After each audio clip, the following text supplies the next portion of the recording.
Hello and welcome to Movember is Coming by 046 Racing, presented by simbroadcasts.tv on YouTube, Facebook and Twitch today. The 12 Hours of Spa in iRacing in support of KWF Dutch Cancer Society. We're raising funds for prostate and testicular cancer research. My name is Peter Butcher, and throughout the day I'm going to be joined by a whole host of commentators for your enjoyment.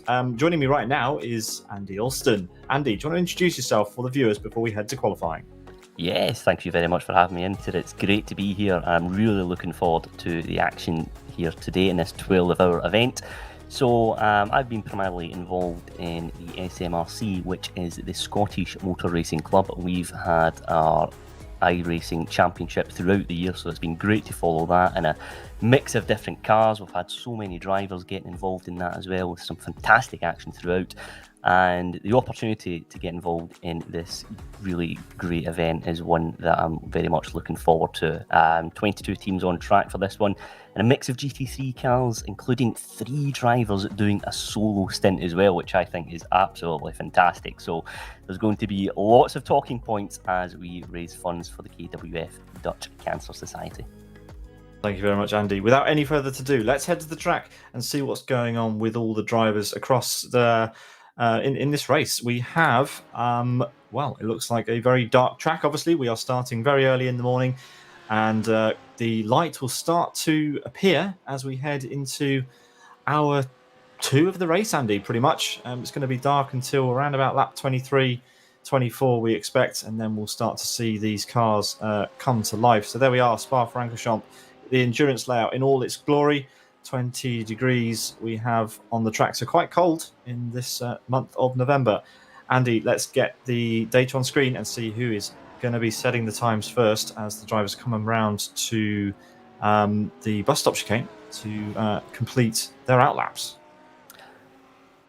Yeah, this is going to be very interesting, I have to say. The cold conditions is going to be a real test for the drivers. Cold car, cold tyres, cold track temperature as well. It means you have to just take it easy for the first couple of hours or so, and particularly with it being a 12-hour endurance race, it's all about when you hand over the car to your teammate, you're doing so with it in the best possible condition, because if you come into a little bit of contact with an opponent or the tyre wall, or just run it a little bit wide, any damage really does have a massive impact over one lap, let alone a 12-hour race. So it's going to be a real test for the drivers that are out there in these conditions, and it's just all about being clean, consistent, and crucially, running your own race. Absolutely, and as we see some of the drivers just getting onto the track now with 3 minutes of qualifying done. Of course, we've got 20 minutes to look forward to before our 12-hour race here. And as you can see at the top of your screen, we have a bar which is going to hopefully fill up throughout the race, which will show you how much we have raised so far for the Dutch Cancer Society, and a link for you to donate. You can also find that link at 046racing.online/Movember. So as the drivers make their way through the... well, they've just finished the first sector. They're heading down towards the corner, which has no name.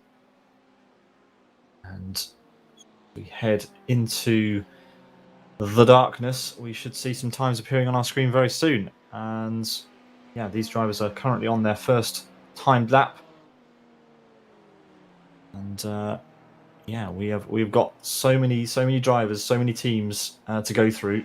As we see our first time hit the timing tower, the apex misses MJDD, the 112, and set our first lap time of the day. 2:15.8. It's a very good time, I have to say, by Johnny there. 2:15.8 for your first lap, particularly when the car's not fully up to temperature is a really, really impressive marker that he's put on the board there. Next couple of cars coming through is 2:16.3, a 2:17.4, so that is a very, very impressive time, and one I think we'll have to really keep an eye on that Apex Missers team, because that's a very strong time indeed. And that's the thing though about endurance racing. You can be quick in qualifying, but it's all about bringing the car home. Crucially, you've got to just keep your own car out of trouble, run your own race. There's no real value in my view of trying to scrap with an opponent in the first couple of hours. Just keep the car nice and composed, nice and calm, and then as the race starts to come to you, you can then begin to make the move. So let's take a look at a couple of other drivers just making their way around track. And Peter, I have to say as well, the night conditions, it's always a bit of a contentious talking point in motorsport, but if you're out there and you've got a bit of clear track, it's not such a big deal in my view. But if you've got a couple of cars behind you and you've got those lights shining in your rear view mirrors, then sometimes it can be a very different story. Absolutely. This is going to be the only time that the drivers are in darkness for qualifying and the first hour of the race. It's not very pleasant to start the race in the dark, though, is it? It's kind of reminds me of Bathurst, which we've got confirmation, or at least some confirmation, that that's going to be happening next year, which is very exciting. Of course, that race starts in the dark. You get about 40 minutes of darkness, and then it becomes light, and that's what we've got here today. As we see a car spun out there just in front of the Road Racing GT3 number 2 entry. That would have been scary, Andy, as you mentioned. Oh, absolutely. When the car stops side on like that, this is a track that isn't lit as well by any external factors, so it's really just the own headlights of the cars here that are guiding you through the lap. And if a car's stopping at a very fast corner and side on, it can very much end in tears. But thankfully, both cars coming through that one unscathed. And it looks like we've got a new leader there. It's Niels van Handel there with a 2:15.7, so he beats Johnny Koning by just a tenth of a second, in fact, just under that. So two very, very quick cars in there. We've also got the Rogue Racing GT3 team in there with Mohammed Al Husseir with a 2:15.8. So three very, very quick drivers in there, all getting into the mix with 7 minutes gone so far in this session. Yeah, 7 down and 13 to go thereabouts, as we see Team Ground Effect Am crossing the line, the number 5, 2:17.2. So a couple of seconds off the best times that we've seen by Trek Esports, the number 18, and a few other cars bailing on their attempts just now. Here's Gergely Kisbus driving for Team Ground Effect Am Ferrari, just coming across there in P13. We've still got quite a number of cars, Andy, who have yet to set a time. 9 cars, in fact, we were expecting to come round.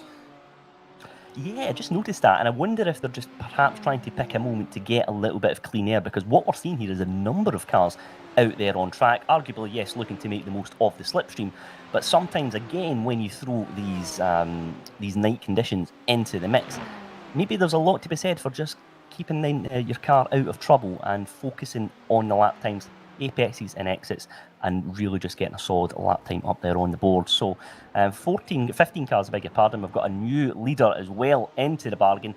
It is Yuri Matheson with a 2:15.4. And Yuri, I think, Peter, is going to be one to watch here, because he's out there in the number 185 Mercedes AMG.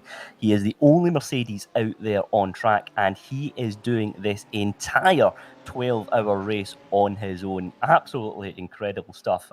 He is part of the Apex Missers team. It's 13 guys out there from the Netherlands who met online for the 24-hour Le Mans race last year. And Peter, looking at the pace that he's putting out there as well, it's hard to believe that he just got involved in iRacing in the middle of last year. That is a stunning time on the board. We know how tricky it is to transfer from one platform to another. iRacing in particular has its own quirks, particularly in these GT3 cars, and he is going to be one to watch here, I suspect.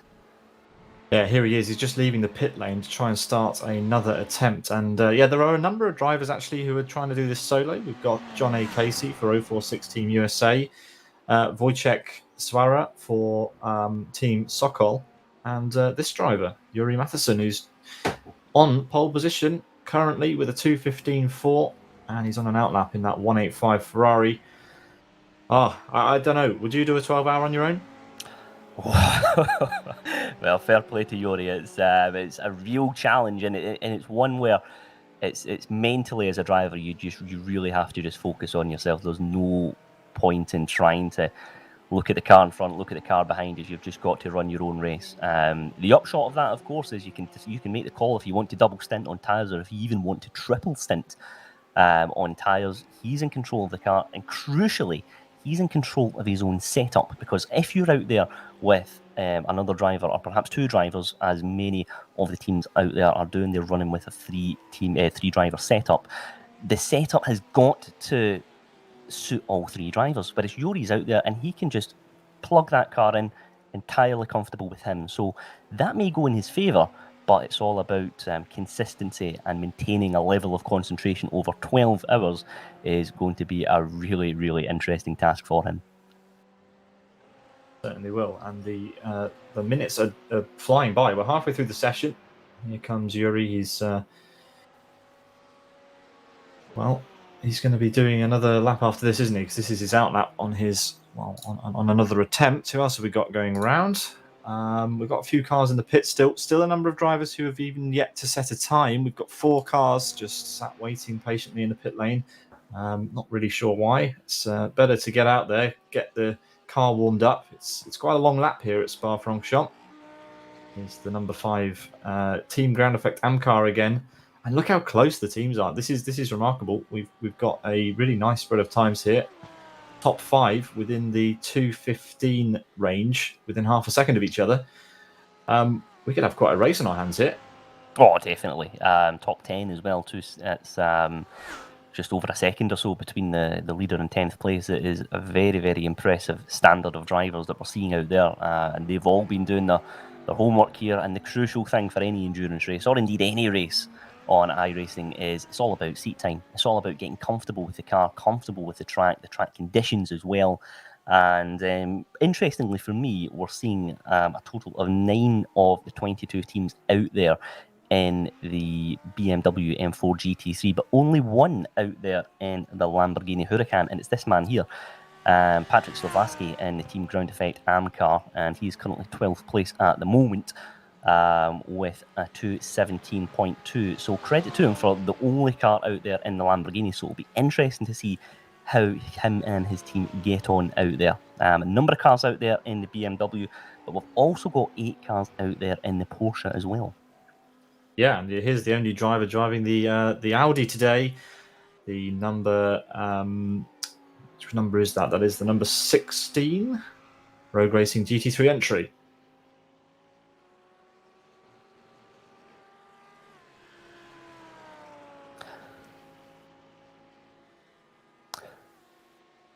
So we've got just under 7 minutes or so left in qualifying, and we still have the Apex Missers with 2:15.4 in the Ferrari, who are currently top of the timesheets, and that is a gap of just under 0.3 of a second between the next following car, which is the Porsche 911 GT3 driven by Niels van Handel. And again, it's the Apex Missers on the start of the second row of the grid at the moment, with a 0.3 of a second behind. Interestingly to note, the Apex Missers both running in the Ferrari, so they've been doing a lot of practice here clearly in those cars, and that's the one that they're going to go for. The Ferrari, of course, is a new and updated version of the 488. It's the Evo edition that's just been released on iRacing. A little bit of a tricky car to get a feel for initially. Lots of drivers feel that it can be quite prone to understeer, but of course you can just tune that out on your setup in a 12-hour race, and it looks like the Apex Missers are very, very confident with that car.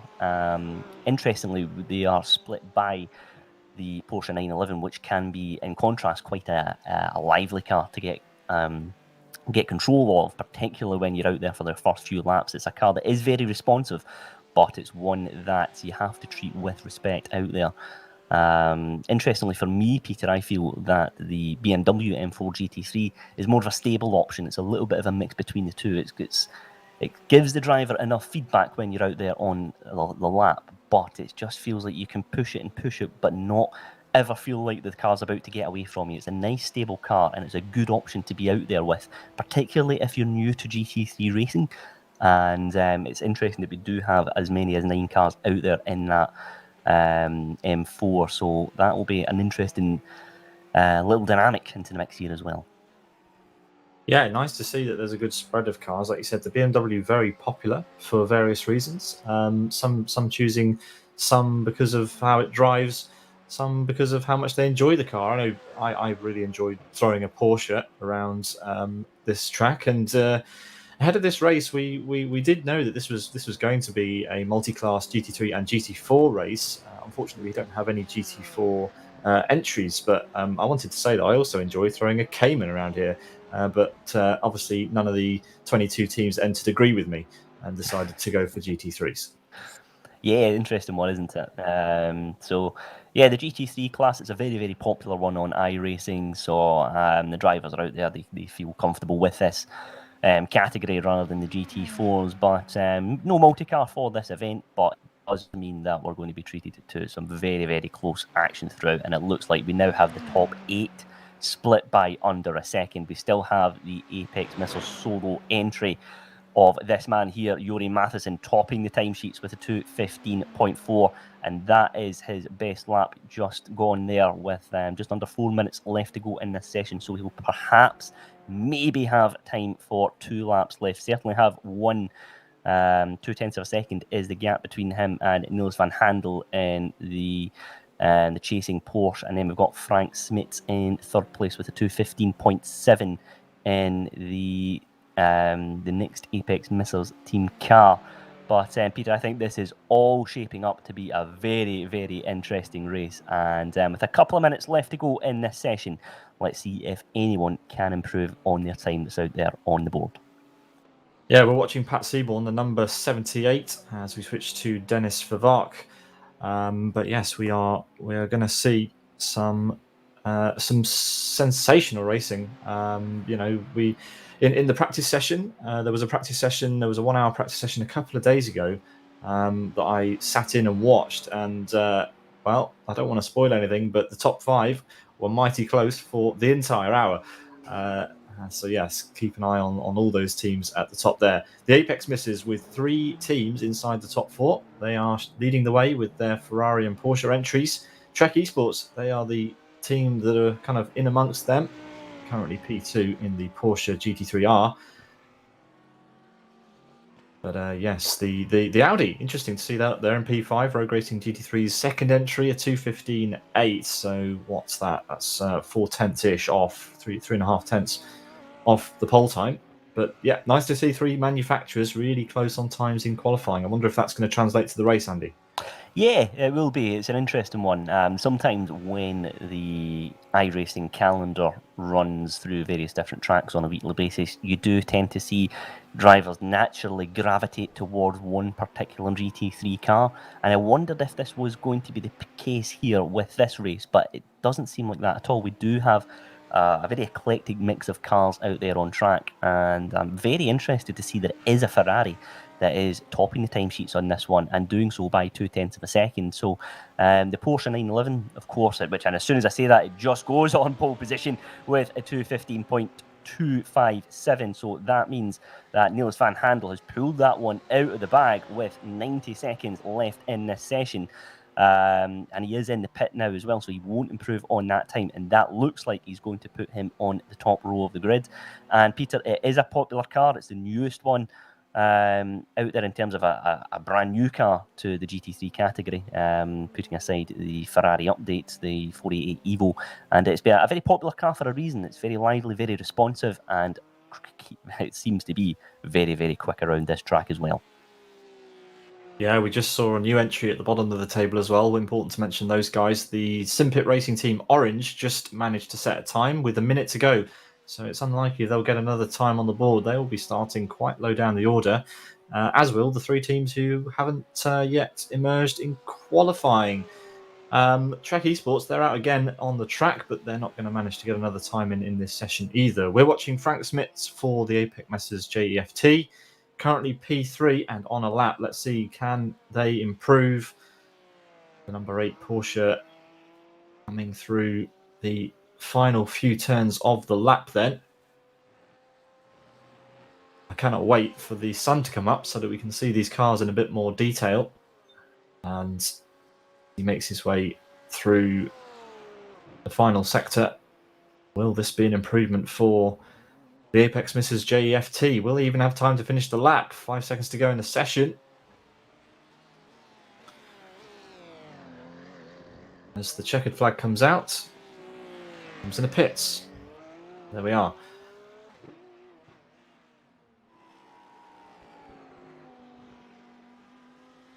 So a number of cars will try and finish the lap in this 20-minute time session, and then we'll run down the order, and we'll only have a couple of minutes before the lights go green for the rolling start here. We're going to have a rolling start just before Blanchimont, up until the endurance configuration start-finish line, just after La Source. And the cars will thunder through up the hill, down the Kemmel Straight for lap 1 of 12 hours in this. The 046 Racing Movember is coming, 12 hours of Spa Francorchamps, raising money for the Dutch Cancer Society. As we watch. Always do love a rolling start as well, Peter, I have to say. It adds a very, very interesting element into the mix. The standard start, of course, is tradition in many different disciplines in motorsport, but a rolling start around this track as well is going to be extremely fascinating to see how the drivers tackle the Radion and Eau Rouge combination as well, on cold tyres, on a cold car. Just all about getting the first couple of laps on the board. The saying is, of course, you can't win a race in a first corner, but you can certainly lose it, and that very much rings to in a 12-hour endurance race. So a rolling start is going to be interesting, just to see how, of course, the leaders manage the pack, and to see just how whether any drivers do use that as an opportunity to try and gain a couple of positions. Absolutely. We have just about probably a minute to go until we get the final qualifying standings of the 20 teams who managed to set a time in the end. Team Goon Squad B there in their BMW M4 GT3 just managing to get in a time. Not very representative time, we hope, 2:24.0 there. But anyway, on the grid, not in last place. So, yeah, just a couple of cars still making their way around to set their final time in this session. We will have our order, but it looks like it's going to be led by the Trek Esports car. Quite a margin in the end over the competitors. 2.5 tenths. Pretty impressive. Yeah, certainly is. That's a very, very strong time. Yuri Matheson was top of the session for much of it, but just pipped in the final few moments by 2 and a bit tenths of a second. And the standard is very, very high across the board here.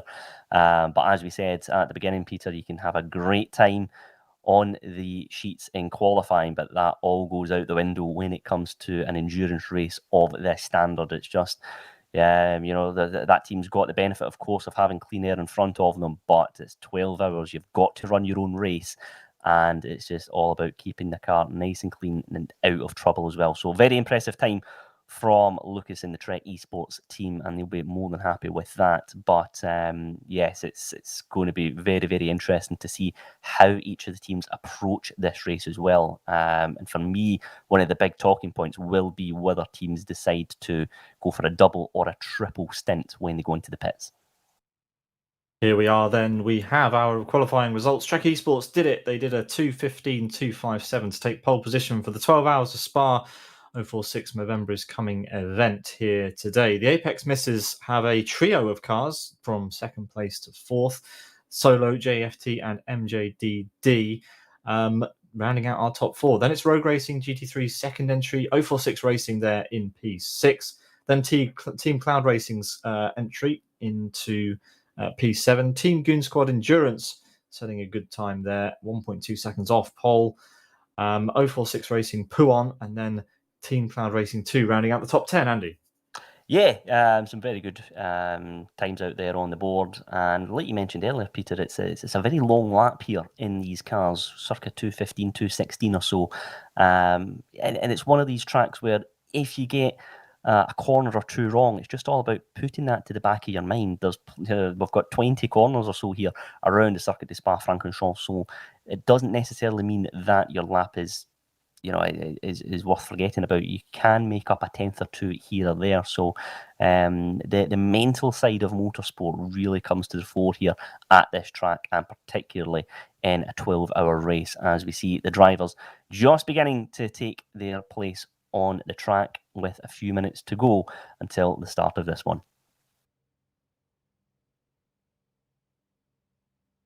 So let's see how this shapes up for 12 hours around here. Remember that you can donate to our cause. We are racing in support of the Dutch Cancer Society, and you can check out all the details on the 046 Racing website at 046racing.online/Movember. All of the donation information is displayed there.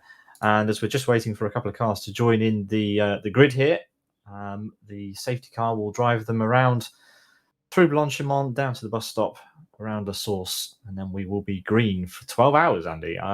This is the first 12-hour race that I've been involved in commentary, so this should be interesting. Not sure if you've done anything like this before.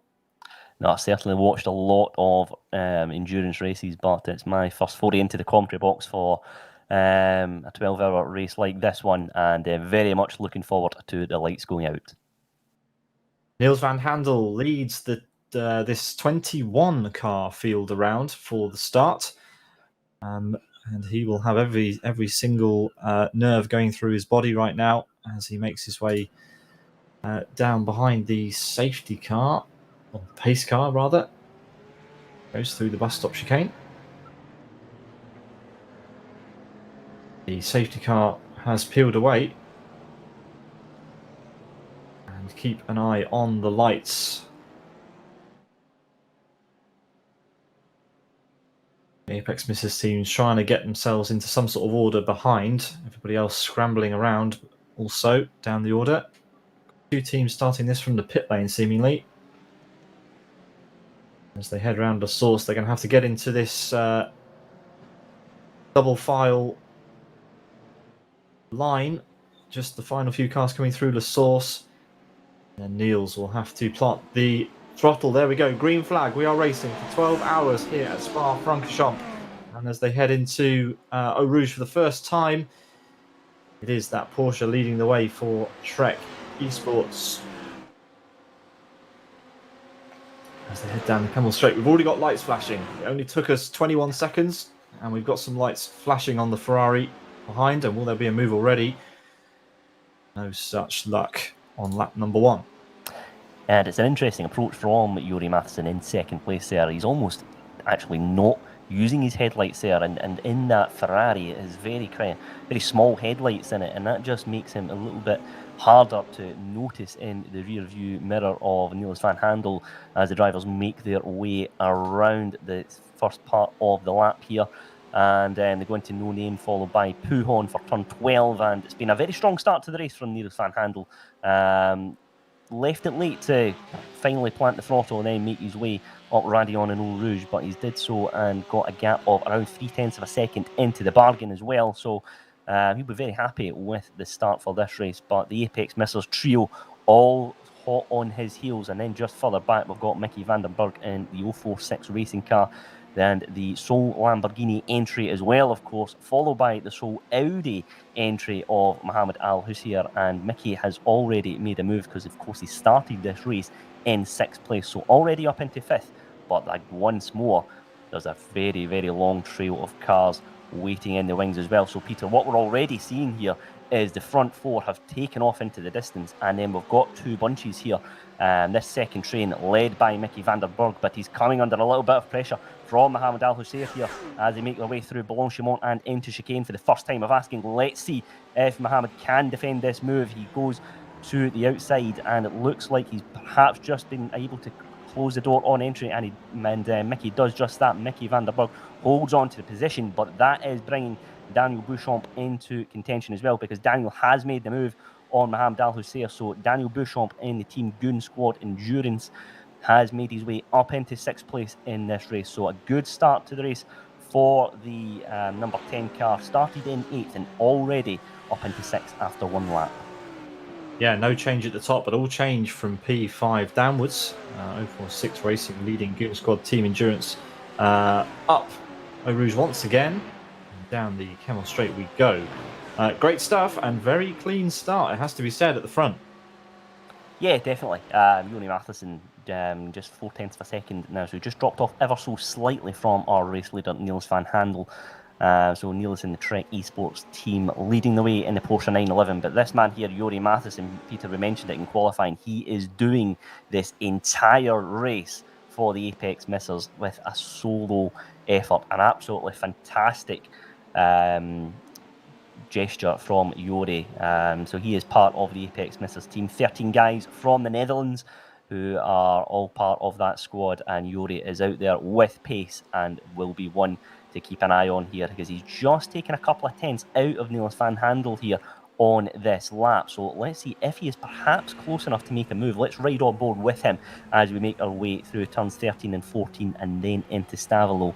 It's all about just keeping the car nice and composed, let it get up to temperature here, and I suspect Yuri will be quite happy just to sit into the slipstream of Niels van Handel here as well, Peter, because if he does decide to just sit in the tow, he will use ever so slightly less fuel as well, and that could be crucial as we enter the pit stop phase of this race. It certainly will. There's no kind of best time to unleash some strategy and start saving fuel. You should do it straight away from the get-go. Every single bit of advantage you can get will help you on the final lap. You know, it's yards at the end. And as we head down to bus stop for the end of lap 2, it is the Apex Missers solo entry. Yuri Matheson tucked under the rear wing of that Trek Esports car. This is going to be fantastic. What a challenge to put yourself through. 12 hours in the sim. That is, it's admirable for sure. Is it crazy? It's a phenomenal effort from Yuri, I have to say. That's credit to him. That's really, really good to see. And you'll be one to certainly keep an eye on. And one thing that's just caught my eye as well, Peter, is just a number of drivers are beginning to exchange places throughout the field. And worth noting as well, of course, we have not just a race director, but we have 2 race stewards for this one as well, who will be keeping an eye on a number of talking points throughout this 12-hour race. So it's a very well-organised event here, and one where we've got the stewards keeping a close eye on proceedings as we follow Mickey van der Berg once more. Coming under a little bit of pressure here from the Team Goon Squad entry of Daniel Beauchamp and Mohamed Al Husseir. These 3 drivers having a really good scrap here, but Mickey van der Berg in the Lamborghini is still holding on to 5th place in this race. But crucially, there is a bit of a gap now starting to form between the 5th place car of Mickey van der Berg and the 4th place car of the number 8 of Frank Smits. So Mickey just falling out of slipstream range for the car in front, and that is going to leave him vulnerable to Daniel Mohammed and indeed Eldon Zenderink in P8 as well. So this will be a fascinating battle that's just beginning to unfold with 5 minutes gone in this race. But it's been a very good start to this one, and I think the stage is set for 12 hours of pure drama here at Spa Francorchamps. Couldn't have said it better myself. We're watching Team Goon Squad Endurance. They are coming under pressure from Rogue Racing's GT3's second car. And nice looking pink livery. We're going to see it soon, hopefully, when the sun decides to show itself. But it's all getting pretty close at the front too. Look at this. We have Trek Esports under all sorts of pressure from that Ferrari. And it's starting to bunch up again. The top 3 super, super close as we head down to the bus stop. And is that a move on from Johnny Kong? Yes, it is. Koenig, sorry. As he heads through the bus stop, and he has moved the Apex Missers MJDD past the solo entry. Just caught that, the 112 moving past the 185. And interesting to note as well, Peter, of course, that is 3 teammates, all there, 2nd, 3rd and 4th. So it is Johnny Koenig's turn to have a go at the race leader, Niels van Handel, in the Trek Esports team. But crucially, Johnny and Yuri scrapping at the chicane has cost them time to the leader, because that gap at the front is now 0.5 of a second. So Niels van Handel can just focus on the track in front rather than having to look in his rear view mirror here. And indeed, Frank Smits is beginning to put almost a little bit of pressure on Yuri Matheson. So Yuri has had a little bit of a moment on the last lap, because it was a 2:18.4 for Yuri Matheson, and the cars around him were all posting 2:17.3s, 2:17.4s. So it's been Yuri's had a little bit of an incident in the last lap, and that has allowed Johnny Koning to leapfrog him into second place in this race. So let's take a look a little bit further back now, and it's Daniel Beauchamp and Mohamed Al Husseir both once again putting pressure on Mickey van der Berg, who's having a very good start to this race and just managing to focus on the cars in front and not be drawn into this battle too much. And yeah, it's been a really good, strong start to the race in that bright blue car of Mickey van der Berg. And let's see if he can just hold on to the position here as they go into turns 13 and 14, followed by the tricky right-hander at Stavelot, which leads into that very long straight through Blanchimont and into chicane. And this part of the lap as well, Peter, is the one where I suspect in the early parts of this race, if drivers want to make a move, they're going to do it at this part of the lap, because this seems to be arguably the safest part of the lap to make a move in an endurance race. It's a very long straight. You've got a long toe to take you to the chicane, and if you can get side by side and really get your nose in front, kind of perhaps have that move done into the chicane, and crucially, it's a clean move as well. Yeah, Mohamed Al Hussein is in a good opportunity here. He's going to try and go for the move. He has a look, doesn't quite commit. Actually, that was Daniel Beauchamp who was having a look. Oh, but there is some contact there, and it was who was that? That was that Mohamed Al Hussein who had a little tap there? I think it was Mohamed there. Mohamed Al Hussein had just come together with Daniel Beauchamp. We just spoke about this part of the track and trying to get a move at the chicane, and unfortunately for them, let's take a look at the GK design replay and find out what happened here. So Daniel pulls out in the BMW, then thinks better of it and dips into the toe once more. A little flash of the lights here from Mohamed Al Hussein. He's saying, I'm trying to get my way through here, and it's unfortunately all ended in tears for Daniel Beauchamp. So Mohamed has given a flash of the lights there to show that that his car is there. He's looking to make a move, but unfortunately 2 into 1 at the chicane just does not go, and that means that Daniel Beauchamp has dropped it down to 9th place in this race. Back at the front though, it is Niels van Handel still leading the way with a gap of 0.4 of a second between him and Johnny Koning, who is the first of 3 Apex Missers cars here. So it's 2 Ferraris and a Porsche in the Apex Missers entry. But credit to Niels van Handel here with 4 laps gone and entering the 5th one. Just keeping that car nice and clean and out of trouble.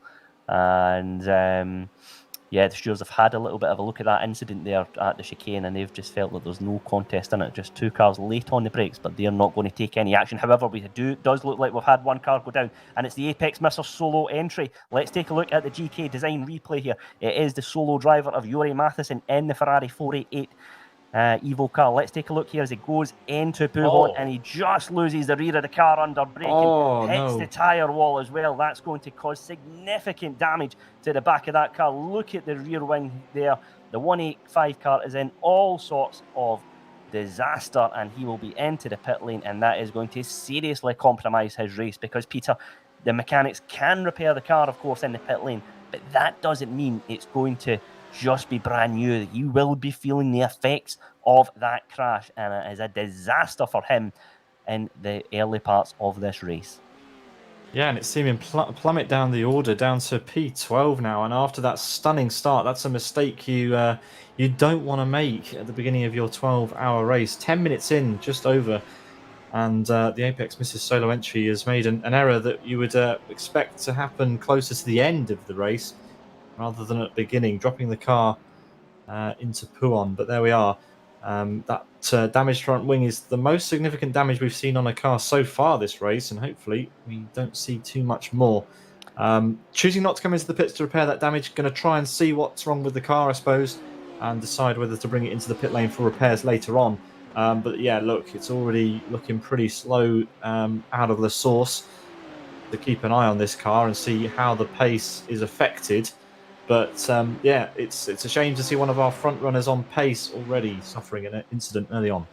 Yes, absolutely. We'll keep an eye on his times on the board. It's 2:17s are what the front runners are posting at the moment. So we'll follow Jori's pace here and just see how much damage that incident has done to the Ferrari. I did think he would perhaps pull the car into the pits here, but 12 and a bit minutes gone in this race, he's going to try and get to the end of his first stint and then see how he goes. I suspect he won't take a tyre change, and he's perhaps going to do the double just on fuel. So it's a disaster for Jori, but what that does mean for us is we've got a very fast driver who will be looking to make his way up the field. So this man here, Ruud Skrull, is one to keep an eye on as well, because he started this race in 14th place in the Porsche 911 for the Rogue Racing first entry, but already up into 10th place after 6 laps. So it's been a strong start to his event and the 232 car, but he does have a number of cars very close behind, including, of course, Jori Matheson. So we did suspect this was going to be a race packed full of drama from start to finish, and it is proving just that, because with under 15 minutes gone in this one, we've had a number of big talking points to contend with. So Ruud Skrull just has a good gap between him and the chasing pack at the moment. That's been a good couple of corners strung together for him, and he can now turn his attention to the 9th place car of Dennis Varvark, who has also had a strong start to his one, started this race in 12th place and up into 9th. So a number of drivers now beginning to make moves, and Dennis, in fact, has jumped up to 7th place. So it looks like we've got one car tumbling down the order, and I believe it is indeed Mohamed Al Hussein, who has just gone tumbling down the order and into 13th place. So Mohamed has unfortunately had a moment from here, and there he is, the car number 16, the Rogue Racing GT3 second entry. And the sole Audi entry, of course, as well. So Mohamed has unfortunately had an incident. Let's take a look at the GK design replay to find out what happened. And he's just lost the car on the outside into the chicane. So the car's just got unsettled under braking. He's taken a BMW M4 It's Daniel GT3 Beauchamp with again him as well. It is indeed Daniel, as you say, Peter. That is a disaster for Daniel. He's had an incident every other lap here, unfortunately, over the last few minutes. But this time, Daniel has come out of this one by tumbling down the order. He managed to survive the first one relatively unscathed, but Daniel is now in 15th, and Mohamed is now in 14th place. So pure drama here at Spa. Yeah, the Trek Esports team have had a pretty safe run of it so far as we head through No Name Corner. The Apex misses, 2 teams now following there. Ferrari and the Porsche, the MJD and JEFT entries. 046, his own team, now up to P4 in the Lamborghini Huracan GT3. Just out of picture there they are at the top. So yes, it's a disaster for Yuri. He's down to P10, and Mohamed Al Hussein also down to P14. So some drama at the beginning. We're only 15 minutes into this 12-hour race, racing in support of the Dutch Cancer Society. There you can see at the top left of your screen our little donation tracker bar. If you'd like to donate to this great cause, raising money for raising money for research into prostate and testicular cancer research, please head to 046racing.online/Movember, and all the details are there. As we head into the bus stop, we have some traffic to contend with for the Trek Esports car. A rather red and green BMW has appeared on the scene and moves well out of the way and allows the leaders to fly through before we get to La Source. Just about. Yes, and it is a gap now just remaining between 4 and 5/10 of a second between the Trek Esports leader of Niels van Handel, then followed by the first of 2 Apex Missiles cars, and it is the Ferrari, of course, of Johnny Koning, who's had a safe start to his race, kept that car out of trouble, and he's into 2nd place into the bargain, and he's got a very good run there on Niels van Handel down the Kemmel Straight, but just not quite close enough to make a move. But that gap does go from 0.5 of a second down into 0.3 of a second. We'll of course see the concertina effect begin to come in as they make their way through Le Combe section of the track. But yeah, it's been an interesting one to start this race at the front. Niels van Handel can just dictate the pace of this race as well. Last time out it was a 2:17.4, so his lap times are very consistent. But we're seeing the Team Goon Squad entry of Daniel Beauchamp being the first of the cars that were at the front of the pack coming into the pit lane. So that BMW M4 GT3 has suffered significant damage, of course, from the incident between him and Mohamed Al Hussein. So Daniel opts to pit and repair that damage. Crucially, of course, a few laps earlier, Jori Matheson decided not to do that. Well, last time out, he posted 2:19.7, so he is losing around 2 seconds a lap by choosing not to pit. But with this being the endurance layout here at Spa, it's a very, very long pit lane. So that, of course, contributes to your decision making as well. So Yuri is deciding, I'll take 2 seconds a lap here on my times by staying out, rather than that very long pit entry, and of course having to wait for the repairs to be carried out as well.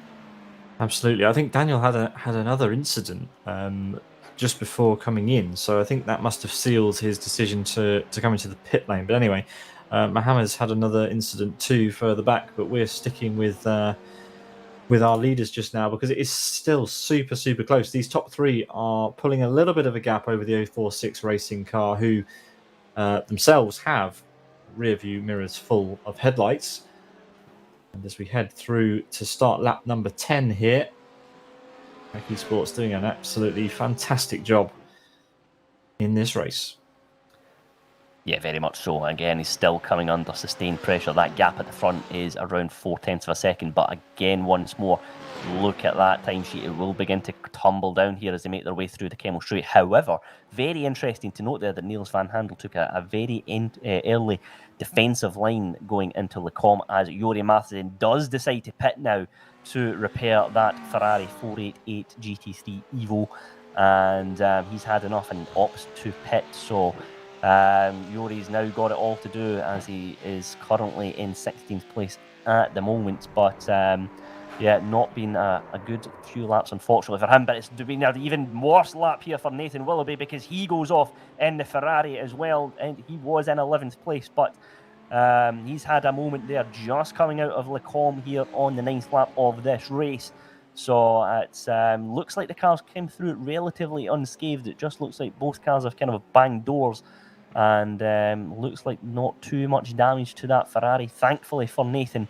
And we're now beginning to see, Peter, a couple of cars just beginning to come together, and that's when our race director and race stewards will have a little bit of thinking to do, because of course drivers can flag incidents throughout this race if they're not happy with what they're seeing out there on track, and the race stewards will take a look at it. So back at the front, 0.5 of a second remains the gap between our race leader Niels van Handel in the Trek Esports car, followed by, of course, the second place man of Johnny Koning, who started this race in 4th place, but now finds himself in 2nd in the Ferrari, with his teammate Frank Smits in 3rd as well. So big gap now beginning to form, Peter, between this front three. It is 5 and a bit, 6 seconds or so between the front three and the next fastest car, which is this man here, Mickey van der Berg, in the 046 racing car. That solo Lamborghini entry, who's had a very strong start to his race, but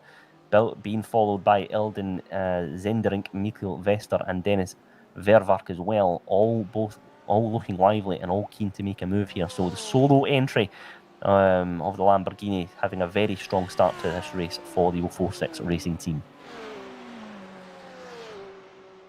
Yeah, we have an exciting race on our hands. As you mentioned, there is a bit of a void starting to open, but Mickey van der Berg here has a nice bit of clear track ahead and behind just now. To be in any sort of trouble before the end of Kemmel.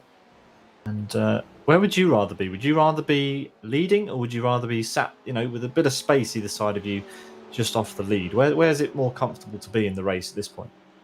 I think personally I would be quite happy just sitting behind the car in front and putting him under a little bit of pressure. For me, the early part of this race is all about fuel saving and crucially keeping that car out of trouble. And unfortunately, a couple of drivers have had incidents early on, and that will severely impact their overall race. But Johnny Koning has been one man who is really setting the way in terms of just keeping his car out of any danger, just putting in consistent lap times as well.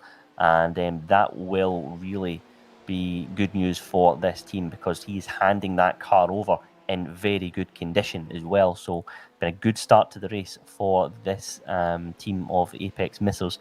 A number of drivers taking part in that one. But yes, I would rather be just letting the car in front, just putting him under a little pressure here. And we're seeing that there because it's the race leader there, Niels van Handel, ran very, very wide coming out of Stavelot and then into the long Blanchimont section. And that then brings Johnny Koning into position here, because he's setting 0.3 of a second behind, but he's quite happy just to do that. He'll fuel save.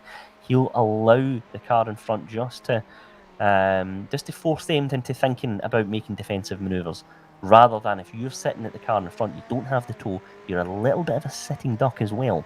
And yeah, I would rather just sit behind and put the car in front under a little bit of pressure. So let's see if Johnny Koning can do just that as they make their way through the La Source hairpin and up the straight and into Radion and Eau Rouge, with 23 minutes gone in this race. So still very much all to play for, of course. But let's take a look further back. Nathan Willoughby, who had a bit of a moment a few laps ago and into 11th place as well in this race. He's coming under a little bit of pressure now from two cars indeed, and they're both, it's the lamp, it's who have we got there? It's the Team Ground Effect entry and the TRX Racing entry of BMW as well. So Nathan Willoughby in that Ferrari, just looking to defend the 11th place position, but two cars behind him almost working together there, utilising their slipstream to close the gap on the number 17 car. Yeah, Patrick's got a good run here. He has a little bit of pressure from behind too, but again, the slipstreaming's kind of been neutralised through Radion and Eau Rouge there. And as we head towards Kemmel, he's going to have a look, but it's not going to be enough, is it? Oh, he's stuck a nose in the inside. He's going to go for it. That's forcing the Ferrari to take a tighter line, and not enough overspeed in the end to make that move. But these three really bunched up. So good battle from 11th through 13th. Cars darting all over the place, being defensive, very defensive actually at this stage of the race. Yes, very much so. And Patrick having to go the long way round there as they go into No Name before they go through that never-ending left-hander at Pujon. It's a real test of the bravery of the drivers. Patrick, of course, worth noting, he is indeed driving in a Lamborghini as well. So we've got two Lamborghinis out there on track, one in 4th place and one at the moment in 12th. But he is putting Nathan Willoughby under all sorts of pressure here as they make their way out of Pujon and into turns 13 and 14. Nathan doing a very good defensive job there in that Ferrari, the car number 17. Just parking the car there on the apex, forcing the Lamborghini to try and make a move. He's not been able to do just that, and just tailed off ever so slightly there as they make their way through Stavlo section. But that gives him the inside line here. He's did the cutback on the Ferrari, and they go side by side here as they make their way towards Blanchimont and into the chicane section. We've got the Lamborghini looking to go the long way around here. The Ferrari is on the inside, but the Ferrari, of course, will be on the inside at the final phase of the chicane here. So let's just see if Patrick can make the move done before they go into the chicane. He does just that. So Patrick has made the move in the Team Ground Effect Lamborghini before they make their way into the chicane, and he wraps up 11th place in this race. So Nathan Willoughby unable to defend that position, unfortunately for him, and he drops down into 12th in the Ferrari. So really good, clean racing between the two of them. And interestingly, Peter, 13th place man, Bram Boris Merlot, deciding just to stay out of that fight and let the two cars before him scrap. So he's deciding to just let them battle it out, and he'll sit there to pick up the pieces. Yeah, he went quite deep into the bus stop, maybe spooked a little bit by the move that was going on ahead. It was a great move, so you can't really blame him for getting the braking a bit wrong. It was a good move that we witnessed, and he had the best seats in the house to watch it as we see them going side by side again down towards the end of the Kemmel Straight, but no move on offer just yet. And this is a really difficult place to overtake through this next set of corners, and already the gap has opened up again. Meanwhile, at the front, it is still status quo between the top three teams, separated by under 1.5 seconds. It is Trek Esports leading the Apex Mrs. MJDD, followed by the Apex Mrs. JEFT. With 046 Racing now 6 seconds off this pack, and that gap is increasing. Yes, it is. It's now 0.8 of a second between Niels van Handel and Johnny Koning, because I think Frank Smits has had a good couple of laps, and that is really putting pressure on Johnny now, because he can't focus purely on the leader. He's got to now begin to think about defending from his fellow Apex Missers car. So an interesting tactical battle now beginning to form at the front. Meanwhile, 4th place man Mickey van der Berg having a stellar defensive drive here in the Lamborghini, coming under pressure from both Eldon Zenderink and Michael Vester. Both cars there, the Both BMWs looking to put the Lamborghini under pressure, but Mickey is having a very composed drive in that Lamborghini. The 046 Racing team will be very happy with how this first stint has gone in that car, and it's been a solid start to the race for them as well. There is a bit of a gap, of course, between them and the front runners, but Peter, what we're already seeing is that drivers are still prone to having a little bit of a moment here and there. They can still run wide and still perhaps come into contact. So Mickey's sitting in a very strong position as things stand in this race. It absolutely is, and it's like you said it just before. It's okay when you have a slight gap behind, but as soon as that car starts to close up in the slipstream, as it has, the Team Cloud Racing 1 car getting a little bit closer there towards the end of the Kemmel Straight, it just plants a seed of doubt in your mind as you enter the series of corners where you need your concentration level to be as high as possible. So the 046 racing car could do with stretching that gap a bit now. It was a bit bigger than this before, and just needs to keep pushing. Yeah, certainly, and this part of the track, really just after the Kemmel Straight and into Stavelot, that's a real test of the setup of the car that you've got there as well, particularly that Lecombe combination. You've really got to have a car that's really dialed in and glued to the tarmac, because that's really where a car can really get unsettled, particularly in the GT3 category. They tend to be quite stable cars, but that section really does put your car under all sorts of pressure. But it's been a really strong bit of defensive work from Mickey van der Burg, because the cars behind just haven't been able to make moves, unfortunately for them. But just approaching the half an hour mark here, or 30-minute mark, I should say, in this race. And there's some really interesting storylines beginning to surface. Our race leader, Niels van Handel, now has a gap of 1.1 seconds between him and the car behind, which is, of course, Johnny Koning. And crucially, that is beginning to put him out of slipstream range. So if Niels van Handel can just continue to put some strong laps on the board, then he could begin to really start to put the Apex Missers duo under pressure here. Last time out, Niels van Handel was 0.3 of a second quicker than Johnny Koning and 0.5 of a second quicker than third man Frank Smits. So Niels van Handel now really beginning to up the pace here and put those Apex Missers cars under pressure. So we're beginning to see a really interesting battle begin to unfold here at the front. Will the Apex Missers cars work together here, Peter, or will they perhaps just look to try and avoid Niels van Handel from beginning to pull away? I think they've got to work together. They've been glued together since the start of the race. The gap has started to go up slightly, but as you saw, the Apex Missers MJDD didn't take any prisoners on their solo teammate. Went for the move, made it stick, and they just got on with it. But yes, these two definitely need to work together. They have the points. They have the pace to match the leader right now. And I would argue that it's better not to disrupt the status quo, maybe, and just to work together. It'd be helpful if JEFT could catch up a little bit, but it's easier said than done, definitely. Oh, absolutely. And the third Apex Missers car, of course, the solo entry that you mentioned, Jori Matheson, currently in 15th place in this race. And last time out, it was a 2:17.8. So that trip to the pit lane has managed to fix that car just a little bit off race pace, but he'll be much happier with the times that he's posting out there in that solo entry.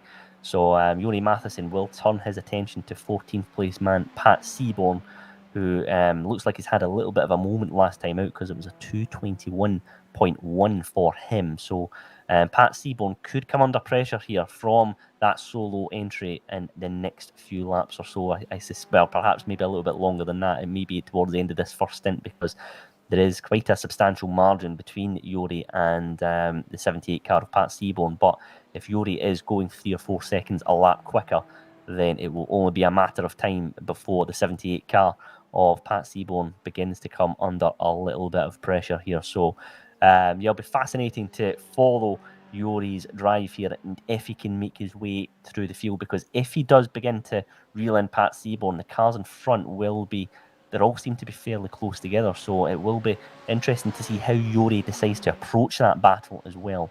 Back at the front, though, it is still 1 second of a gap between Niels van Handel and Johnny Koning. So Niels van Handel is a 2:17.0, which was matched by Johnny Koning as well. So Niels hasn't been able to extend the gap at the front. So it looks like, as you said, Peter, that the Apex missiles are beginning to work together ever so slightly here and look to avoid our race leader from disappearing down the road here in this race. So really good battle beginning to unmerge at the front. So if you are enjoying this action here, please tap a like button from wherever you're watching. Let us know where you're watching this race from as well, because we have a very continental grid out there. We've got racers from all across the world taking part in this race as we raise funds for the KWF Dutch Cancer Society. Of course, if you'd like to donate, please visit the link at the top of the timesheet on your screen, or go to 046racing.online/Movember.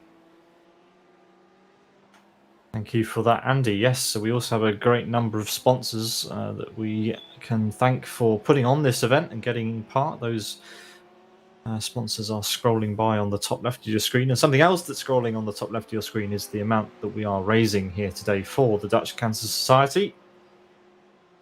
Raising money for research into prostate and testicular cancer research.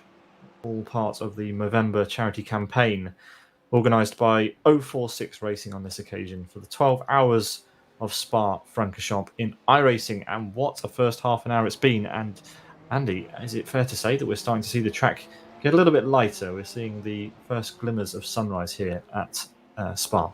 Yes, that is beginning to be the case. And crucially, what that will do as well, of course, is the track temperature will begin to increase, not just given the fact we've got so many cars out there, but of course, as the weather begins to change, the track temperature begins to change, but the air temperature as well will change, and that of course all has an impact on the cars and how they feel out there on track. So the lap times will fluctuate ever so slightly as we go through this overall event, but what we're seeing at the front though is the gap has gone from a second to 0.4 of a second, because Niels van Handel's had a little bit of a moment on the last lap. It was 2:17.7 for our race leader, whereas second place man Johnny Koning, who we ride on board with now, posted a 2:17.1, so he was 0.6 of a second quicker last time out. So let's see if the Ferrari will begin to reel in the race leader driving that Porsche 911. It's a very, very narrow line there into Bruxelles as they go into no name here for the 16th time of asking. And Pujon is one corner in particular where drivers can reel in a tenth or two, because it's a real test of bravery here. You're looking to brake just before you see the flag indicator on the right hand side, the digital flag marshal post, and then hook the car up nicely on the apex and just keep it nice and clean as they make their way into turns 13 and 14. The right and left hander, again a real test of your car setup before they go into Stavolo, and then along that long part of the lap, followed by the left-handers of Blanchimont, and then into the chicane. So Johnny Koning beginning to reel in our race leader, Niels van Handel. Yeah, it's a great camera angle this, as we see the sun. The sun is definitely starting to rise here, which is great, because we're going to start to see these cars in all their glory. This is a nice place to be, isn't it? You've got pace, you're seeing the leaders starting to make a few errors, and you can see the delta starting to come down. But also you're saving fuel because you're in that all-important slipstream for some of the laps. So here we go. MJDD gets on the throttle, and it's a nice exit. Yeah, this is starting to look good for these guys. Trek Esports are coming under a little bit of pressure, definitely. And this is the part in the stint. This is the time in the stint where the tyres start to, it starts to tell you whether your setup is good or whether your setup is bad for the track conditions. They'll either be screaming in pain, or they'll be too cold, or they'll be somewhere in the middle. I want to be somewhere in the middle as they head through Radion and Eau Rouge for the 17th time this race. Fantastic set of corners. Great to watch the cars fly through there. And this is a good opportunity here. 4/10 as they head down to the heavy braking zone. Will it be enough? No, it won't. Not on this occasion. No, but the gap going down from a second a few laps ago to just a few tenths of a second now. So our race leader Niels van Handel coming under a little bit of pressure now So yes, it'll be very interesting to see just what condition those tyres are in as well in that Porsche 911. I suspect the rear tyres will be beginning to start to show some signs of wear in this one. The Ferrari, however, looking very, very calm and composed as he has been throughout this race so far. Johnny Koning, very strong start to this one, but his teammate now in the GIEFT entry car number 8, Frank Smits, has once more closed that gap down. Because it was a 2:17.4 last time out for Frank Smits, whereas our race leader and second place man Johnny Koning both posting 2:18. So that little bit of scrapping has brought Frank Smits once more into contention here in the Porsche 911. So the race leaders now beginning to bunch up once more in this race. Yeah, this is really good. I don't know if you heard it, Andy, but the amount of lift and coast that the MJDD car did heading into the end of the Camel Straight was extreme. There was no engine tone at all, so saving fuel there, and both Apex misses managing to cling on to the back of the Trek Esports car and saving fuel in the meantime, and that will be critical as the race wears on. If you can gain these tenths and recover some fuel, then you're going to be able to draw out your stint length. That will be crucial in the final stint of the race.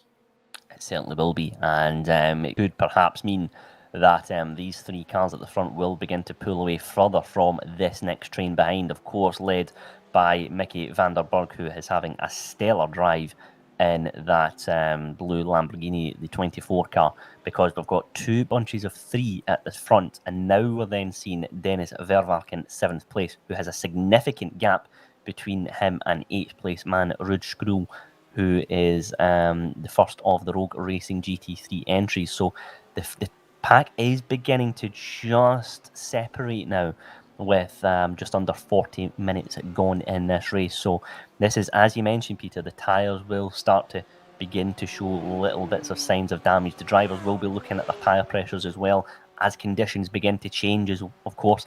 But what do you do when you have a car in front and you're entering the pit phase of this race? Do you choose to stay out there, or do you follow them in? This is where the tactical side of motorsport is really going to come into play here, particularly at the battle at the front. If Niels van Handel opts to pit, will the Apex Missiles duo follow him into pit lane? Yeah, everything's simple for the first stint of the race, and then it all goes haywire because you work out what everyone else has been doing during their first couple of stints. Trek Esports have reason to be worried because they have been pulling along both of the Apex Misses cars, both of the drivers teams that aren't doing this solo from the Apex Misses team along, which means they will probably say, all right, well, if we've saved enough fuel, we'll go around again. We'll let Trek Esports take their stop. We'll put a lap on them. And I'm guessing that's what's going to happen. They'll have an extra lap or two of fuel, potentially, at the end of the stint. That's how much fuel you can save in these cars. You can save a considerable amount if you're tucked in the slipstream for an entire stint. And Spa has some sections, some flat-out sections where you really can save a lot of fuel. And these guys still nose to tail as we head across start-finish to start lap 19 here at Spa Francorchamps. Yeah, certainly, and the lap times from our leaders as well is very, very interesting to note. They're all in the 2 minutes 18, but it's Niels van Handel with a 2:18.5, Johnny Koning with a 2:18.4, Frank Smits with a 2:18.3. Now that is quite significantly off what we had earlier in this race. So we're all posting low 2:17s. So as you mentioned, Peter, a little bit of listering and coasting beginning to come into this part of the race here as the drivers do everything they can to save as much fuel as possible. But Niels van Handel, as you mentioned, he's going to be using much more fuel than the two Apex Missiles cars behind, as is this man at Mickey van der Berg, because he has led this second train of cars for the entirety of this race. But crucially, that Lamborghini will be having significantly less fuel in it between both him and the Team Cloud Racing car and the 046 Racing Pujon car. So this is, again, once more, as we just mentioned, the tactical elements of this race are now beginning to come to the fore. But yeah, it's been fascinating 40 minutes or so in this one, and I think we're going to be treated to lots more racing in the next few moments or so here, because the pit window, I suspect, will start to open in the next, I would say the next, 15 minutes or so, perhaps. You'll start to see drivers thinking about making an entry into the pits, so it'll be very interesting to see how things unfold. Yeah, absolutely. And now look at this. At the front, we have a Ferrari, a very nice pink Ferrari, in a very opportune position behind our race leader. This could be the opportunity. 0.2 of a second. You know, you don't need to be too much closer than that in order to make a move into the bus stop at the end of this lap. So will they decide to make the move, or will they stay to their strategy potentially and save the fuel? There you can see the moustache on the front of the Ferrari starting to become a little bit more visible. Of course, we are racing in support of the Dutch cancer charity in the month of November, which is known around the world as Movember when we talk about research into prostate and testicular cancer. Yeah, if you feel like donating towards that cause today, then you can do at 046racing.online/Movember, and we are very thankful for your donations today. So those two Apex Mrs. cars just staying behind for now, and I think that is the right thing to do, Andy, at this stage of the race. You've got to think of the long game. Yes, absolutely. And I suspect the Apex Missiles will have had a chat about their strategy in the first couple of hours on this race in particular, and how they're going to approach this one. So both cars sitting in a very strong position at the moment. However, of course, it is worth noting that, yes, Niels van Handel will have less fuel than the two cars behind him at the moment. But what he does have, of course, is lots of pace. We've seen that in the first 45 minutes in this race. He is a very, very quick driver, and he's getting a lot of performance out of that Porsche. So it won't be easy for the Apex Missiles, but it's a very, very interesting battle beginning to unfold here between all of our front runners. Mickey van der Berg, interestingly, just getting a little bit of a gap now between him and the two chasing BMWs behind him. So Mickey is very much running his own race, but he's having a very strong defensive drive as well. So one driver who's had a very strong start to his event. Yeah, and I want to bring to your attention that Mickey has only been doing iRacing since January this year. An incredible achievement, really, isn't it? And you wouldn't think that by just how he's positioning that car out there on track. He's very, very comfortable with this iRacing platform. It's not easy to jump from iRacing to from another platform to iRacing, I have to say. For instance, when you're racing on Assetto Corsa Competizione, GT3 cars, and the way you brake in those cars is significantly different to the way you do in iRacing. Lots of the front runners say that when you brake in a GT3 car in iRacing, you almost have to avoid using the ABS. You have to be very, very gentle with the braking. Whereas when you're racing a GT3 car in Assetto Corsa Competizione, you slam the brakes in, you go full force when you go into your braking zone. And that really can play on the mind of a driver when they're jumping from one platform to another. So very, very strong drive so far from Mickey van der Berg, and credit to him. So yeah, really, really strong stuff so far. Yeah, everyone doing a great job out there so far. A few casualties of the first hour, including Yuri Matheson. Who else did we have? We had Al Hussein as well, having some issues, as well as Daniel Beauchamp. All those guys recovering. In fact, I think that Al Hussein has actually given his car to a teammate to take over. So an early stop, an early driver change there for that team. Not ideal. Not ideal when you've got to, think about the strategy for 12 hours. Yes, the pit window is becoming open, I think. Yeah, it seems that way, and I did wonder if we would see an early driver change in this race, and that looks like it's happened there for that team. I would have thought that drivers would perhaps be looking to double stint the early phase of this race.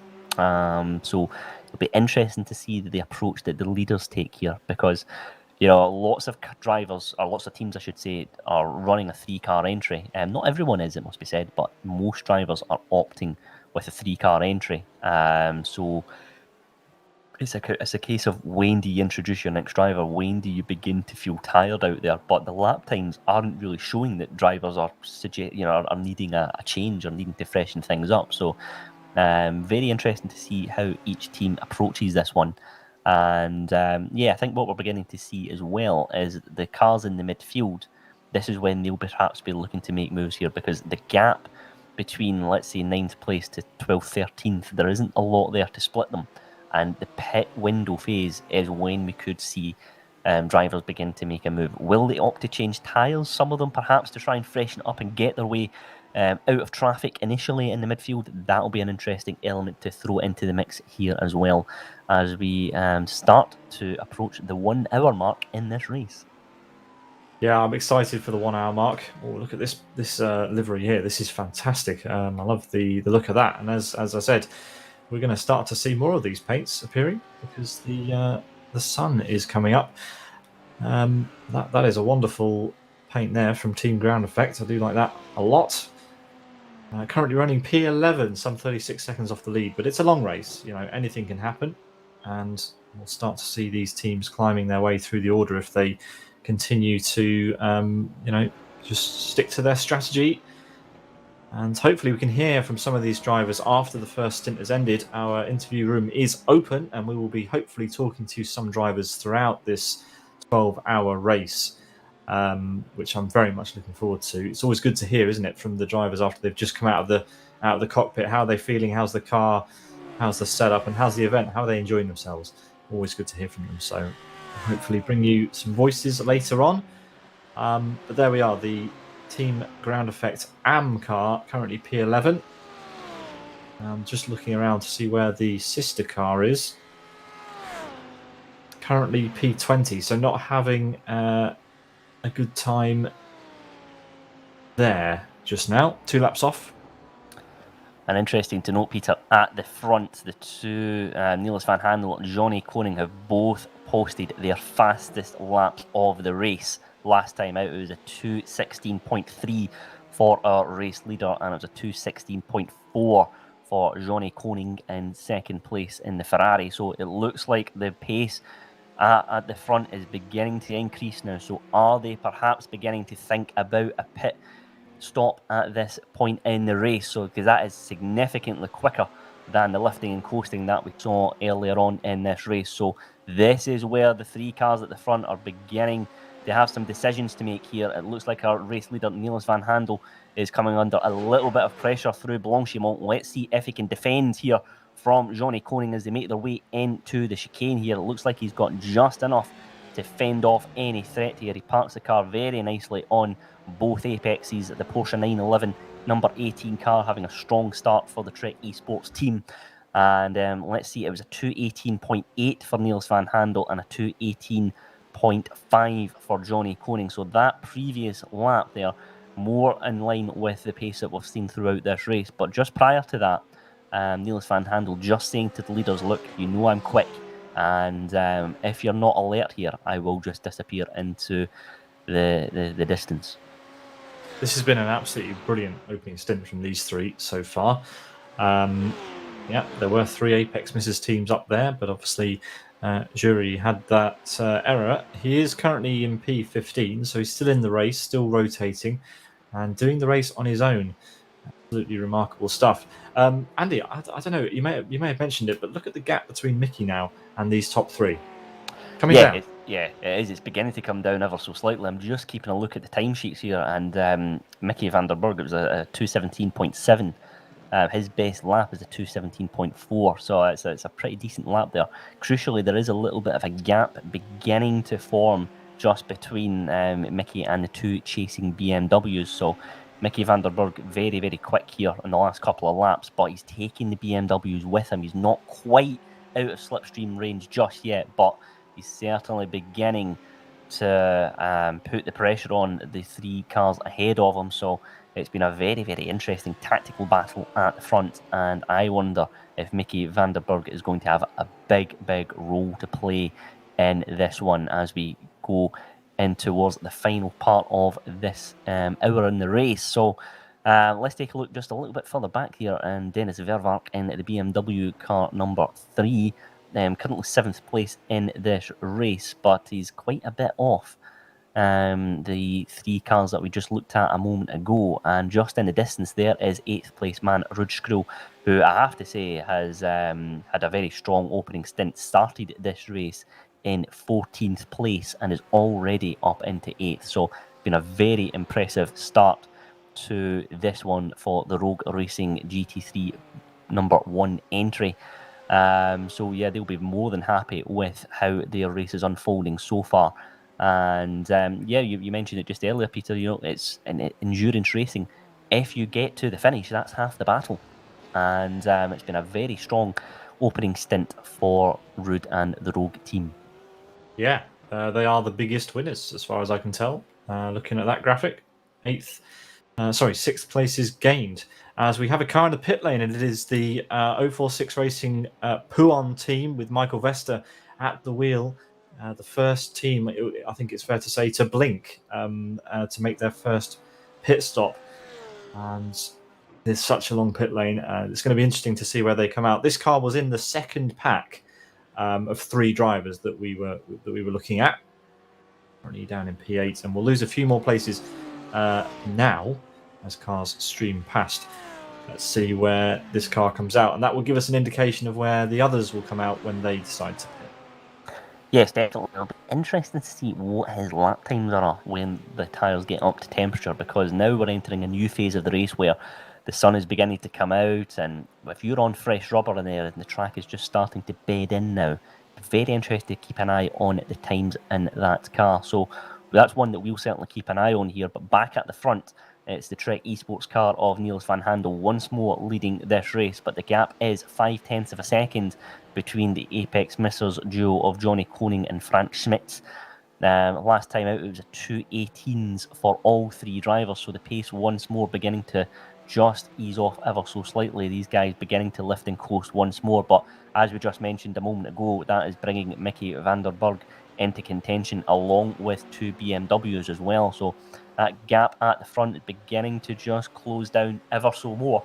But yeah, it's been interesting just to keep an eye on these drivers. Just one man as well, of course, that we've been keeping an eye on throughout, Jori Matheson, in that solo entry, is up into 13th place in this race because he has managed to get his way past Pat Seaborn, and he's got Michael Vester just behind as well, who of course we just seen going into the pits a moment ago. So Jori beginning to make moves. Of course, he did pit early. He will have more fuel than everybody else as well, and slightly fresher tyres as well, I suspect. I wonder if he has decided to change rubber as well. So yeah, one driver who is beginning to make his way up the order here. Back at the front though, at still the gap of around 0.5 of a second between the Trek Esports man of Niels van Handel. So let's take a little bit of a look further back here as we follow Colin Hall, currently in 9th place in this race in the BMW. He is sandwiched between Chris van Stryland and Patrick Sivazel, who are both 8th and 10th, and both, of course, well, we've got the BMW and an Audi to contend with here, does Colin. So the number 33 car is having a good race, it must be said. Started in 13th and up into 9th place. So he's had a good stint so far, but it looks like he's perhaps going to have a little bit of a move here as they go into Bradion and Eau Rouge. He's got a very, very good run at the car in front. Let's ride on board with him here and see if he can make a move into Le Combe. Car in front opts to go very narrow and takes a defensive line. That is forcing the 33 car to go on the outside. Let's see if Colin can make the move here. He's got the inside initially into the chicane, but he will have the outside on exit, and it looks like it's just been a little bit of a moment, unfortunately for him. He's not been able to make that move stick, and Chris van Stryland manages to secure or hold on to 8th place in this race, but crucially he now has a little bit of a gap between him and the 33 car. Wow, that was exciting. The most action we've seen down at the end of the Kemmel Straight for a while. We've got an incident on track. Let's take a look at the GK Design replay. I think it must have been a car losing it all on their own, was it? This is the David McKenna. Oh, yeah. So just looping the car on his own there. Not ideal. A good decision just to turn the car back there and then get on the brakes nice and quick, keep the car off the racing line and avoid coming into contact. So a good bit of sensible driving there from David McKenna. Looks like he's just pulled that car into pit lane as well, down into 18th place for the Team Goon Squad B entry. But good awareness there from David to keep that car out of trouble. Back at the front, though, it is a gap of 0.4 of a second between the race leader, Niels van Handel, with Johnny Koning still very much hot on his heels in the pink and white Ferrari, with the Porsche of Frank Smits following close by in third place. So I wonder when the leaders will begin to start thinking about making a trip to the pits, because we're rapidly approaching the 1 hour mark in this race, or the 2 hour mark, I should say. So yes, it'll be interesting to see how things begin to unfold here. 2 minutes 18 for the front two, and it was a 2:17.6 for Frank Smits. We've just had a change for fourth place because Mickey Vanderburg has been overtaken and drops down into fifth place, with Colin Hole there also making moves further behind. So we've had a little bit of a change here. Colin Hole being chased by Dennis Vervark in seventh place. So Mickey Vanderburg dropping down into fifth place. It's Eldon Zenderink up into fourth in the Team Cloud Racing 1 entry. So the 046 racing car drops down into fifth place after an impressive opening stint. And we've got a number of cars here, Peter, just noticing dropping into pit lane here. Dennis Vervark being one of them, Rudge Scroll being another, who's had a very impressive opening stint. So this is where the drivers are deciding to make a move and opt to refuel their cars. So that means that this man here, Yori Matheson, leapfrogs the rest of them and goes into seventh place in this race. Remember, he has already pitted for fuel earlier in this race after having an incident at Pujon. Back at the front row, these are the three cars we want to see. Will they begin to make a move into pit lanes? Frank Smith's getting very, very wide on the exit of turn 16, so he's just dropping back ever so slightly from the two race leaders.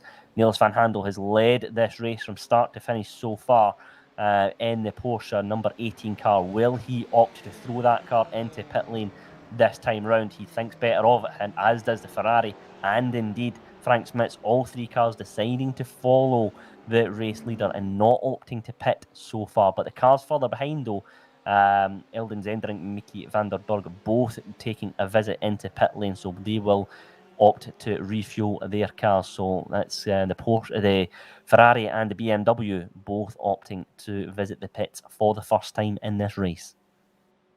Yeah, I mean, let's not ignore the fact that the top three, not only have they not gone in the last time round, they've not gone in this time round either. So these three have done something incredible with their fuel, and now the Apex misses really close together. Actually, I thought they might go for a move there, but no, opting to stick in behind. There is now some traffic to contend with for our leaders. Maybe it might have been a good idea to bail into pits on that time of asking.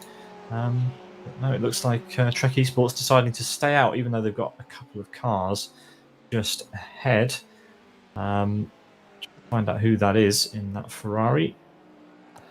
Yes, and it is. It's one where it's going to be costing Niels van Handel a little bit of time here, because he's going to get a decent run here out of No Name and into Puon. The Ferrari does opt to come off the racing line to let the race leader through, but the cars behind now will have to contend with that, because Niels van Handel, that is music to the ears of him, I have to say, because he has now managed to get a significant gap between him and the two Apex Missers cars. The little bit of traffic from the Ferrari has been great news for our race leader, who now has a gap of over 1.1 seconds between the two Apex Missers. So I wonder if Niels van Handel will opt to pit here with a significant margin between them. The 17 car of the Ferrari not getting out of the way just yet between the two Apex Missers. So this has been a disastrous lap for the Apex Missers team. The Ferrari and the Porsche both now really losing time between them and the race leader. The pink Ferrari, our race leader, opts to go into the inside, so he manages to get his way through, but the Porsche's not been able to do just that, goes wide before they make their way into the chicane here. So with having the two Apex Missers beginning to actually separate as well, and there it is, the race leader goes into the pits, and all three of our leaders go in. So Niels van Handel opts to pit this time with a significant gap of almost 2 seconds between him and Johnny Koning as they go into the pits. That has been a fantastic stroke of luck, you could perhaps argue, but it's Niels will say, I managed to make the move and I did it safely. and he really just put the hammer down, and it was a good bit of decision making, if nothing else, from Neil Sandel to decide to make the move nice and early, commit. It's very tricky to do that in an endurance race when you have a little bit of traffic to contend with, Peter, as you say, and he's really come out of that first stint with a significant lead, and I think he'll be delighted with that. Yeah, absolutely. One driver who we cannot ignore is our solo entrant, Yuri Matheson, who has kind of come out of nowhere and he's a little bit out of phase. He's repaired damage already, but now he's running in P5, and he's one of the fastest cars out on track, even though he's got damage, which is remarkable when you come to think of it. He's currently P5. The guys ahead, he'll be coming up to them now. They'll be leaving the pits very soon, and we'll see just how much of a recovery Yuri Matheson's managed to make here. Of course, he is slightly out on his pit strategy, though, Andy. He is indeed, yes, but he's a driver that we know has pace, and the repairs to that car look like they've managed to just about pay off because his lap times are pretty consistent. Last time out, it was a 2:17.6, which is 3/10 off his fastest lap so far. But he is going to take the lead in this race. Look at that. He makes his way along Radion and Oluge, and Yuri Matheson goes into the lead of this race, with Niels van Handel now coming out of pit lane and into second place. Johnny Koning now coming out, as does Frank Smits. So we have a change at the lead, and it looks like a significant gap into the bargain for Yuri Matheson. He is out of sync, as you say, Peter, but yeah, that is a real turn of events. Niels van Handel, of course, does have a bit of a gap now between him and the two apex missers. So will those two teammates work together here to try and close the gap? I suspect they have no choice, Peter. Yeah, and also Mickey Vanderberg, he had a slightly slower stop than the two cars ahead of him. He was in P6 now. He was in P4, now down to P7 as a result of being jumped by the two cars he was battling with, as well as the fast-charging Matheson. So, yeah, a little bit tricky there for one of the 046 cars. They're now together, so the 046 Racing, Puon, and the, I guess what you could call the factory car there, 046 Racing, in the Lamborghini just behind. So this is exciting now. We've got a car out of phase, running round at the front. Yeah, and you know what? He's quite entitled to just run that race and just carry on with it. He's a driver with pace, is Yuri Matheson, and yeah, he'll just be focusing on himself and trying to get himself, crucially, back into the front runners later on in this race. So if he can have a strong second stint here, then that could really play into his hands as this race develops. So Niels van Handel in second place at the moment, with a significant gap between the two apex missers behind in third and fourth. Then it's just further back, as you mentioned, Mickey Vanderberg's dropped down into seventh place at the moment, with Mikkel Vester and Eldon Zinderink in 5th and 6th place respectively. Daniel Beauchamp, of course, one driver that we mentioned, had a couple of moments earlier in this race. He's now up into 8th place. So it's been a decent few laps for him through the pit stop phase. Last time out, it was a 2:17.6 for him. So he is almost matching his fastest lap so far. So yeah, it's been a very, very interesting couple of laps here in this race, and I suspect that moment with the back marker could be pivotal as this race unfolds. So it's Niels van Handel with a significant gap. Look at that between him and Johnny Koning, with Frank Schmitz dropping into 4th place in this race. But it's that man there, the race leader, Yuri Matheson, with 15 seconds of a gap between him and the Niels van Handel Porsche. But what will be somewhat challenging for Yuri to contend with is he will have traffic in front of him. Blue flags are for informational only. It is, of course, in the interest of the driver to facilitate a safe pass, but Yuri will have that to contend with. So let's see how he manages to handle that, and let's keep an eye on the gap between him and second place in this race. Yeah, we also just missed an overtake with Team Goon Squad Endurance getting past 046 Racing. That's Daniel Beauchamp, who's had a pretty... he's had an adventurous start to this race, hasn't he? He's been involved in a couple of incidents. But he's making up places. He's now splitting those 046 Racing cars and looking fast in that BMW.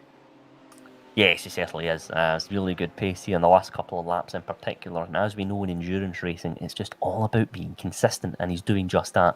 So Daniel Beauchamp, 7th place at the moment. He's got Mickey Vanderburg behind him with Michael Vester in front of him as well. So it'll be interesting to see how he copes with the pressure here. But yeah, it's been we're seeing that midfield begin to bunch together. We thought that might have happened just before the pit stop phase, and that is proving to be the case here. So let's see how things begin to unfold. 15 seconds is still that gap at the front. We'll continue to keep an eye on that. But yeah, it's been some really interesting battles beginning to unfold. These BMWs now just showing a little bit of promising pace here. We've got a number of BMW cars out there on track. Looks like most teams, I should say, are opting to double stint here. They're not making any driver changes, as we suspected may happen.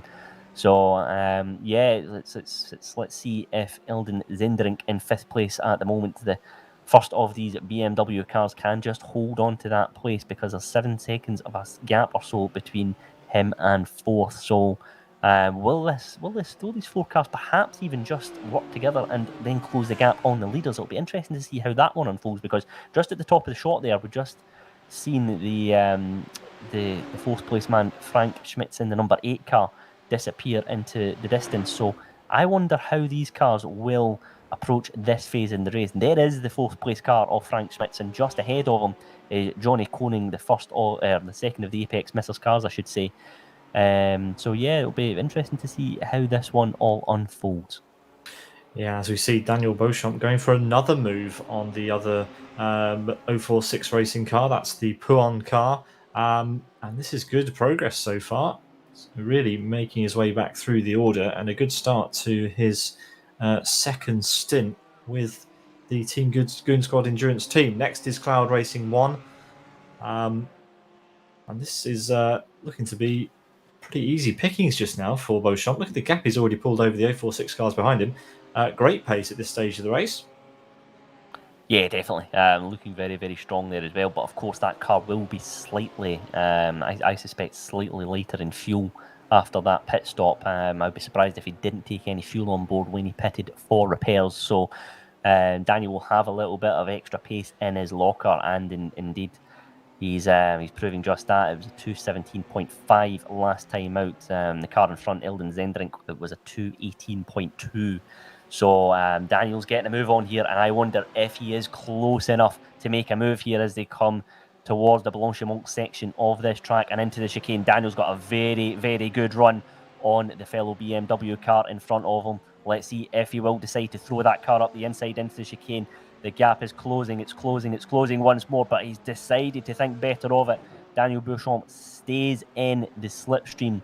I wonder if he will perhaps decide to make a move on the Kemmel straight now. So let's see if he can just hit his braking marker here into La Source and perhaps begin to cause problems for Eldon Zenderink in the car in front. So let's see, it's a very clean apex and a good exit there into the bargain as well for Daniel. Let's see if he will begin to use that toe. You almost don't want to take the toe too early here in this part of the track, because if you catch up and you use all of your slipstream in the early part of the Kemmel straight, it's difficult to get the move done into Le Combe. So indeed, what we're seeing there, Daniel momentarily dropping out of the slipstream on the exit of Radion, now darts out of it once more, goes side by side down the Kemmel straight. He's got the inside line, he's got that car in front as well before they enter that part of the track, and it's a good clean move from Daniel Beauchamp, and he goes into 5th place in this race. Fabulous stuff, and that was a lot of cars that he gained in not a lot of time. That's all happened since the pit stop phase. 3 cars he's picked off, and now he can set his sights on the 8 seconds of clear track he has in front of him before he catches up to the Apex Missers and Trek Esports. Absolutely brilliant stuff from Team Goon Squad Endurance so far. Yeah, that was an impressive little moment there. Yeah, good clean driving. Daniel picked that moment to perfection, and he had his nose in front before he even had Le Combe, and there was nothing Eldon could do, unfortunately, for him, and that is now bringing the number 12 car into the clutches of Michael Vester, car number 13, and indeed the Lamborghini of Michael Vanderburg. So we could see a couple of moves coming from this group here, 4 cars all bunched together, but I suspect it's the number 10 car there of Daniel Beauchamp who'll be driving with his tail up here.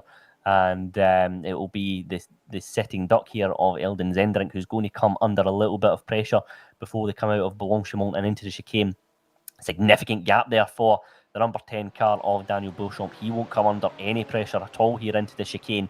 It will be the 3 cars behind him who will be scrapping. Let's see who decides to be brave and make a move here into the chicane. It looks like Mickey van der Burg has thrown that Lamborghini up the inside into the chicane. He does indeed do just that. He goes side by side. He's on the outside though into the second part of the chicane. He takes a very wide run on exit. That gives him the inside into La Source. He looks like he's momentarily got that car just in front, and I suspect that Mickey van der Burg has got that move signed, sealed and delivered before they go into La Source, and he makes his way into 7th place in this race. But look at that though, Peter.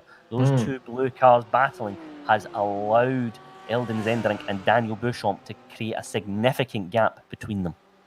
That's crucial. When you battle with your teammate, you know, you're always going to have that gap open up ahead. And yeah, that's just what's happened. He's actually doing a bit of weaving on his teammate to stop him from getting the slipstream, which is a little bit unusual. But he needs to focus ahead now. He needs to catch back up with the Team Cloud Racing and Team Goon Squad Endurance cars to get the slipstream back. It's really important around here. It's Spa after all. It's a slipstream track. You know, if you're not under that rear wing, then you're going to be losing time. Absolutely, yes. It just goes to show how a little bit of scrapping at the chicane, or indeed any part of this lap, really does compromise you when you're in a train of cars, because that is a pretty significant gap now between Mickey van der Burg and Eldon Zendrink. So yeah, Mickey's now got his work cut out for him if he's going to begin to close the gap here, and he's going to have to do that with a car hot on his heels as well. The 2046 teammates have got their work cut out here if they want to move further up the order. So we'll see how things unfold in that one. Back at the front though, Jori Matheson is managing to hold on to that gap. It was 15 seconds after the pit stop phase, and it's just beginning between 14.5 and 15. So Yuri's will be more than happy with that, I suspect. But Peter, what is very interesting to note is the gap between second and third of Niels van Handel and Johnny Koning is over 3.1 seconds. So that moment just before the pit stop, it was around 2 seconds or so, but Niels van Handel has been thrown in some very, very fast laps, and he's managed to increase that gap between the 2 Apex Missiles cars. Yeah, they're still together. Very much so. But yes, those gaps have extended slightly. So no fuel saving will be happening for the cars behind. This is where Trek Esports get a little bit of advantage back. They were leading the whole of the first stint. They didn't get any benefit of lifting and coasting. The Trek Esports car came in at the same time as those 2 Apex Missiles cars, and still managed to stay ahead. So this is really impressive driving after all. From the Trek Esports car. I just wanted to mention that we have actually lost Road Racing GT3, the second entry. They are out of the race down there, the number 16 car. They can, as far as I know, rejoin later on. So we may see them back, but as far as we are concerned right now, they are out, and we are down to 20 cars. Yes, it's one of those ones. We've got you've get the car repaired as best as you can, and do you know what? It's a great experience. Any endurance racing, you're there as a team. You've been working together, preparing for this event, and it's always disappointing when things don't go your way, particularly early on in an endurance race. But hopefully it'll be good to see that Rogue Racing number 2 car back out there at some stage in this event. So that's one we'll certainly keep an eye on here in the commentary box. And another one worth keeping an eye on is this man here, Ruud Skrull, because he had a very impressive opening stint, currently in 9th place. There's a significant gap, of course, between him and the 2 046 racing cars in front. But again, as we've mentioned time and time again, it's all about running your own race in endurance racing, and Ruud has done a fantastic job of doing just that. 9th place for the number 1 Rogue Racing car, and both him and his teammates will be very, very happy with how this race is going so far for him. So credit to those guys. It's been nice and clean stuff so far from them, and they'll be looking to build on that as this race develops. A few more donations coming in for our course today. We are racing in support of the Dutch Cancer Society.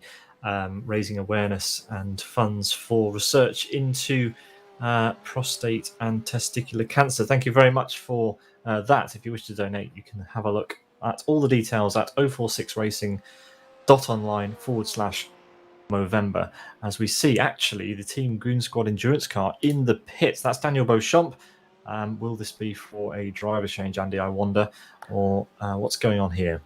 Yeah, it'll be interesting because he did, of course, pit rather early in this race. So I wonder if he's perhaps just running a little bit low on fuel and decides to just pull the car in and give it a little bit of a top up here. I'd be interested to know if that is going to be a driver change because Daniel's been driving very well.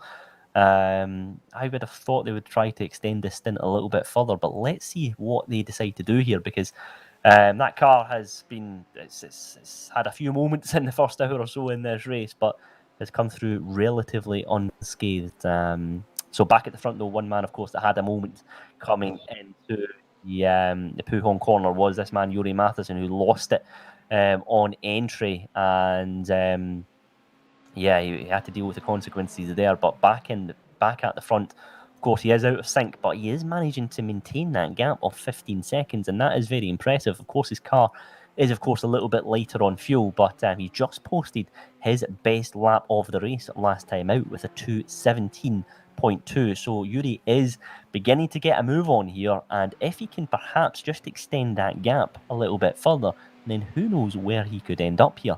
What he will be hoping for, though, is that Niels van Handel is drawn into the clutches of the Apex Missers duel, because if that is the case and they have to kind of scrap a little bit, that will allow Yuri to just pull off and just increase that gap ever so further. I suspect, Peter, that might have been Daniel Beauchamp just topping up for fuel. He's still in pit lane at the moment, but I can't see a driver change for that Team Goon Squad car. So one we'll keep an eye on, but it looks like Daniel's just topping that car up for fuel. Wonder if he'll perhaps take a new set of tyres, but look at this though. We've got Yuri in the pits. Yuri Matheson, our race leader, opts to pit here with a 15-second gap. So let's see where he comes out here. It's a very, very long pit lane, of course, in this lap because we're running the endurance configuration of the Circuit de Spa Francorchamps. But Yuri Matheson brings his Ferrari into the pits, so that means we've got the Trek Esports Porsche, the number 18 car of Niels van Handel, back into the lead of this race, but crucially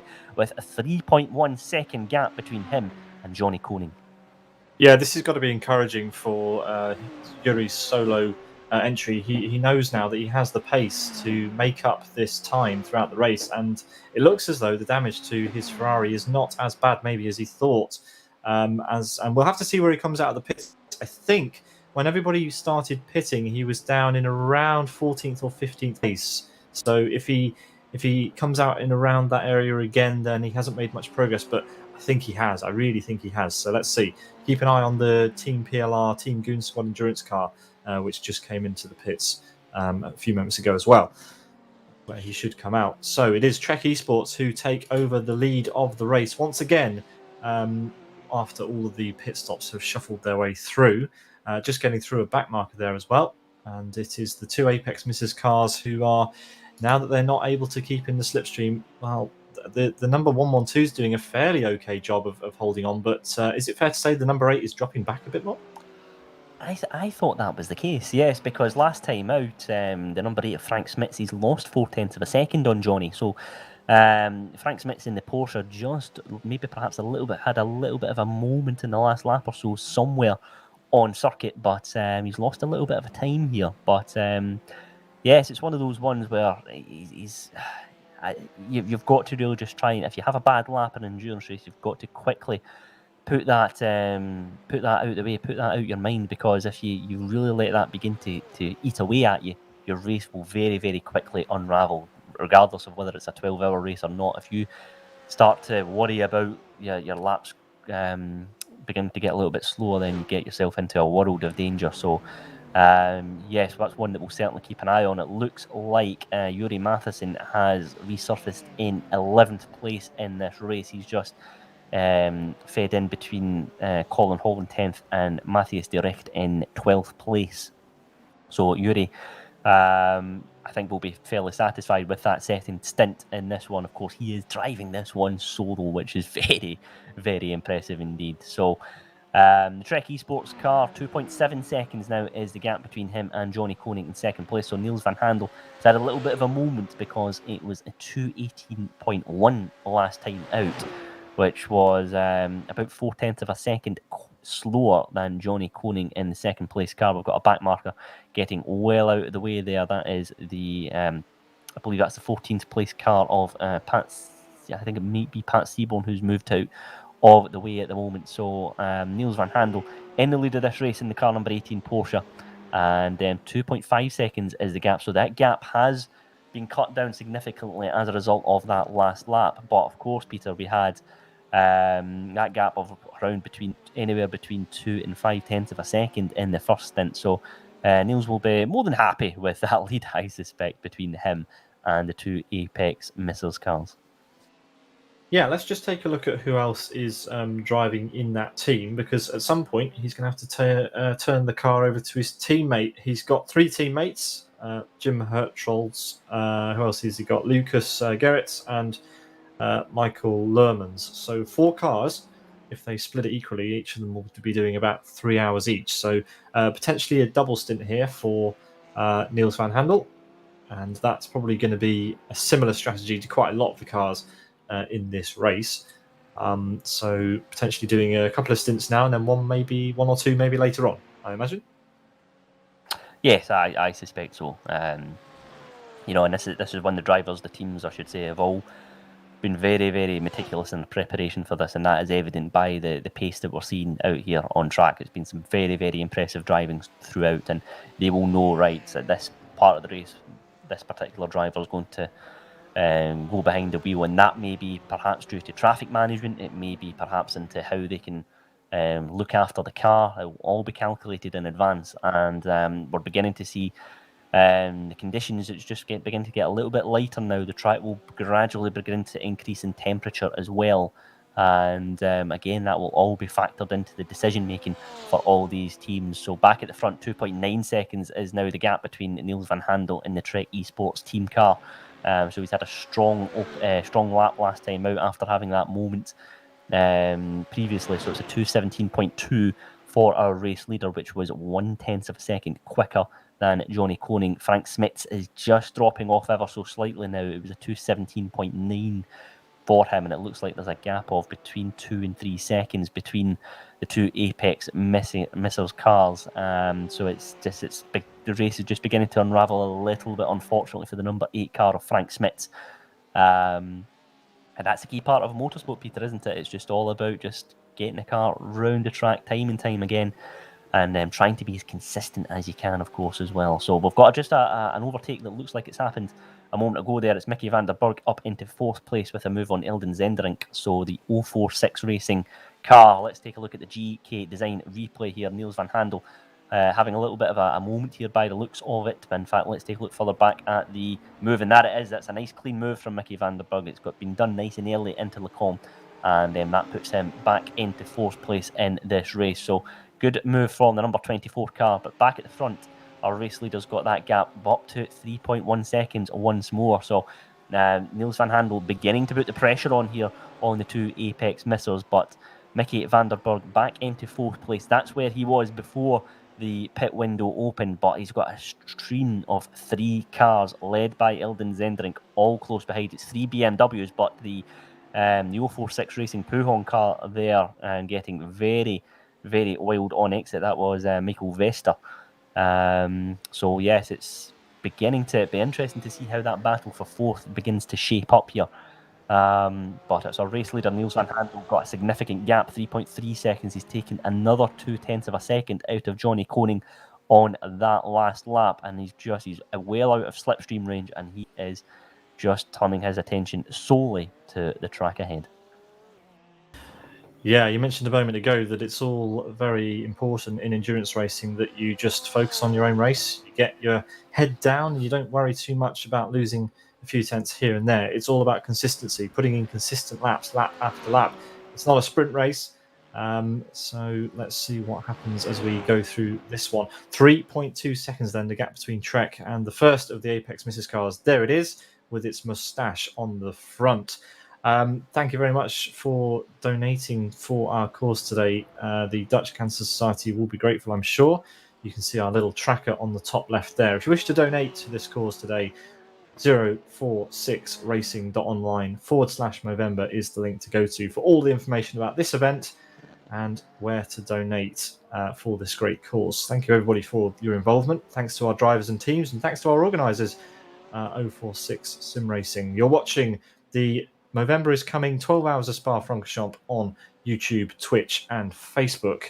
We're Sim Broadcast, and we're bringing you coverage of this race today. It's been good so far, 1 hour and a half through so far, and it is Trek Esports leading the 2 Apex Misses cars, then 046 Racing, Team Cloud Racing 1, 046 Racing Puon, Rogue Racing GT3, the first team there, iRacing UK Ghost, Team Ground Effect AM, and CDRN Max Speed round out your top 10.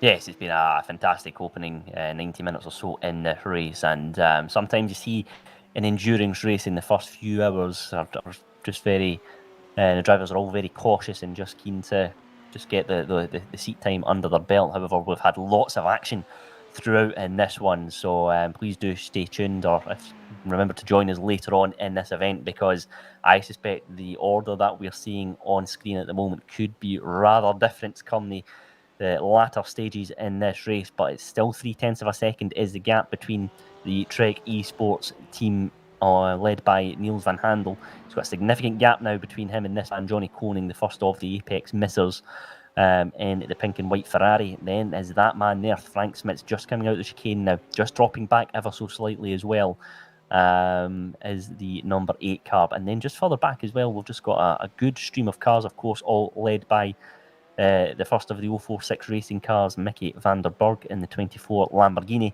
And it's interesting here just how Frank Smits approaches the next half hour or so of this race. Currently in third place at the moment, but I think he'll be disappointed to have just got himself out the toe here from his teammate Johnny Koning. He'll be looking to try and get involved, but it's just not quite gone to plan for him here in the second stint, but it has gone to plan for that man there, Mickey van der Berg, because he made his way past Eldon Zenderink in the yellow BMW, the first of the Team Cloud Racing cars, and Eldon is coming under significant pressure here from Michael Vester. Let's see if the blue car can make a move. He goes on the outside, flashing the lights there into Lecomte to say that he's to signal his presence. He's got the inside in the second phase of this corner. They come very, very close together, but they don't quite touch.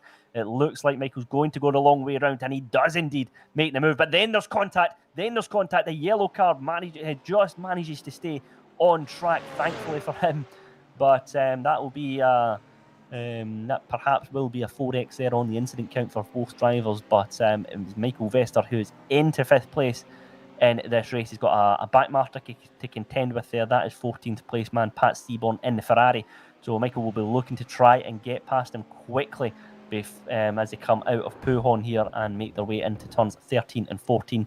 He's very, very close to the Ferrari here. Let's take a look at the GK design replay on that incident. Let's see how things were unfolding. We've got... this was a new incident. That was a new incident, actually. Yes, Beauchamp there, because he's just gone tumbling down the order, and I wondered what had happened, and it's almost been a little bit of a mirror image of the incident between that we had earlier on with Yuri Matheson, Peter. He just lost the car on braking on the curbs, and he has gone tumbling down the order.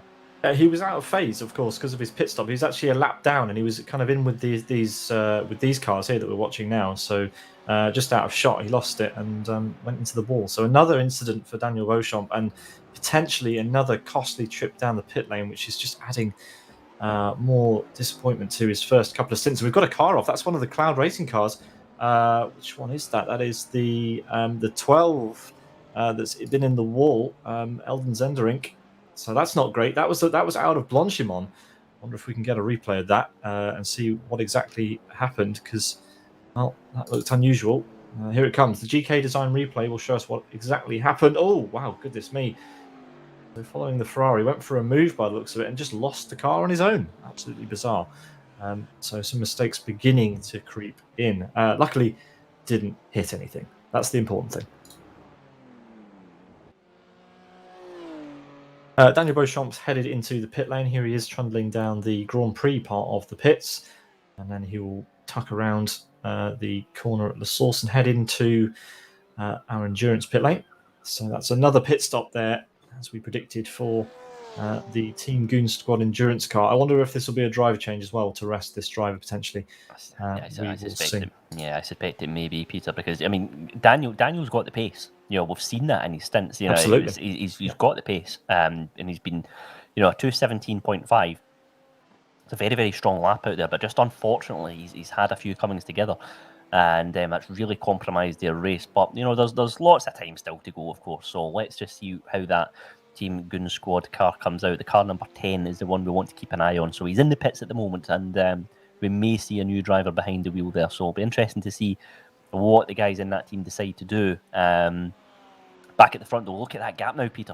4.1 seconds is the gap between the Trek Esports leader of Niels van Handel and Johnny Koning. So it looks like Johnny is just falling back ever so slightly because he's 0.4 of a second slower than our race leader on the last lap. And this is great news for the Trek Esports team. Yeah, another thing I also want to bring your attention to, Andy, is our solo entry. The car currently in 11th place, the 185, driven by Yuri Matheson. He has he's made some good progress. He dropped down the order quite significantly at the beginning, and he's now in P11, which is really, really a good recovery so far, given the length of the race we've got left to go. This is looking promising for his solo effort. Yeah, it definitely is. Again, a driver we know's got pace, and he'll be really disappointed to have had that incident in Pujon where he just lost the car on the entry into the corner, and it's a tricky one because you want to use as much of the curb as you can on the outside to really open up that corner, because you can gain a lot of time by doing that. But what the risk of doing that is if you just take a little bit too much of the curb, if you've got the wheel a little bit too high, it really does unsettle these GT3 cars. And unfortunately for Yuri, he paid the price for that and into the barrier as well, unfortunately for him. Let's take a look at 8th place man Nathan Willoughby, who's been a driver who's been had a good stint so far, into 8th place at the moment for the number 17 car, just making his way out of the chicane. So he's looking to make his way up the order here slightly. So currently in 8th place. I mean, started this one in 15th and up into 8th, so doing pretty well, and he's just posted his best lap of the race into the bargain with a 2:18.0. So Nathan beginning to get a move on here. He's got Rudskrull just a little bit further up the road, and he'll be looking to put him under a little bit of pressure as this race evolves. Yeah, what a great race it's been so far. I'm really enjoying our time here. An hour and 30 gone in the 12 hours of Spa here on Saturday, the 20th of November, 2021. Ghost Racing, iRacing UK Ghost 17 car, making his way to the end of Kemmel, and looking good. Has made a little bit of a gain since the beginning, so 7 places. That is impressive. In fact, this is the highest climbing car so far in the race, so not just a little bit, but a lot. Doing some great work, and this is what you want in endurance racing. If your qualifying doesn't quite go to plan, if you can turn it around in the early stints of the race, that is really important, because that's when all the major incidents tend to happen at the beginning. Once you get that out of the way, if you can gain places, then it just stands you in good stead as we start to see the track really becoming bright. We're going to see the sun beating down, I think, any minute. Yeah, absolutely. That's one of the key parts of motorsport. I mean, you'll find there's a number of drivers who perhaps aren't the strongest in qualifying over the course of one lap, but it's the consistency that gets them through the races. And that is so important, because if you're just one of those drivers that can stay within a tenth or two of your fastest lap, you'll always be there or thereabouts. And it's been a strong race for Nathan here.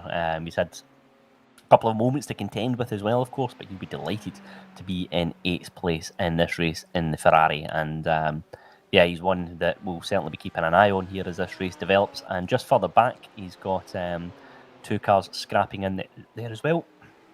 What that does is lets Nathan focus on the track ahead, and let's take a look just further up the road to Michael Vester. He is currently in 5th place in the 046 Racing Pugon car, 0.3 of a second just off his teammate in 4th place, which is the impressive Mickey van der Burg, who's had a very strong race so far, it must be said. But Eldon Zendrink in the yellow car had a moment a few laps ago at this very corner, and he's got a little bit of traffic to contend with as well, because that is Pat Seaborn in 14th place in the Ferrari. Eldon looking to try and make a move. Of course, remember, in iRacing, blue flags are informational only, and Eldon not able to get past at no name here, so unless he can do it in the short straight before Pujon, he's going to really have to bide his time. It might be after Stavolo before the BMW, the yellow BMW, can make a move on that Ferrari. So Eldon will be disappointed here to not be able to get a move on here. But I suspect it's one where, again, traffic management, Peter, is really going to be something that the drivers are going to have to contend with. And I wonder if the teams will be bringing their drivers in based purely on that fact. Absolutely, but maybe not straight away in this race. You know, it's endurance racing. Everybody is going to have traffic problems, and as the race goes on, the traffic will begin to learn what's expected of them. As we see the lights flashing on the Team Cloud Racing #1 car, and still having troubles, it has to be said, to try and get past this Ferrari. Finally through into Blanchimont, which is the fastest left-hander on the track, and yeah, there we are. But yes, everybody is going to have traffic problems. You just have to accept that it's part and parcel of endurance racing, and you just have to get on with it. Yeah, absolutely. And I just wondered as well, Peter, slightly further up the road, what things are, what the Apex Missiles team are thinking at the moment, because this second stint hasn't quite gone to plan for them. We've got Johnny Koning 4.7 seconds down the road from our Trek Esports leader, Niels van Handel. But crucially, Frank Smits has just fallen off ever so slightly as well. So that first stint for the Apex Missiles arguably couldn't have gone any better. They were both, until that last lap, of course, but they were both nice and tight, nice and close to the race leader, saving fuel as well. But crucially, that incident with the back marker where they just couldn't quite both get clear of them allowed Niels van Handel to get a gap of just under 2 seconds before they entered the pit lane. But credit to Neil as well, he has increased that gap significantly to really give the Apex Missiles something to think about here. Yeah, it was all about that back marker and the pit stop. Luckily for these two, the two Apex Missiles cars, it happened so late in the stint that they really didn't have too much time where they were running around on their own. They always had that slipstream from Trek. And so that back marker came just about when, the best time that it could have happened, really. There is no best time to meet a back marker, but if you want to do it, it's just before you come in the pits. But yes, it's more important to stress that the JEFT Apex Missiles entry is now pushing 12 seconds off, so 8 seconds back from his teammate, and we're watching them now. It's a long race. Anything can happen. These three are still the podium sitters by quite a margin. 11 seconds back to the first of our hosts, the 046 Racing Team in P4 in that wonderful Lamborghini Huracan GT3 livery, sporting the mustaches. Yeah, I've been really impressed with how Mickey van der Brugge has run this race so far, I have to say. He's been very, very strong throughout, and I think 046 Racing will be delighted with where that car is in this race. The 24 car currently in 4th place, 0.2 of a second or so, a gap between their second entry, the Pujon entry, driven by Michael Vester. But Mickey van der Brugge has been very, very strong, consistent and clean driving as well. And that's really handing over that car to his teammate in a strong position. Yeah, let's look who else is driving the number 24 on our list. It's another 4-car team. Rudy Vestagen, Peter Delarco and Jan van der Poel will be driving that car alongside Mickey van der Berg. So again, probably a 3-hour contribution or thereabouts for Mickey. So, very impressive opening stint, and good position so far for the 046 Racing Team, dragging along the Pujon entry as well for that team as well. But yes, like you said, a nice drive again after the pit stop. Didn't go his way, did it? The pit stop. He ended up being behind out of the pit lane, but has got back up to P4. Where's our solo driver, P11? How's he doing? So we've got Joni Mathis in 11th place at the moment. Last time out, it was a 2:17.7, so a fairly decent lap there and pretty close to our leaders as well. So let's follow him here, the 185 car. He's got 10th place man Colin Hall about 10 seconds or so up the road, so he's got to really get a move on here. However, Jori Matheson has gone 3 seconds quicker last time out than Colin Hall, so Jori's going to begin to really put the pressure on here. Like Colin Hall in 10th place, his best lap so far in this race is a 2:18.5. So Jori's last lap of a 2:17.8 is significantly quicker than Colin's best lap. So Jori will be looking to begin to reel Colin in here. Colin's had an impressive race, it must be said. Started in 13th and up into 10th for the number 33 car. But Jori's a driver we know with bags of speed here, and he'll be looking to put the 33 car into a little bit of pressure and get himself into the top 10 before the end of his stint, I suspect. Yeah, the sister car in Team Cloud Racing 2 is trying to catch up to the back of TRX Racing. This is one of the closest battles that we've got on track at the moment. And yeah, it's two BMW M4 GT3 cars. And this Cloud Racing 2 car is trying to break down TRX Racing as they enter the infield section, I guess, that you can call it, of the track, the more twisty section, as they head down towards No Name Corner. It's starting to bunch up. This is the part of the track where the tyres are screaming at you when you're following another car closely.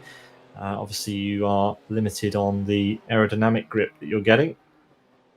You follow a car closely. And as we head into Pool 1, this is seriously tricky, isn't it, Andy, to follow another car through here? Oh, it definitely is. And particularly, as you say, Peter, at this phase of the race, it's easy to just really take too much of that curb there on the exit. And before you know it, you're in all sorts of bother. But the BMW it's a very stable car by its very nature. The curbs don't tend to unsettle it quite so much. And that's why it is such a popular choice among GT3 drivers. But that being said, as soon as the tyres begin to drop off in terms of their overall performance, any car can become a real handful. So let's ride on board with the 15 machine of Chris Van Stralen, 13th place at the moment. He's got the 19 car ahead of him of Matthias Direct, who is posted a 2:19.4 last time out. It was a 2:18.4, 1 second quicker. Was Chris last time out, just a little bit too far back, I suspect, into the chicane. He is going to throw that car up the inside, however, but he's not quite enough there to make that one stick, but it was brave all the same. Now he's into the slipstream as they go into La Source. He's pulling their race leader there in the distance, or Niels van Handel, the number one you'll see on the mirror. He's got these two cars in front scrapping, so that might perhaps affect his lead, which is 5.4 seconds. So the race leader is behind this battle here. Chris Van Stralen goes into 12th place, and then the orange car getting well out of the way for our race leader. So Chris has managed to make that move stick, and he's got a significant lead into the bargain as well.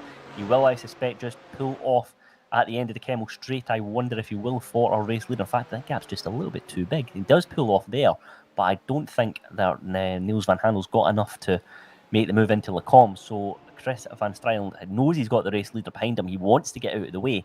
And in fact, the race leader's gone off. Our race leader's gone off. Niels van Handel has just lost the car at the apex into Lecombe. He's just taken the rear end of the Porsche. Just got very, very loose indeed. And he has dropped down into second place in the race. Let's get the GK Design replay on that one. So we've got the yellow car in the lead, looking to get out the way as a back marker. Niels van Handel's taking the curb, and then he's already side on halfway through the corner, and our race leader goes off. Thankfully, he keeps it out of the barrier, but we've got a change at the front, and it is the Apex Missers now in the lead of this race. It's the pink car of Johnny Koning, and that is pure drama here at Spa.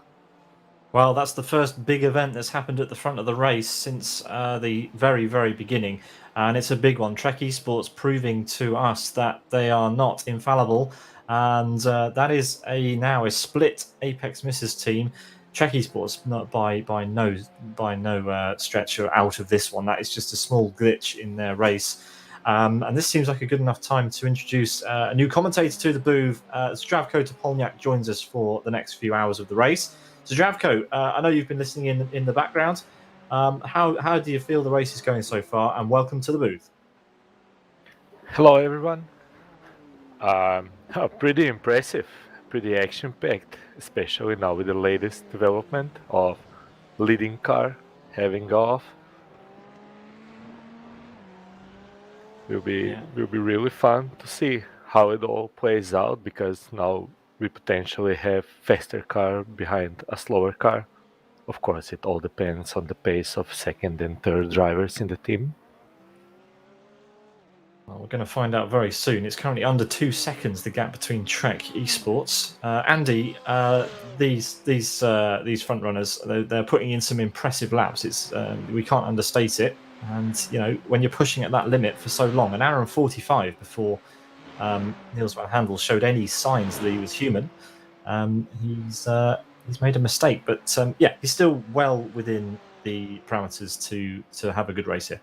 Yeah, he is. I mean, the gap is just fluctuating around the 2 second mark, and considering, where he had a significant gap just a lap or so ago, and he's kept the car out of the barriers, I think he'll be, as happy as you can be. I suspect, the tyres will have lost a little bit of grip as they've kind of scrubbed over the track there, unfortunately. But it's that part of the lap, Peter, that we spoke about, where that's where the setup of the car really comes to the fore, because it's a very, very tricky section. The car, the weight of the car is transferring from left to right very, very quickly. And in these Porsches in particular, they are very lively cars. And it's one thing we mentioned in qualifying, just how much of a handful they are. They're so tricky to manage in lots of situations, and unfortunately Niels has just come off worse for wear. But the gap is decreasing. It's now 1.6 seconds. So it looks like Neil has got the hammer down and is looking to begin to close the gap, because Johnny Coning's he's managed to get his way through the back marker. I suspect that's perhaps what's cost him a little bit of time here, and that will indeed benefit Niels van Handel here, because he's going to take the slipstream with him through Blanchimont and into the chicane. That will close the gap down even further, and if he can get it under a second, then he's very much within striking range. So Niels could make a very, very quick recovery here. The back marker gets well out of the way into the chicane, and look at that gap. It's now down to 1.2 seconds. So Niels van Handel has taken over a second out of the race leader in the space of a lap, and Johnny Coning really has to get a move on here. However, last time out, he's just about matched his best lap there. It's a 2:17.4, but it was a 2:16.5 for the Trek Esports man. So this battle at the front is very much hotting up now. Yeah, and there was a back marker involved, of course. That's never what you want. As we look backwards as they fly up Radion and Eau Rouge, it's such a cool corner. Makes me want to be out there in the cars. Zdravko, you're new to iRacing, but have you managed to drive around Spa yet? Yeah, I tried it a bit with the Ferrari 488. I don't know if I should disclose my time. In my defense, I did 5 laps, and those were the only 5 laps I did in iRacing. Let's just say I went 5 seconds slower than Niels went last lap. Andy, I know you've been doing laps as well. Come on, spill. No, I won't do it to you, mate. It was a baseline setup after I went out. I just had a couple of just getting the excuses. In the BMW. I like the BMW. It's a very nice and stable car, but it wasn't anywhere near the pace that we're seeing at the front here. And again, that's a credit to the teams here, because it's all well and good being able to being a fast driver, but when we're here on iRacing and we're racing at this level, it's all about how you can set a car up as well. Not just to suit yourself, of course, but your other teammates. And these drivers have got these cars dialed up very, very nicely indeed. As we're seeing here from second place man Niels van Handel, because that gap has decreased even further. It is now 0.6 of a second between him and our race leader Johnny Coning. So Niels van Handel is in slipstream range here, and he will be getting the benefit of that as they make their way through Blanchimont. So they'll expect that gap to decrease even further by the time they hit the chicane. And Niels van Handel is very much a man on a mission here. It's a 2:16.5 last time out, a very, very fast lap. And our race leader's got a back marker to contend with here as well. I hope he will perhaps get past him around the Kemmel Straight here, but that gap is decreasing by the corner, and Trek Esports are really putting the pressure on our race leader here. Yeah, this is going to be mega. He's going to get so much slipstream. And the gap is down to 0.6 as they hit the source. A little bit of a slide from the Apex Misses MJDD. And Zdravko, take us away for this race through Eau Rouge. It all now depends on the climb through the Eau Rouge, but I think that if Trek manages to be close enough, and I think they are, they will get a tiny bit of slipstream. But I think it's not close enough for an attack. But it looks like the spin that he had kind of fired him up. Maybe that was just the medicine he needed to wake up even more after almost 2 hours of racing. And he's on the hunt, definitely. Don't forget that we are closing into the pit stop window. And last time around, he extended his advantage right before pit stops. So it might be his plan again. So if that is his plan, he will definitely try an overtake on the track. It's not a must in as long as the race as this is. He doesn't have to overtake, especially with the pit stop coming in. But I think he really shows that he wants to, as he's following close to through the Pujon. I think he just has the upper hand in the grip department. What do you think, Andy?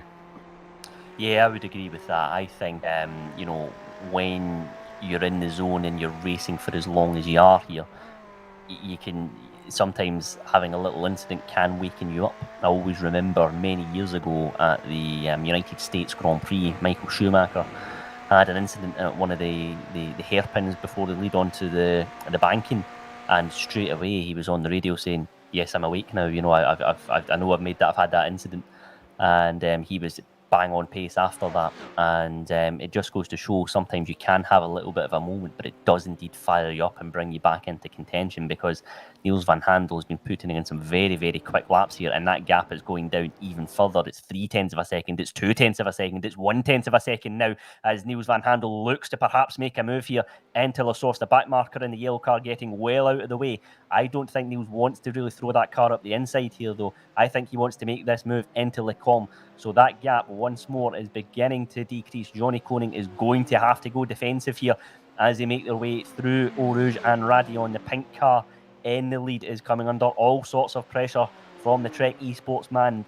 And let's see if the Porsche is going to get a good run on exit. He does just that. This could be a change for the lead here, as the Apex Missers car is going to have to go on the defensive. Niels van Handel is taking as much of that slipstream as he possibly can. The gap is 0.2 of a second. Will he throw the car up the inside? He thinks better of it. And Johnny Koning lives to fight another day. This is really beginning to hot up at the front here.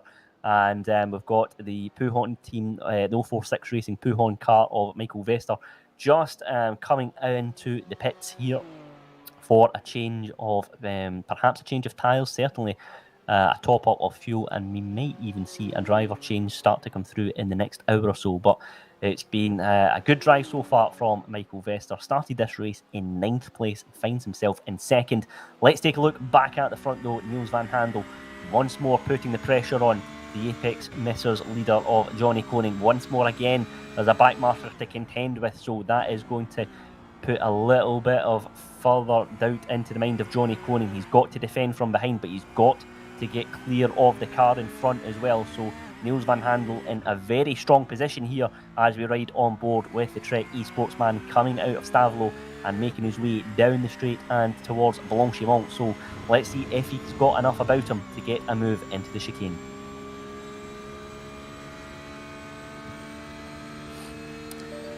And we see the gap once more, 3/10 of a second, though he's not managed to make the move. The car's going into 6th gear. Listen to it. In fact, he's just lifted off there, Niels van Handel, onto Blanchimont, so he's just not managed to clip the apex there into the chicane once more. Back markers not quite managed to get out the way of our race leader yet, so Niels has not lost too much time in that incident. He goes very wide on apex. The back marker gets out the way. The pink car, the Ferrari of Johnny Koning, goes narrow, goes defensive. He's forcing Niels van Handel onto the outside, and he stays in the lead of this race. Well, that was tricky. That was tricky definitely for the leader. I think he hoped for the left car to let him racing line into last turn, into the chicane. He wasn't that lucky. Of course, blue flags are only advisory here, so he didn't have to. We see Nielsen still on an attack. Let's see if he does ascend. It looks like he will stay behind. Yeah, That Ferrari has a nice pace on the straights. Absolutely, and into Lake you can really see how how that Ferrari just it has the legs on the straight. Trek was close, but not close enough even to consider going for a move at that point. Also worth mentioning that 046 Racing Podium was the first to blink in the second stint. They've come into the pit lane and they've rejoined down in P13. The sister car for the 046 Racing team is currently P4, and we should expect them to come in soon as well. So this is, as you mentioned, as early as Jabko, this is where the second pit stops for most teams will begin to come. It is Apex Mrs. MJDD who lead the way as we approach 2 hours into this 12 hours Movember is coming race, the 12 hours of Spa Francorchamps provided by 046 Racing. Thank you, everybody who has donated to our cause so far with the in racing in support of the Dutch Cancer Society. We're almost at our first goal of €4,000. You can see on our little counter at the top left of your stream. Andy, look at this battle now as they head down towards Blanchimont. Yes, 1/10 of a second is the gap between Niels van Handel and our race leader, Johnny Koning. Johnny is going to have to go defensive into the chicane because the Trek Esports driver is putting the Ferrari man under all sorts of pressure here. Look at that gap narrow as they go into the chicane. But Niels van Handel not managing to find a way through just yet, unfortunately, and he's just got the car a little bit loose on exit as well, so that's cost him a little bit of time as they go down the start-finish straight. So Johnny Koning is doing a very good job of keeping the Trek Esports man at bay, and all the meanwhile, third place man Frank Schmidt is dropping further behind in the Apex Missers number 8 car. So it really is becoming a two-horse fight at the front of this race at the moment, but Niels van Handel not managing to find a way through just yet. Yeah, and as we saw again, the Ferrari gets an absolutely monster launch onto the straight. Also worth mentioning, we've got some more pit stops now. These two, they went really, really late into the pit lane last time, so I expect them to be able to stretch this another 3 or 4 laps.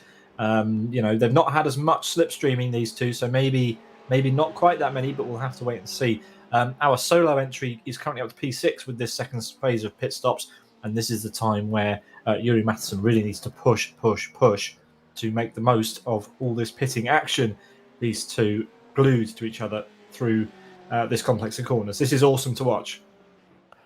Yeah, great stuff. A great battle at the lead here as well, but good, solid defensive driving from the 112 Ferrari of Johnny Koning.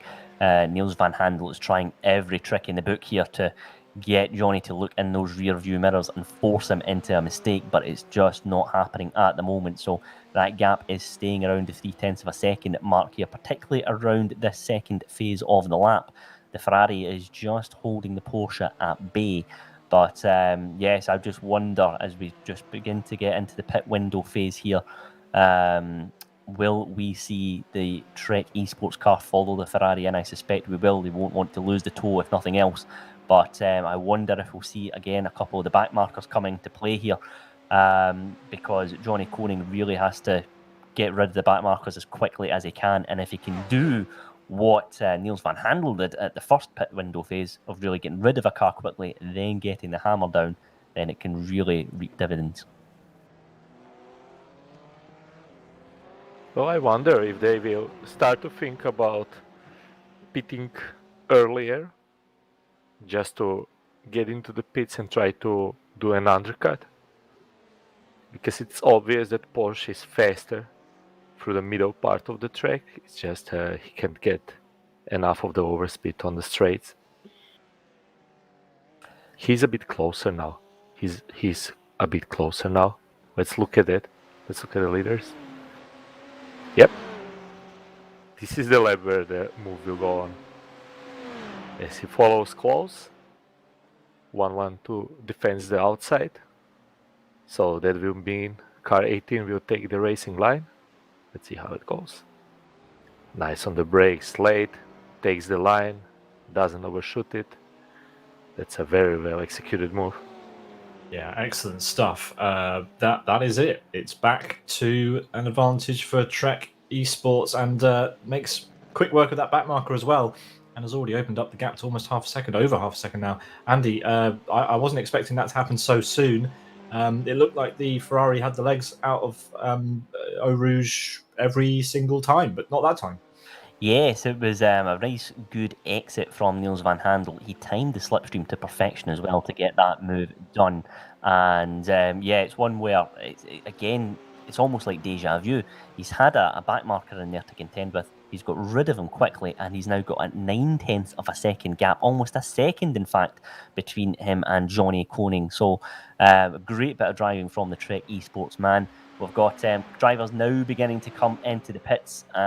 To do a driver change, so we'll see some new names out there on the cars, and those drivers will be keen just to get into the race nice and quickly, just get a couple of decent laps on the board and build from there. But it's been a solid start to the race for a number of teams out there, but this is where drivers will be coming into a car that might feel a little bit different, and giving fuel loads, giving perhaps a little bit of damage that they've had earlier. And this is where the real team part of endurance racing comes to the fore. Yeah, we have in for Mickey. We have Jan van der Poel. We also have leaders in the pits. This is a little bit earlier than I expected as a Zdravko, to be honest. I thought they would leave it out for a couple more laps, but anyway, they're in.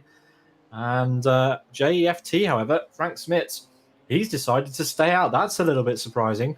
He's been a little bit off the pace. He's been maybe saving some fuel.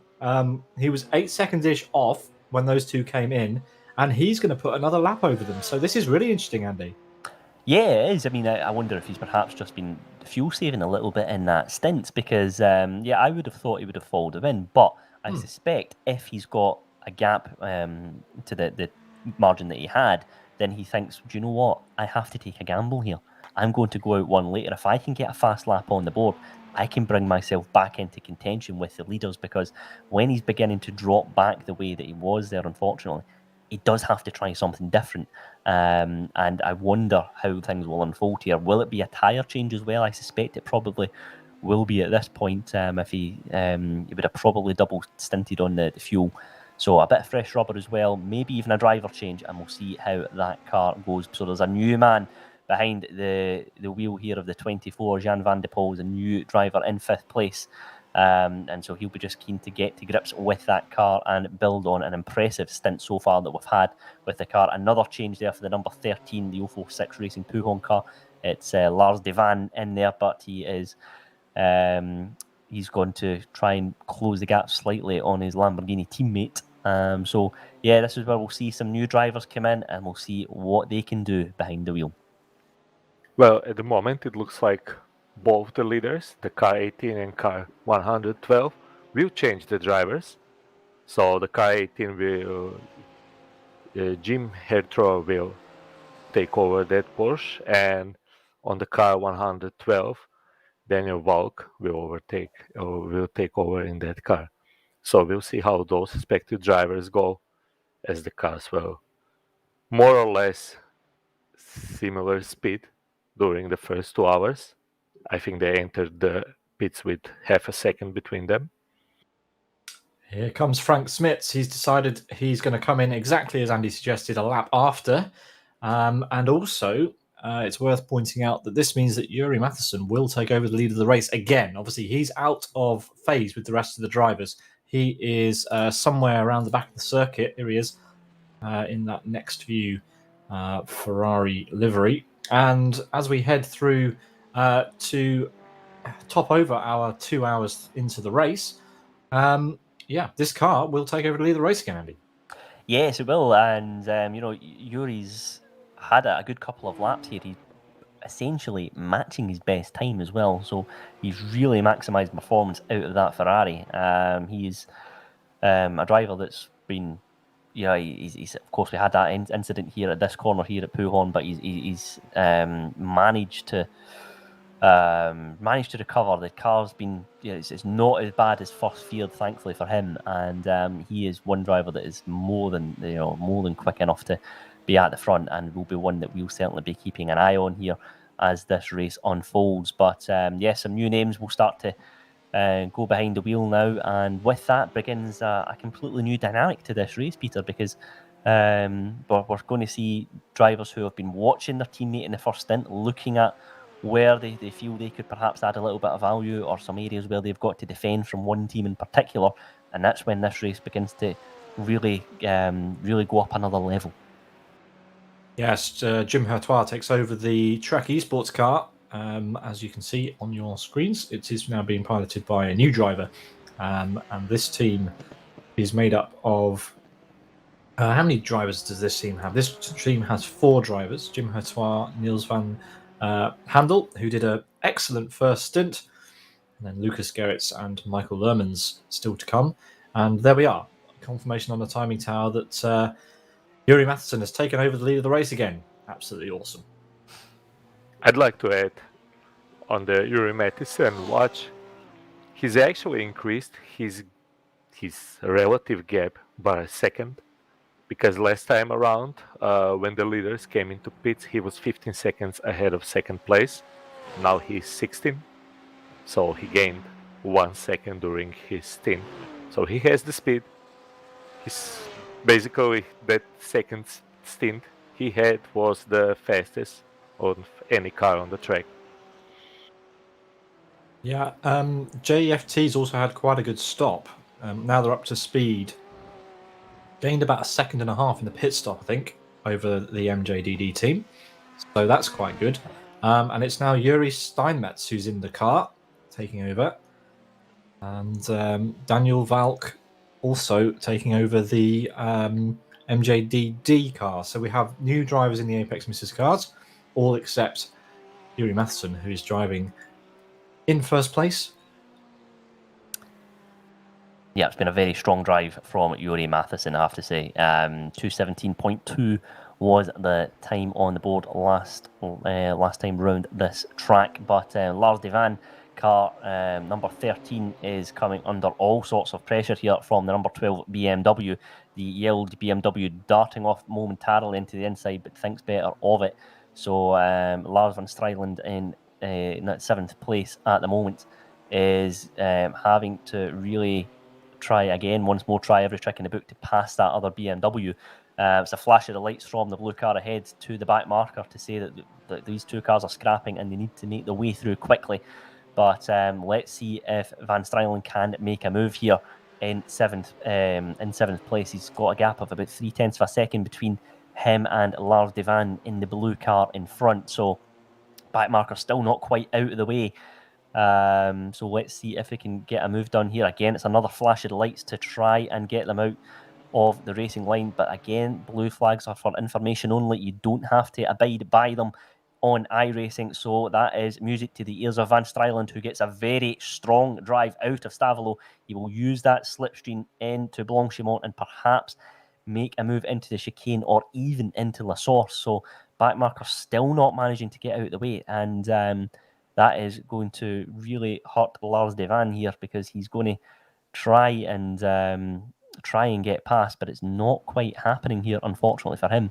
Let's see if he can perhaps get a move done here as they come out of La Source. And again, it's a very defensive move there. Oh, look at that. Again, the yellow car's now coming into contention. We've got the number 8 car, the 13 car, I should say, sorry, getting involved as well. So let's see if they can get a move done here. And then the blue car goes up the inside. The orange car gets out of the way, releases both cars. And yeah, that was a really dramatic half a lap there or so.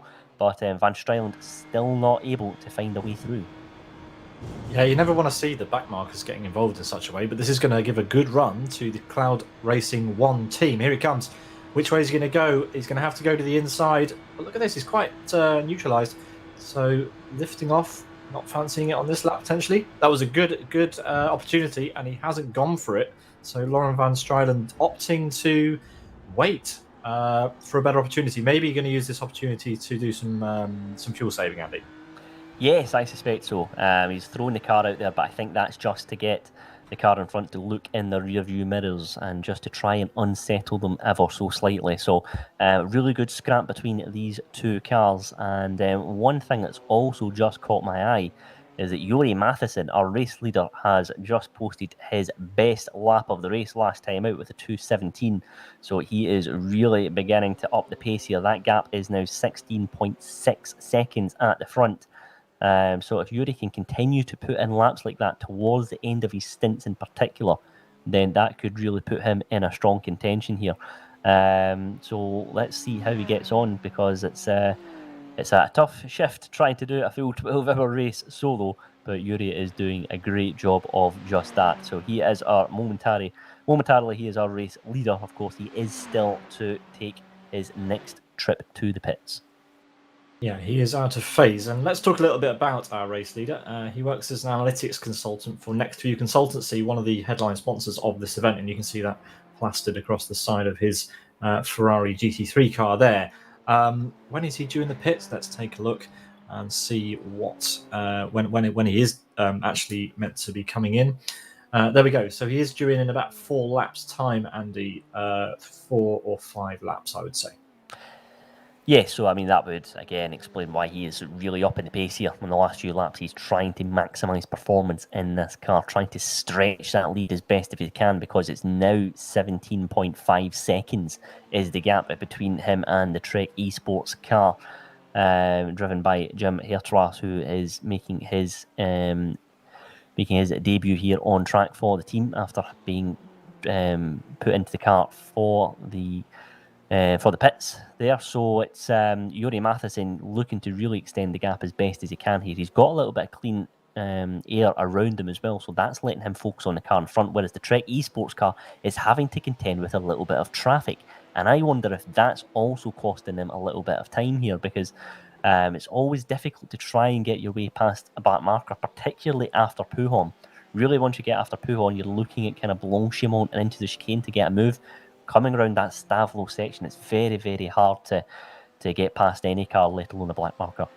So if you can't get past a black marker at that part of the track, you've really got to just sit behind, try and be patient as best as it can be. It's always difficult when there's a black marker in front of you, but Jim Hertras is just managing to get past him there, and now setting his sights on trying to reduce that gap as best as he can, because it's beginning to increase here up to 18 seconds. It was 16 seconds a few laps ago, but the Trek Esports team are just beginning to fall back a little bit here. But of course, with it being as long as a pit lane as it is in this endurance layout, it means you really have to try and increase the gap as best as you can, because you're losing so much time trundling past the Grand Prix pit garages before you even hit the endurance pits. I think this is a sort of event that you want to be called Urian, because this car, the car being driven by Yuri Steinmetz, number 8 Apex Mrs. JFT car. Look at the gap now, 4 seconds. That's 3 seconds more gained since the pit stop. And we're going to have the Apex Mrs. cars very close together once again. Interestingly, the gap between Trek and the JFT Apex Mrs. car hasn't changed much. So actually, it's kind of the Apex Mrs. MJDD car that's being a bit of a rock, bouncing between these two cars back and forth. So expect to see these two close up pretty soon. Thanks everybody for tuning in to this, the 12 Hours of Spa Francorchamps, powered by 046 Racing, in support of the Dutch Cancer Society, raising awareness and money for research into prostate and testicular cancer. Yes, a very worthy cause, and as you can see on our top left, we are creeping slowly towards our target, which has gone up actually, and we have a fight on our hands for P6. Zdravko, you spotted this one? Yeah, we have 2 cars. They were very close through Aluj, but it so happens that the car number 12 lifted on Camel Straight. I guess he's just happy for now to follow behind, but I wonder how long he will be content with that, because sometime in the stint he will probably conclude that it's faster to try and overtake and get some space between him and the car ahead. He was very close and he could have overtook, but decided not to. I was sure he will. He caught me off guard. I wanted to commentate something on our leading driver, Yuri Matheson. I don't know if you ever did 12 hours solo racing, but I bow to this driver because that is positively crazy thing to do, and it's for a good cause. So that's really a good thing. My maximum I ever did solo was 6 hours plus qualifications, and I was dead after that race. So I hope he is in better shape than I am. Yeah, it's quite impressive. He's going to be coming in about a lap or two, we're hearing. So expect to see this car in the pit lane. He'll probably get up, shake his hands around while his mechanics go to work. Yeah, 12 hours on the bounce. That is impressive. We see lots of drivers doing this sort of thing in endurance racing, trying to go all the way or trying to do as much of it as they can. It is a very good challenge, both for the physically and very demanding to keep your concentration up for that long. But yeah, it hasn't gone all his way. He started off by putting in a fantastic qualifying performance, and it just went wrong in the first 10 minutes. He dropped the car at Podium, and it's been the kind of recovery drive so far. Out of phase in the pit stops. Where will Yuri come out when he pits in around about 2 laps' time? I'm guessing around the top 10 now because his pace has been blistering, Andy. Yes, I would have thought so there. And as we say, it's a very, very long pit lane in this endurance configuration. But Yuri's just easy. I mean, I think to be 2 hours into the race like this and being his last lap was 2/10 off his best lap so far is very, very impressive. I mean, the consistency that Yuri's demonstrating here is phenomenal. It's a real test, like you say, to go behind the wheel for as long as he is, and he's really, it's been a fabulous race from him so far. But if he can just continue to chip away, I suspect, in fact, as soon as I say that, he's just crossed the start-finish line there, and he has posted his best lap of the race. It's a 2:16.9. So Yuri is really starting to put in the fast laps here as he prepares to enter the pits here. It will be a dash of fuel, and I wonder if it will be a tyre change here as well, of course. But to have that gap up to over 20 seconds is very, very impressive. Awesome stuff from all of our drivers here. And yeah, Yuri Matheson doing what no one else is doing today, going solo. Awesome. Yep, our closest battle on track is the 046 Racing Podium car, which is trying to close down on the Team Cloud Racing 1 car. Now, while you were doing your exposition, Andy, the Team Cloudflare Racing car was in fact behind, and we saw the 046 Racing Podium car go off onto the grass at Le Com. Not quite sure what happened, maybe an outbraking at the end of Kemmel, not sure. But anyway, these two closest on track having a good fight just inside the top 10, and expect this to go on for the rest of the race. There is another fight going on for P13 between two CDR and Max Speed teams. It looks like number 3 is hounding closely behind number 33.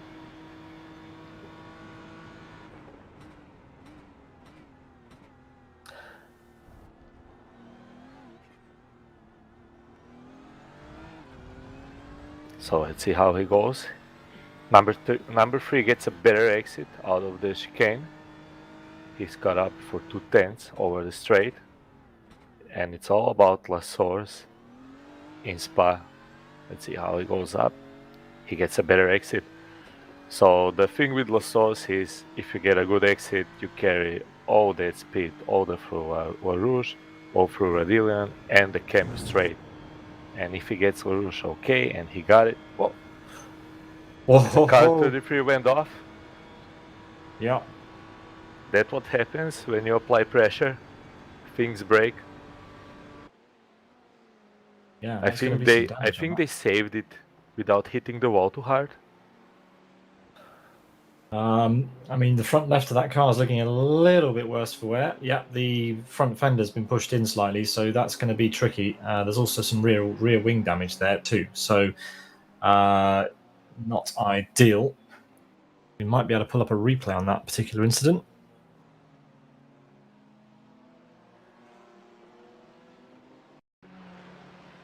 Well, here comes the GK design replay on that incident. It was just a case of just losing the car slightly at the top of Eau Rouge, and there you go. You can see the car damaged on the left-hand side. So that's going to be tricky to drive now.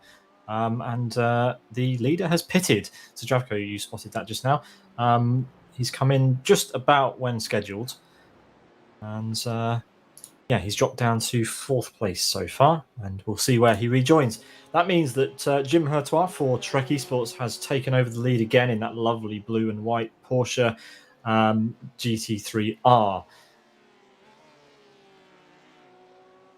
Yeah, and he extended lead to number 112 to 7.5 seconds, with Apex Mrs. Jeff already on the tail of MJDD. That's happened quite quickly, hasn't it? That's happened a lot quicker than I expected, actually. The gap was 4 seconds a couple of laps ago, and it's come down to nothing. There's a Cloud Racing car in the background too. I think that's a lapped one, in fact. But there we are.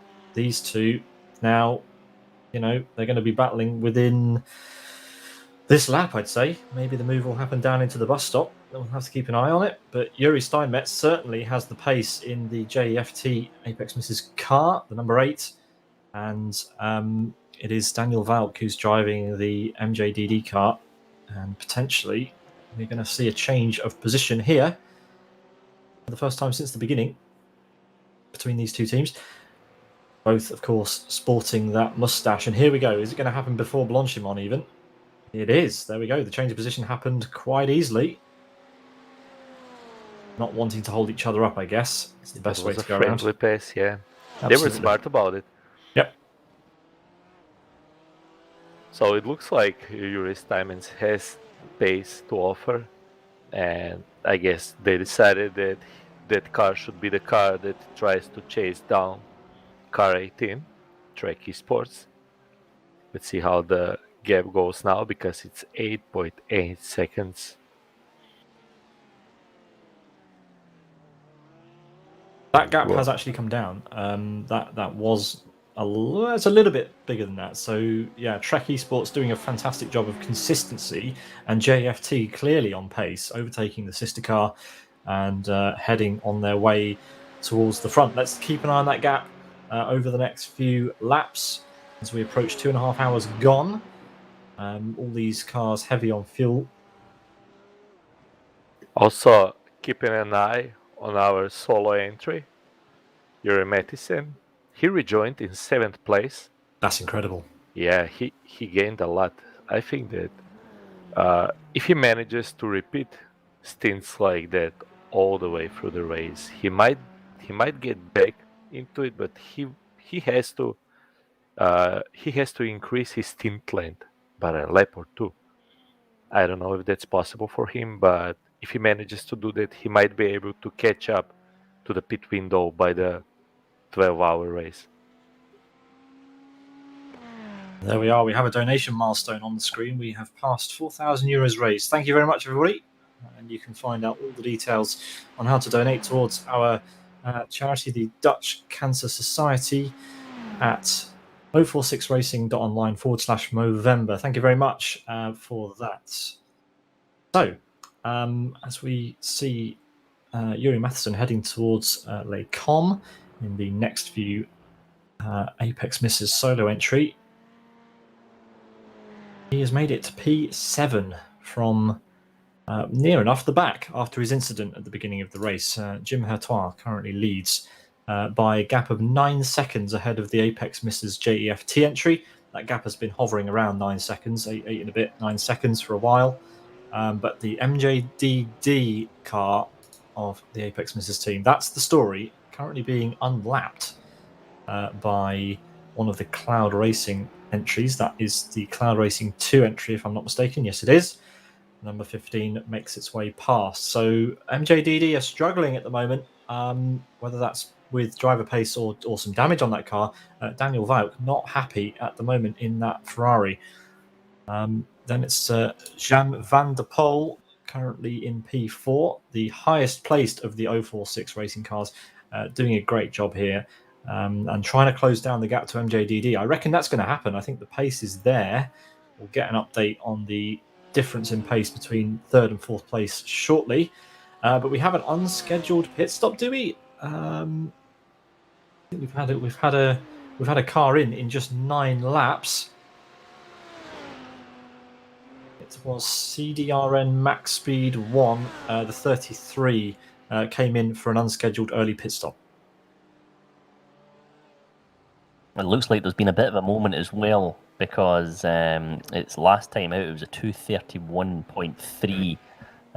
So yeah, it's really been there's been a major moment on that last lap. Let's take a look at the GK design replay on that one. Here is Ronnie just coming into the chicane here. So look at that damage on the front left there. So that has been the trigger to pull that BMW M4 into the pits, because he's really lost all sorts of time on it. However, the thing with iRacing is it does calculate how long your repair will take on the car based on the damage that you're presenting it with. So that was a rather quick change, just 3 seconds to repair that car. However, crucially, what it means when you do repair a car, it doesn't necessarily mean that it's going back to 100%. They could still be feeling the after effects of that damage. The drivers out there on track are allowed a quick repair, which will allow them to, minimise any kind of any time lost in the pits. So if you do have one major incident, you can pull the car in, and you won't lose too much time. Whereas if so that kind of thing does go in their favour. But he's opted to just pull that car in, get the car looked at, and hopefully for him, it will feel okay. But it might perhaps be pulling to the left ever so slightly and costing him time. So we will keep an eye out on the lap times that are being posted in that car. Yeah, this incident, of course, happened at the top of Eau Rouge a few laps ago, and clearly Ronnie deciding that the damage on that car just a little bit too much to continue with. So we crack on through this race. We have Trek Esports leading by just under 9 seconds. That gap really is hovering. It's really impressive to see how close those two are on pace, even though they're different drivers than what we had before. So very consistent team in the Trek Esports and Apex Mrs. JFT team. Yeah, definitely. And again, that's one where we're seeing drivers who, again, as we touched on earlier, that they're very calculated as to when they're introducing a new driver behind the wheel. And the pace that we're seeing throughout in these teams is very, very impressive indeed. Just going further back there, we've got a little bit of a scrap here forming for 13th place by the looks of it. We've got the number 3 car looking to make a move on the 19 here for 12th place. Let's see if they can do it at Blanchimont. 2 BMWs scrapping. We've got the orange car looking to hold on. The 19 car going very wide there into the chicane initially. Thinks they've got the move defended before they enter the corner, and they do just that. So Nicola Abate having to think again here, perhaps taking a narrow line into La Source, getting the inside line, not quite side by side just yet. So jumps back into the slipstream and stays in 13th place in this race.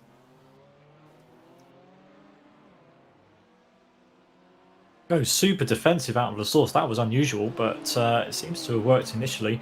Just trying to keep that car out of the slipstream behind. But there you are. Let's see what happens as they hit the Camel Straight. I think that's been quite effective, because there's a back marker trying to get through as well. Is that the car that Daniel Beauchamp was driving earlier? It is. Who's at the wheel of that just now? Trying to catch the number on that car.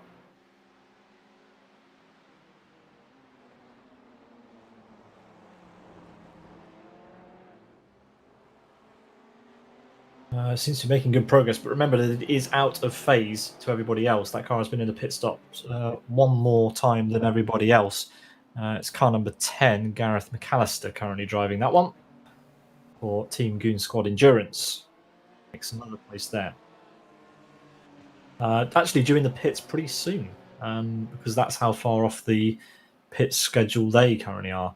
So that's why that car is making up places like they're going out of fashion.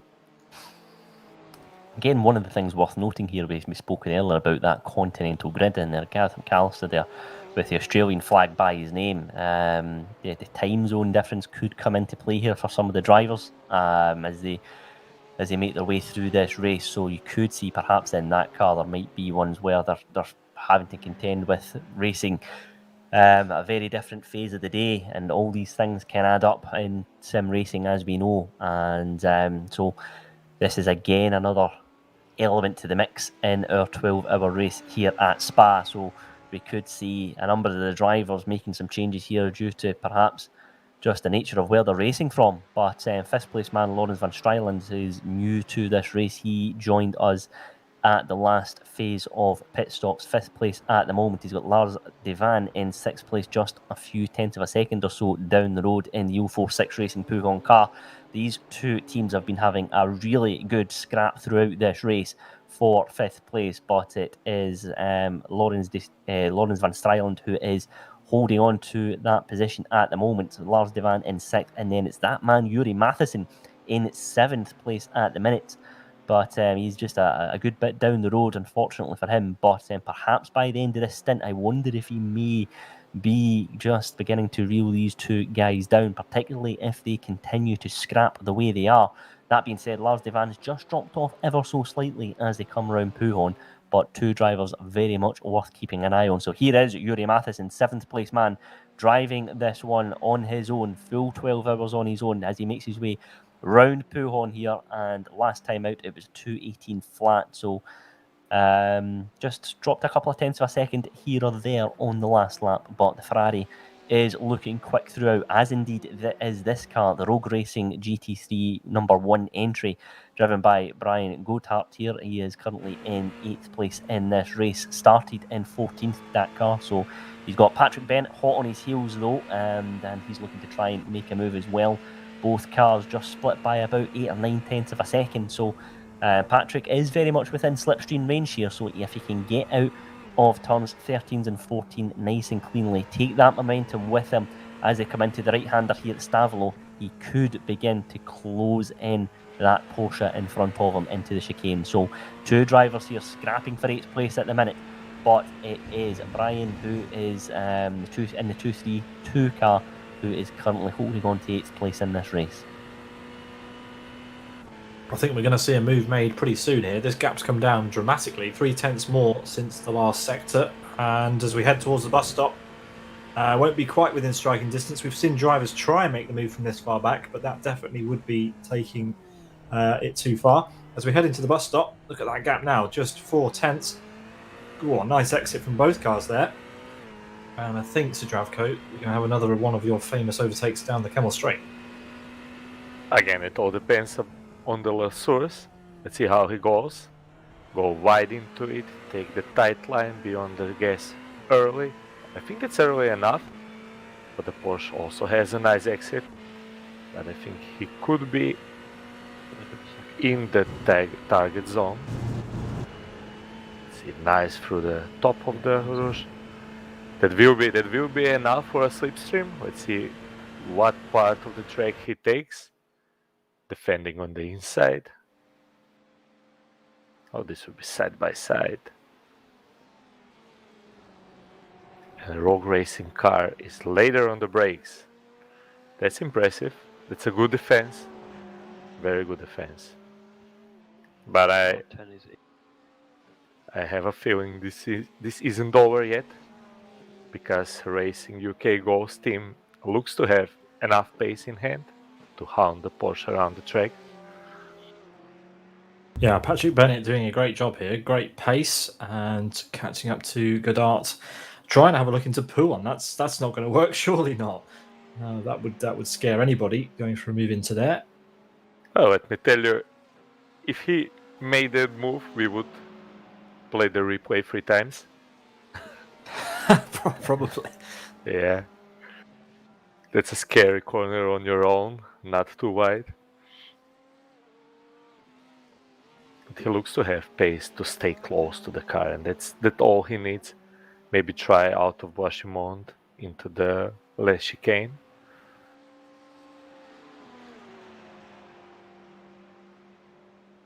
Let's see, he's 0.3 seconds back, so he's in the slipstream again.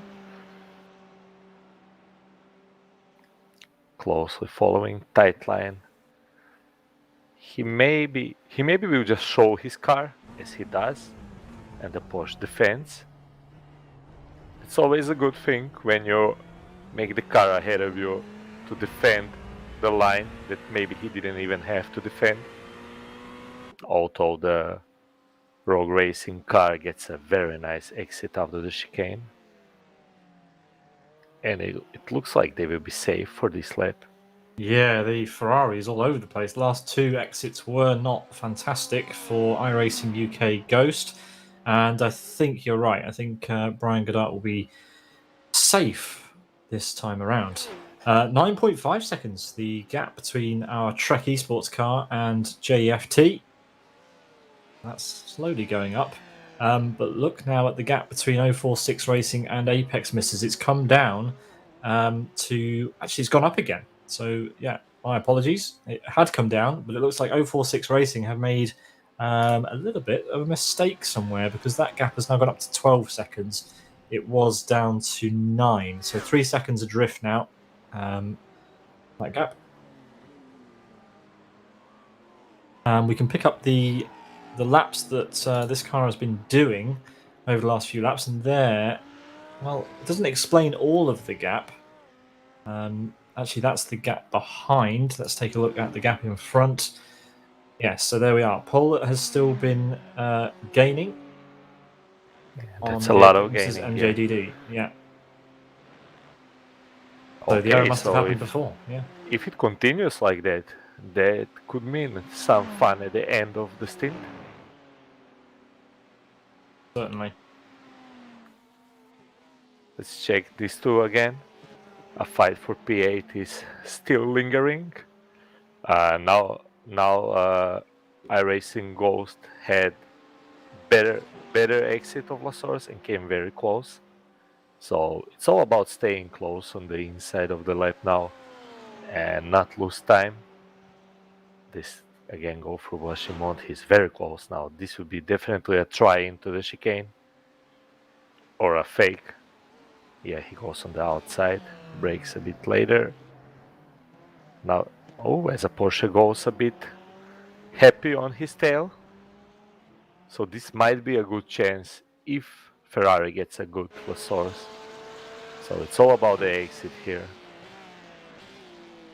He goes wider than the Porsche, tighter, and he manages to nail a good exit. So if he can handle the car over the LaRouche, he's in prime seat for an attack.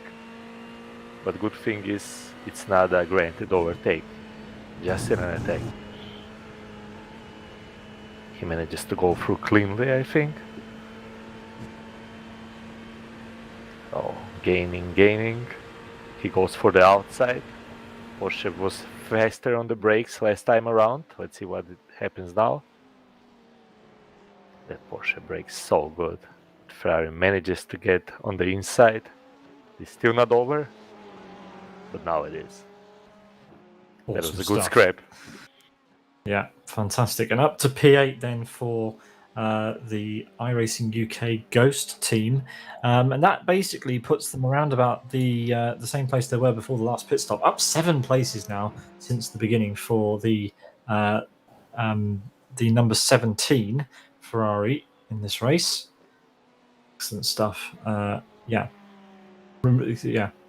Staying the car that has made the most progress in this race.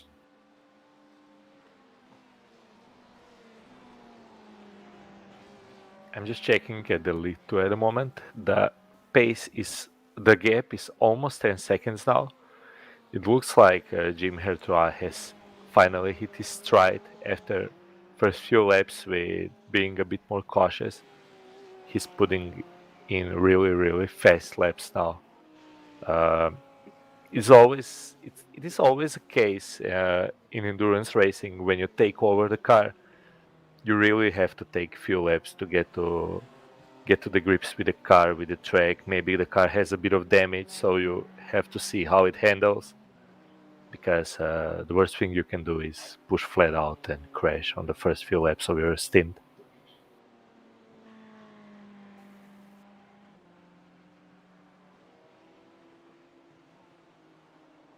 And as we look at the P number 3, the car 112 Apex Misses MJDD, they're getting reeled in but car number 24, lap by lap, the gap now is under 10 seconds. It was over 15 after the pit stop.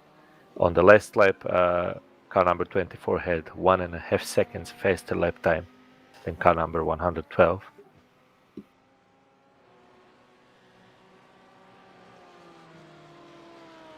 So that should mean that in around 10 laps, we should have some fight for the last podium position.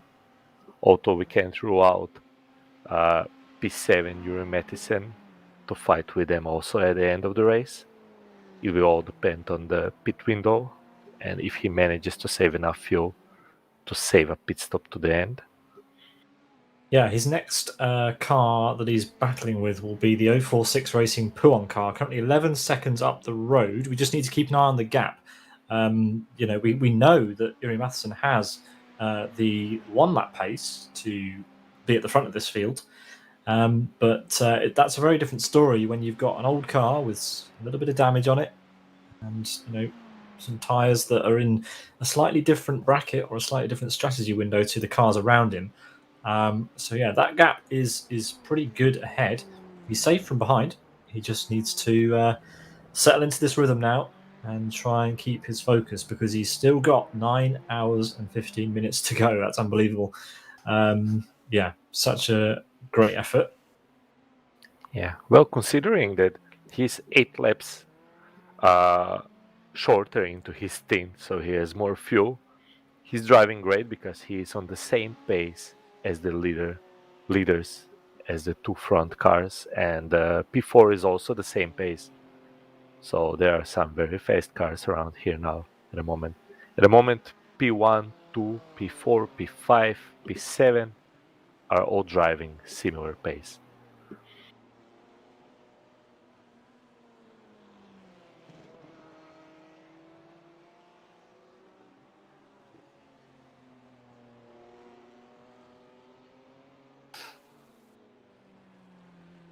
Yeah, so I think one thing I'm just kind of watching the lap times here of Yuri Matheson, as you mentioned there, and it's a 2:17.5. It's matching race pace, but crucially, it is around 8 or 9, 10 seconds a lap quicker than the number 13 car of Lars Devan. So Yuri, it does seem to have a bit of clear air around him, and that is allowing him purely just to focus on apexes and exits, and he's doing just that. And when you're driving a solo stint, as we've mentioned, to do that and be as consistent as he is, it's very, very impressive indeed. But I just wonder if perhaps he will start to have a couple of back markers to contend with towards the end of the stint, and will that perhaps compromise him? So you'll have to work out when is best to pull that Ferrari in for a dab of fuel, because it's going to be one where he doesn't want to lose too much time and undo all this good work that he's been putting in this stint. But here in 10th place, we've got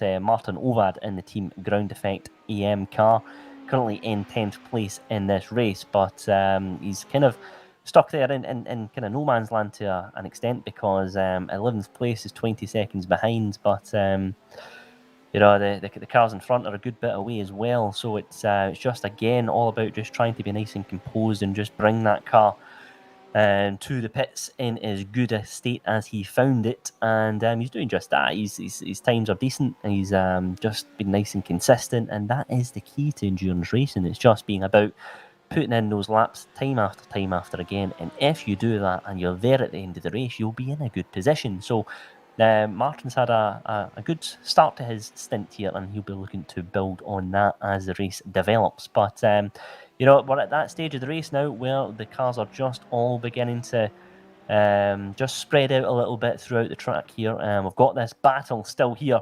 for 8th place. We've got Patrick Bennett in the number 17 car, currently in 8th place at the moment. He's got a gap of around 1.4 seconds between him and Brian Goodhart here in the 232 Porsche. So Patrick will be under no threat here coming through Radion and Eau Rouge and down the Kemmel Straight. So it's the Porsche that's really got to begin to put the pressure on here as they make their way up Radion and Eau Rouge. A terrific couple of corners, iconic ones in all of motorsport, and Patrick has managed to just again once more fend off the threat of the Porsche just breaking the toe ever so slightly down the Kemmel Straight, which he's quite entitled to do. And they all kind of help to secure 8th place in this race. 7th place is a good bit down the road here, and that is, of course, Yuri Matheson in the Ferrari 488 Evo. So it's a good scrap here for 8th place between the two of them. And there is Yuri there in 7th place in the Ferrari. So a good stint so far from the Apex Missers man, who is out there on his own, a solo drive in the pink and white Ferrari, and doing a splendid job of it. 7th place at the moment for car 185. He's got Lars Devan in the 13 and Lawrence Van Strylen. Both of them have been having a good scrap earlier in this stint, who are both 5th and 6th respectively. So Yuri's one to keep an eye on here as we approach the pit window. I suspect in the next few laps or so we'll start to see a few cars maybe think about pitting for a bit of fuel. I suspect probably not a tyre change. I think they would probably be trying to double stint at this stage in the race. But Matheson has got a couple of cars ahead of him, and he'll be looking to close the gap ever so slightly. De Vries here in the yellow BMW, just moving out of the way there. Currently in 11th place, the Team Cloud Racing number 2 car. Just going off, in fact, and into the tyre wall as well. And De Vries gets it all wrong there at Le Combe. He goes in right across the track. Thankfully, there was no one there behind him. There's all sorts of damage on the front right in that car, and that is a disaster for the Team Cloud Racing number 2 entry. Alias De Vries just gets it all wrong on exit of Le Combe, and the number 15 car is in a world of problems here. Currently in 11th place, but he will surely have to bring that car into the pits lane. He's perhaps going to try and give it a little bit of a wiggle here as he makes his way down the straight and approaches the long left-hander at Pouhon, and you can see the front right tyre just sticking out of the car. It's not looking happy at all, managing just to bring that car round the corner. Let's ride on board with the number 15 car here and just get a little bit of a listen just to see how it sounds. Yeah, we've got some toe damage. The steering wheel definitely not straight when driving, so absolute disaster there for Team Cloud Racing 2. Actually, that was the second incident in only a couple of corners. I think there was an incident on the Kemmel Straight as well, just before the incident we caught up with. So a problematic lap. Yes, and it's one of those ones that, as we know in endurance racing, it can have massive ramifications for your race. So the number 15 car has it all to do. Let's take a look at this battle here between Nicola Abate and the number 3 currently. Got car number 18, position 18 ahead of them, I should say. So looking to make their way past the back marker here as quick as they can. That is the number 18 position car of Gergely Kispus, who is driving the 108 and white Ferrari. So Nicola Abate, car number 3, currently 12th place at the moment, but 11th is a good bit up the road. But of course, 11th is that car of De Vries, who had the moment in the yellow BMW and now enters pit lane and almost kisses the barrier on entry as well. That is not a happy car at all. It's further damage for the Team Cloud Racing car, and De Vries and his team have it all to do now. And that is going to bring Nicola Abate into contention here for 11th place. Let's take a look at Abate now. Got a little bit of slipstream here just at the turns 13 and 14 and about to enter Stavlo. So Abate has got that long straight through Blanchimont and into the chicane. So a good bit down the road, of course, remembering where we are with this endurance pit lane configuration. But I suspect it will be a lengthy pit stop for De Vries, who stops that car and is in for repairs at the moment. So that gap will be tumbling down the order. In fact, there is De Vries. It will be perhaps a quick repair, I suspect. They'll be looking at maybe, I don't think that car's used it yet, but we will wait and see as De Vries still trundling down the pit lane. It feels like an eternity on this layout, but finally begins to pull the number 15 car to a stop, and the mechanics will begin to work on that car. So we've got a real fight on our hands here for 11th place as De Vries has to stop the car. That is bringing Abate into contention, who will surely, as they cross the start-finish line now, Abate will surely go into 11th place in this race. Still not managing to make way past the back marker, though, with the team ground effect Ferrari of Gergely Crispus. So Abate using that toe, if nothing else, to come down and down the straight and up Radion and Eau Rouge. So we'll go into 11th place. There is De Vries, the yellow car in the pit lane. That is a lengthy repair there, unfortunately, for the number 15 car, and they will go tumbling down the order and have it all to do.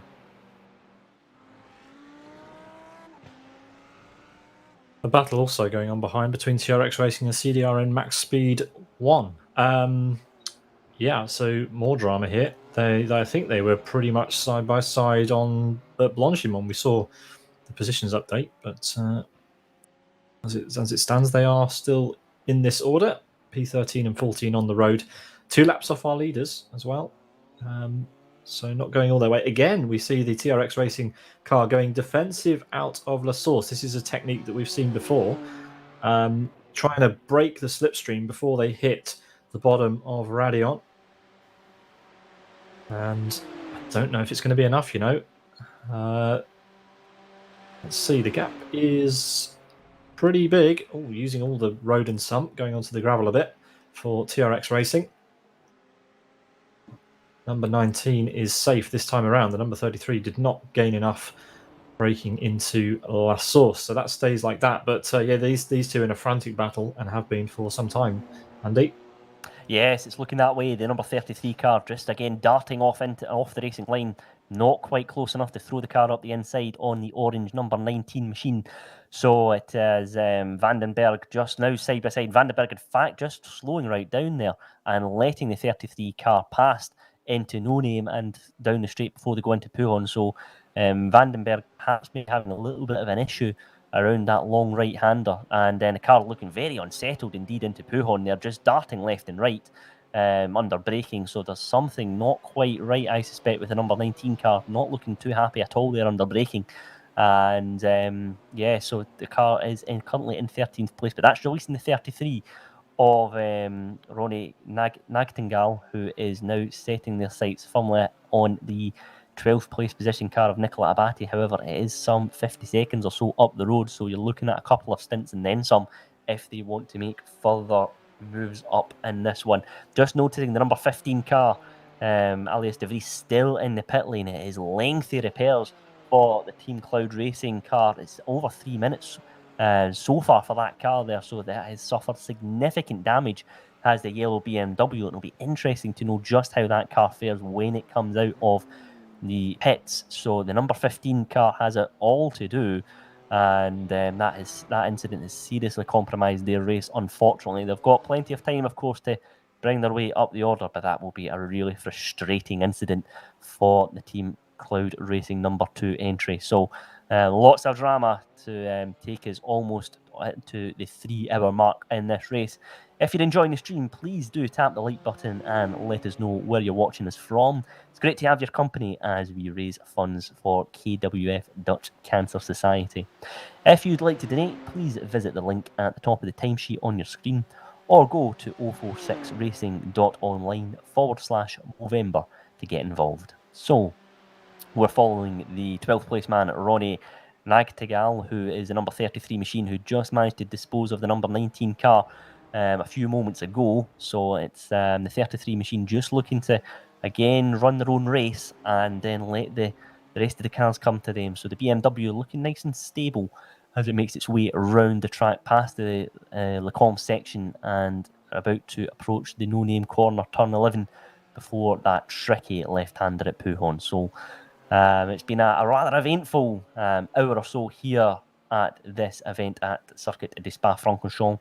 It's the Trek Esports team, number 18, driven by Jim Hertois, who is leading this race with a gap of just 10 seconds now, flirting between 10 and 9 seconds between him and the Apex Missiles duo. It's the number 8 car of Yuri Steinmetz, who is currently in 2nd place, and there he is, 8th place at the minute in the Porsche. Then it's 3rd place man Daniel Valk, who is in the 112 car in the pink Ferrari, 3rd place, but a good bit down the road, unfortunately, for him. So Daniel's going to continue to try and chip away at the gap. And in fact, he's going to really have to deal with this man here, Jan van der Poel, in 4th place, because there's 3 seconds between 3rd and 4th at the moment. So that impressive blue Lamborghini, the 046 Racing team have driven that car superbly so far in this race. And it looks like they are setting their sights firmly on podium contention here. So it's Van der Poel with a 2:17.5 last time out. That was 1 second quicker than Daniel Valk in 3rd place. So Van der Poel really getting a move on here and putting the Apex Missers 112 car under all sorts of pressure here. So this is a battle we will continue to keep an eye on here. We could have a change for the final podium place. Yeah, you can see how much that time has been coming down and down and down. We have 046 Racing Puon in the pits. Need to check to see whether that was scheduled. Let's see. I think it was around about the right time. So 046 Racing Puon in for their scheduled stop, which means we are going to see a flurry of cars entering the pit lane. But look at this now. Zdravko, we have the 046 Racing car, the hosts, about to have a fight for the podium with the Apex Missers, who've looked so strong at the beginning of this race. But Daniel Valk in that MJDD Apex Missers car is not having a good time on this stint. He's dropped a lot of time to his teammate. Yeah, well, to be fair, he has sped up since the start of the stint, but yeah, the drivers around him currently are faster, so they are gaining, and it looks like the car number 24 might catch up, but as we are closing pit window, I think they have like 2 laps before pit. So it could happen that we won't see a fight. It depends on the pit stops, but I think that P4 will go into the pits in, I think, 2 laps, and P3 will go into pits in 3 laps. So it might everything happen through the strategy. So looking at this pit strategy for Hertois, we have a 27 lap stint at the beginning for that car, a 26 second stint, and a 23 currently. So another few laps for our leaders. We're seeing the latter cars in the top 10 coming in for their stops. So then they're not pushing it quite as much as the front runners, as you can see. And obviously Matheson there in P6. Well, impressive that he's up to P6 now. But yes, as you can see, he's only in the middle of his stint. He's only done 15 laps in this current one. Here we have some backmarker trouble for Trek Esports. This is going to hurt them. This is not what they need. Yeah, absolutely. And one backmarker just getting out of the way nice and sensibly there into No Name before they go down to the left-hander at Puhon. But this is going to cost Trek Esports some time, almost certainly, because the gap is about to hit the 8-second mark. So this is going to bring the Apex Missiles potentially back into contention here as we approach the pit window in the next few minutes or so, or the next few laps, I should say. But Jim Hertois, he's driven that Trek Esports car brilliantly in this stint, but backmarkers will always be a challenge around this phase of the lap in particular. There's not really much you can do here around turns 13 and 14 and into Stavlo. Really, you just have to be patient, get through this phase of the lap, and then make the move perhaps into Blanchimont if you're close enough. But it looks like the number 18 car's got a good exit there, using all the curb and then a little bit more. So that should give them enough of a drive to get past the Ferrari here, who sticks to the outside line, sensibly getting out of the way.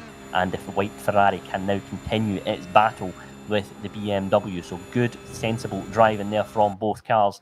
And that is ensuring that the Trek Esports car is through safely. We've got this battle here as the BMW throws that car up the inside there. It's an opportunistic move, perhaps. The Ferrari goes wide there, now secures the Apex there on exit. It's a good scrap between the two of them. The leader is setting off down the road, and the white Ferrari on the inside line here. We've got the BMW on the outside there, not managing, I don't think, to make that move stick.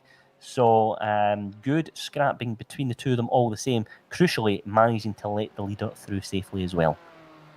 Thank you, Andy. I believe you have to step away for a bit, but thank you for joining me for the start of the race. You're going to be back a bit later, so go and have yourself a well-earned cup of tea, and we'll catch up with you later in the race. Thank you, Andy. I will do. Thank you very much, guys. It's been great action so far, and I'm really looking forward to seeing how things unfold. Andy Alston there, jumping away for a well-earned break. And so, Zdravko, it's up to us to take this race through the middle hours. We have just hit the 3-hour mark. 9 to go here at Spa Francorchamps. We're watching CDRN Max Speed, the 33 car, currently 2 laps off the lead, heading into La Source. This is Ronnie Nachtingall, who drives for CDRN Max Speed, and he was the livery creator for this team. Very nice and smart livery going on there. Yeah, that's a nice job. Considering we are watching P12, we are coming into the next pit window right now. So on this lap, we expect the leaders to pit. We will also see if maybe P3 has managed to save a lap by doing a bit lower pace. And after the whole stint, it's interesting that the lap time, the time that car number 18 lost on the back markers 2 laps ago, has basically made the whole stint same speed as P2 and the car 8. Because the car 8 will not have to deal with those back markers before their pit stop. So they're saved there. This is a good time to go on board with Jan van der Poel for 046 Racing, because he has caught up to the very pink livery of Daniel Valk, who is driving for the other Apex Mrs. car, the MJDD car. Oh, there's a back marker that just gets out of the way before Blanchimont here.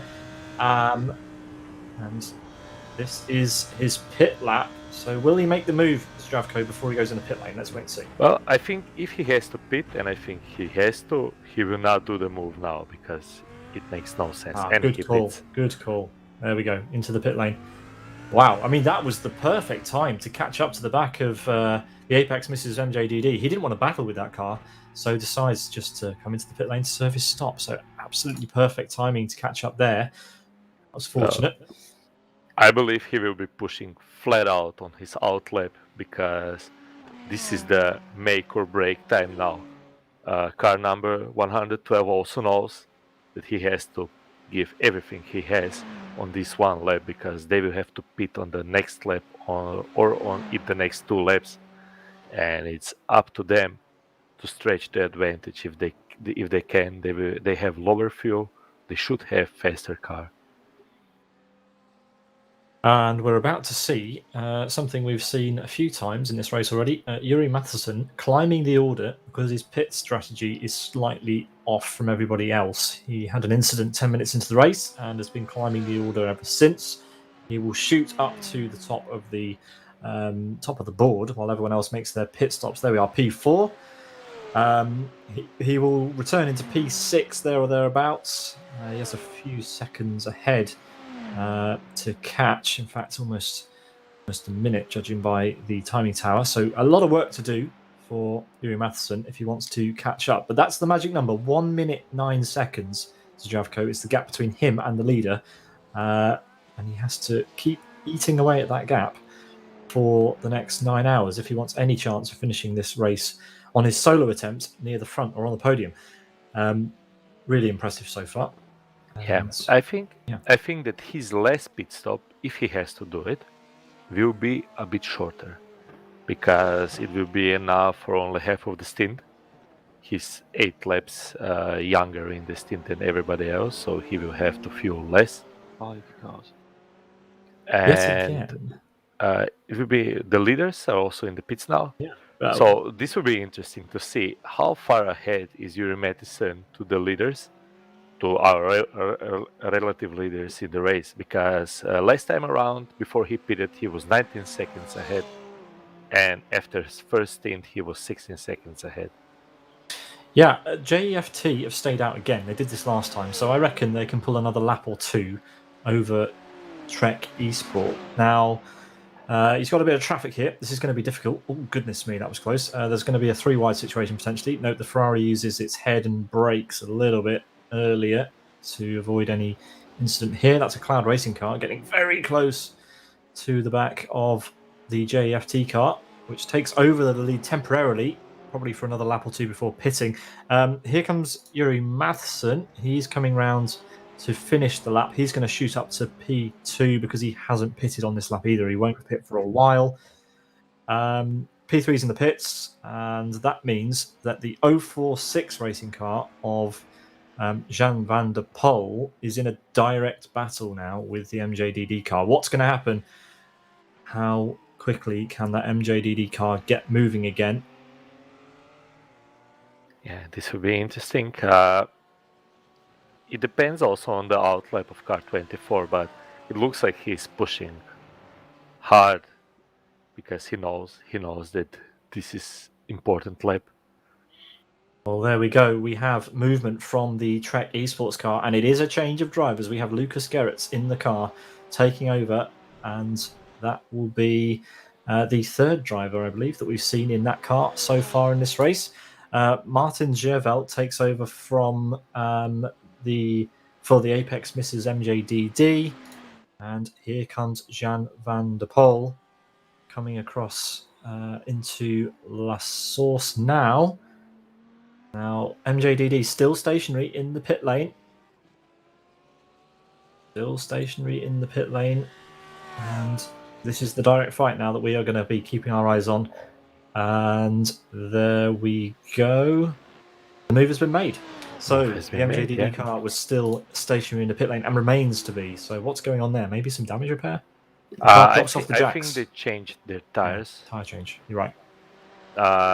Their pit stop was 20 seconds longer than the Trek Esports car. So they will be around 40 seconds behind them on the track now already. The JEFT cars come in the pit lane just one lap afterwards, so wasn't able to stretch any more this stint, but it might not matter. We'll keep an eye out on the gap between JEFT, 046 and Trek, but keep an eye on Yuri Matheson P2 now. The gap is 1.01 seconds to this car. The all-important gap is what that number says when JEFT leaves the pits. That will give us an idea on Yuri Matheson's progress through the field on his solo attempt. 50 seconds or so off the lead. That gap's going to shoot down because, of course, JFT are now stationary. Yeah.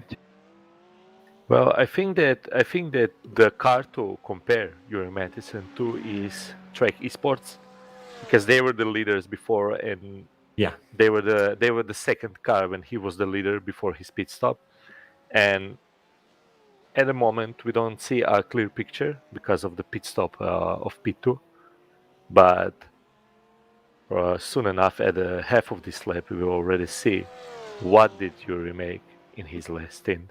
I think he gained another 2-3 seconds. Yes, the gap now is 21.6. It was 19 when he went to the pits, and don't forget that he now has 8 laps where he will have a faster car than the cars that pitted now, because he will have less fuel, and it depends how far he stretches that, but it might go up to 25 seconds.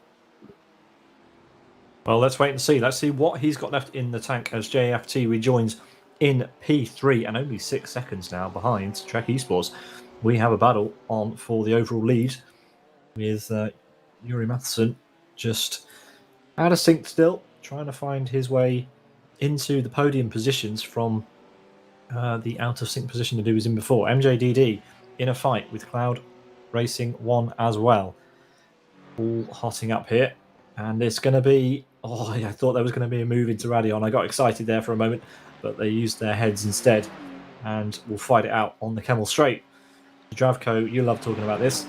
Yeah, so there won't be a move because the P6 is a bit too far, but interesting thing is we were talking about Apex Misses MJDD maybe losing 4th place, but they almost lost even 5th place because of their longer pit stop. But they did change drivers, so yes, it will be interesting to see how fast they go now, and also interesting to see that Trek Esports also changed drivers, while Apex Misses Jep did not, and they also cut the gap from 9 seconds to 6, a bit under 6. So this will be interesting. As always, for the Trek Esports, Lucas Gerrits takes over, and he will probably have to have 2-3 laps where he gets used to the car, while for Apex Misses GAFT, Yuri's timemates will be already in control of the car because he did whole stint, and that might make a difference. Yeah, talking about our solo entries, there were supposed to be 2 extra solo entries entering the race. Unfortunately, neither of those drivers started, so we do only have the one. That is slightly crazy that we have anyone attempting it on their own, but there we are. We were going to have 3, we just have the one. Everybody else is attempting this in a team. We are currently watching Martin Ziervelt for Apex Racing, Apex Mrs. MJDD, who, this is a different driver to the driver that was in before. The driver that was in before was not having a good time with the car. So let's see how this stint goes. There's already a slight gap been made over Cloud Racing 1, and the gap to 046 Racing 19 seconds now, so it has come down slightly. A little bit of slipstream as well from a back marker for this Ferrari 488 Evo. Yeah, that will probably the gap between P4 and P5, if they have the same speed during the stint, probably equalize next pit stops, because the car 24 will have to change tires then. What is interesting, it will be interesting to see if Martin Ziervelt manages to elongate his stint, manages to save some fuel, because his nickname is Fuel Calculator. Yes, exactly. We have a lot of interesting fun facts to get through before this race. All the drivers have sent us some fun facts about themselves, and we'll get through as many of those as we can in the 9 hours we've got left. We have a 1 or 2 we're very much looking forward to, don't we? Yep. But what I'm looking forward to also is seeing how Yuri Mattison goes. At the moment, the gap to P2 is 23.1 seconds, so that means he gained 4 seconds on his last stint to the leaders. So every stint he's catching up, and if he manages to stretch it up to 25, I would say it's a job well done, because the stint for car 18 was very strong last time around.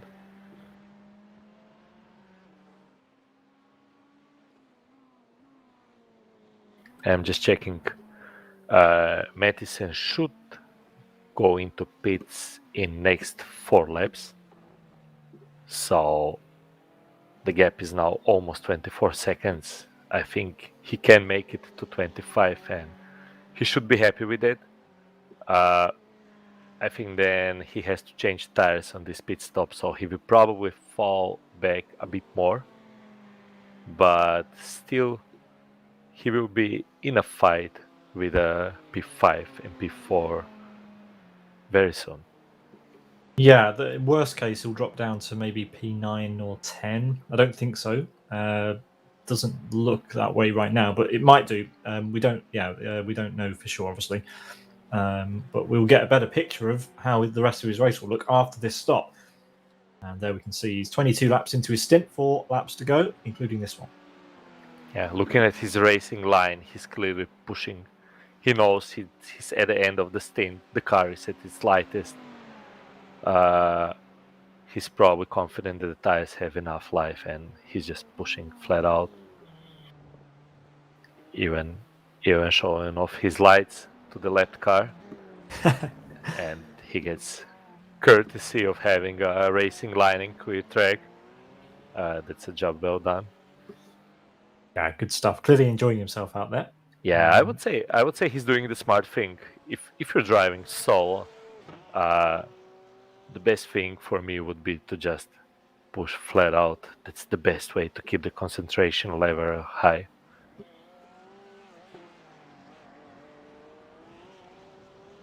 Here we have Lucas Gerrits, who has net P1 in the race once Yuri Matheson pits. 24 seconds behind currently, and only 5 seconds now separating the Apex Mrs. JFT with Yuri Steinmetz, another Yuri, in P3. This gap, Zdravko, is the most interesting one right now, I think, because this is Trek Esports being reeled in a little bit. Yeah, but I gotta say that Lucas is doing a brilliant job. Just looking at his lap times, he posted a 2:18.5. And we have to consider that this is his first stint today, and that's a good lap. but Steinmetz is just on fire from the start of this stint because he's driving almost a second per lap faster than he did on his first stint. We will see during the stint how fast Garrett goes when he's dialed in. But Steinmetz looks like he has quite a lot of pace in his hand, doing 2:18.0 on the start of the stint. That's a fast pace. Yeah, it's throwing down a gauntlet for sure. Some 3 seconds off our quali pace, but yeah, you can't expect anywhere near that pace with a full tank of fuel and the warmer track temperatures that we'll be seeing as the day wears on. So lap 84. There are the timed. Oh, as there's a bit of a wiggle there for Gerrits. Not an ideal line, but yes, the lap deltas between Gerrits and Steinmetz visualized on screen. The gap is coming down gradually, but how quickly will it come down, if at all, over the next few laps? What else have we got going on the track? And who else is in a fight? It looks pretty much status quo at the moment. Not an awful lot happening, but drivers just trying to focus into the end of their stints and also the beginning, because we've got a mixture of drivers who've been with us since the beginning and some new faces as well. And yeah, I'm really look at this gap between Trek Esports and Yuri Matheson. It's going up. Yeah, it's not his goal. I made that goal, but 25 seconds. That's a good gap. I think he will pit on the next lap, so maybe he will maybe stretch that gap even to 27 seconds, and that will just mean that he gained 8 seconds in this last stint, and that's a big gain. So it is a big gain. During less than 30 laps to gain 8 seconds, that's almost 3/10 per lap on average faster. So that just shows that Yuri Matheson at the moment is fastest driver at this track. It's fair to say fastest driver because everyone else is in a team and he's a solo driver. So that's even more interesting to watch on. But the driver that's been interesting since the pits was car number 112, Martin Zeveld, the fuel calculator. He's been having strong pace. He's already into 2 minutes 17, and that's the fastest pace over whole field except Yuri Matheson, who is out of sync with his pit stops. So we can expect that the car number 112 will gain some time lost on the last stint because they have the speed again. Well, yeah, I want to know how long Martin Zierveld's going to go in this stint if he's got that nickname. How many laps can he get out of it?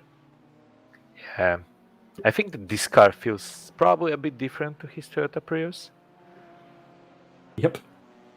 Maybe a bit more grip. Maybe I would say that also a bit more fuel consumption. Wouldn't say the Ferrari is so frugal. But yeah, let's see. Maybe he's used to the lift and coast technique, as the Toyota loves that. Yeah.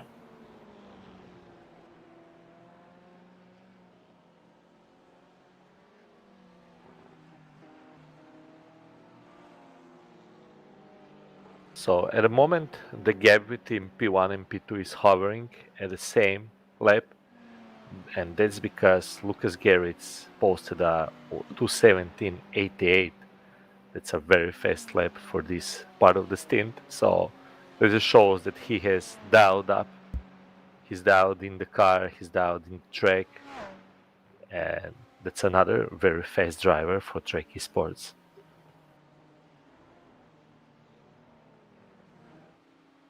Yuri Matheson is also at the end of his tyres, so that is possibly why the gap hasn't gone up quite as much as we would expect. It's still impressive, don't take anything away from him, but he should be in at the end of this lap to take his boots off and put a new set on. That's what we expect anyway, unless he's able to stretch his stint. If he can, he should, of course. He needs to stay out there for as long as possible on every stint. Obviously, the way you can win an endurance race is by spending less time in the pit lane than anyone else, and that includes regular non-service stops. So, Yuri Matheson, the number 185 solo driver for the Apex Misses, is coming down to Blanchimont and will put that car in the pit lane, we expect, in around about 10 seconds' time. See, he is in. So let's see what happens here. Where is he going to come out, and how long is this stop going to take him?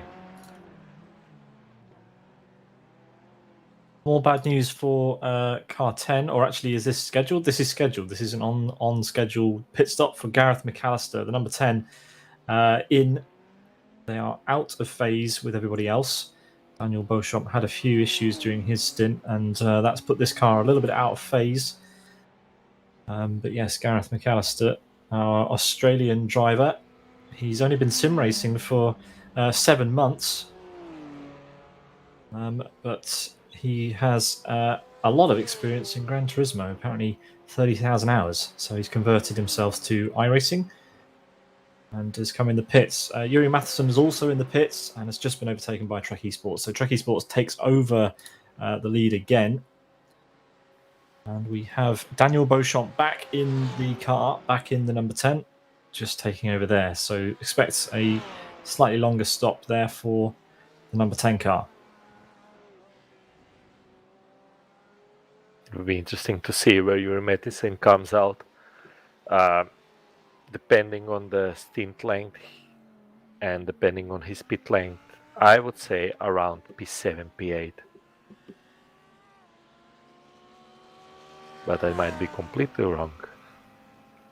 What we know for sure is that 046 Racing have just taken over a podium position in the race. They need to continue doing these sorts of stints.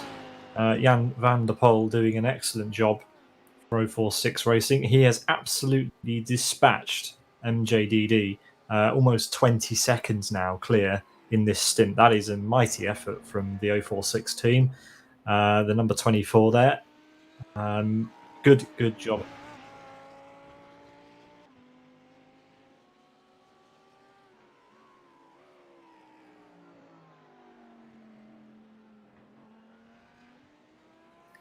Yeah, that's a bit related to their pit lengths because car 112 changed tires and car 24 did not. But still a good job because that just means they can nurse their tires for longer. So if they manage to do one more stint on the set of tires, that will mean a lot in the whole race. So if you can change tires once less in the whole race, that's 20 seconds saved, and that's a lot. Yuri Matheson has rejoined the track, and not only did he do a pit stop, he also made a trip to the loo. We're hearing from the YouTube chat, so thanks for that information. Probably too much, but anyway, he has relieved himself and is back driving. Well, the pit stop was 1 minute 9 seconds. From experience and sharing too much information, I can tell you that it's possible. If you're bad from... Yeah, you need to go back and wash your hands at the end of the stint. If your bathroom is close enough, I think that last year, the fastest, we call them pit stops, I saw was 40 seconds. But that's probably pushing it harder in the bathroom than on the track. Anyway, let's move off this topic. Thanks everybody for your support in this event, supporting KWF Dutch Cancer Society. We are raising awareness and money for research into prostate and testicular cancer research. All right, where are we at? 7th place for Yuri Matheson after his pit stop. And he is 1 minute 29 now off the leader. So that gap has gone up, but Yuri has made a tyre change, and that's what happens when you make a tyre change during your pit stop. So he has a lot of work to do. It's no, everyone can see that, but he has made up places since his first stint, which is all good. Trek Esports lead by only 5 seconds now ahead of JEFT.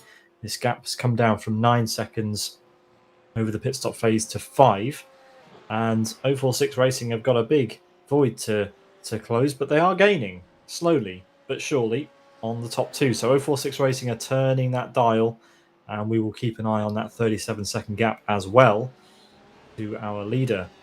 Yuri Steinmetz driving that mustache on that Porsche GT3R through the bus stop chicane. Very fetching looking livery there, with donate written on the rear wing. We've currently raised €4,117 of our target. So thank you very much for all your efforts there. You're watching the Movember is Coming, powered by 046 Racing. 12 hours of Spa Francorchamps presented here on Sim Broadcasts. You can tune in or share the link to our Twitch stream, to the 046 YouTube channel, and the 046 Facebook page.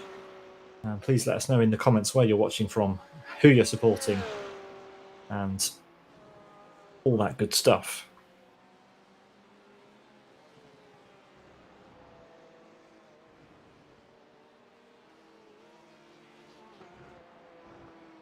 A little bit of drama further down the field. I think GK Design Replay will show what on earth has happened here to Darnell Williams, driving the number 6 car. Has he had an incident? Just went a bit wide and outbraked himself. Not much of an incident, but enough to flag up something on our system here. Anyway, there we are. The GK Design Replay showing us that little bit of a lockup into the source. So at the moment, top two have gone into a kind of a stalemate. They have both been running very high pace, but similar lap times. So the last time around, they were separated by 0.01 second. That's how close the pace is, and that's how much they're maximizing the pace of their cars. This will be very interesting up to the end, I think. And also with P3 and P4 now with very good pace, I just wonder what will happen to the end, because the car number 112 in P4 is the fastest at the moment on the track.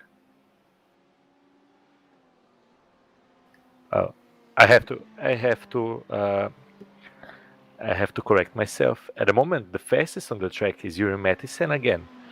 And this is interesting because he has full tank of fuel, but I guess that the pit stop on his car and the pit stop he did on himself helped him a lot, because he just posted a 2:16.95, and that's his fastest lap of the race, done with a full tank of fuel. So I think that he will be gaining on car number 13 very fast. He's currently only 5 seconds behind them, so he's making the use of his fresh tires nicely.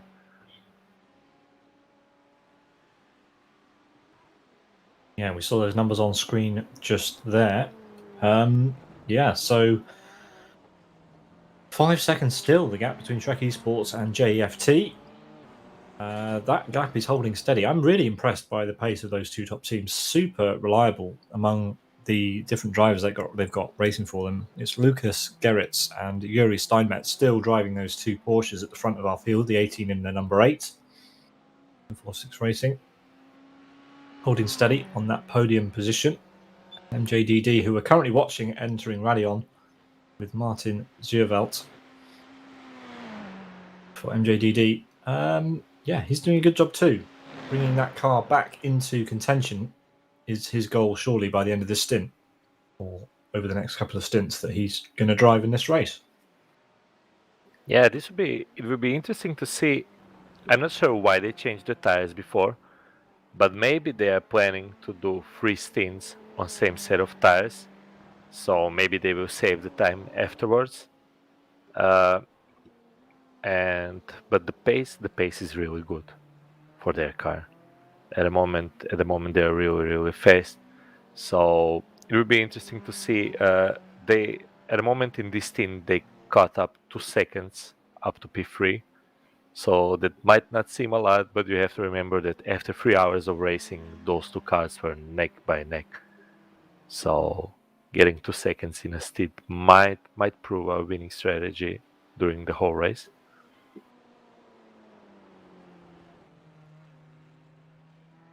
Here is Yuri, P7 currently, 4 seconds off the back of the Podium 046 racing car.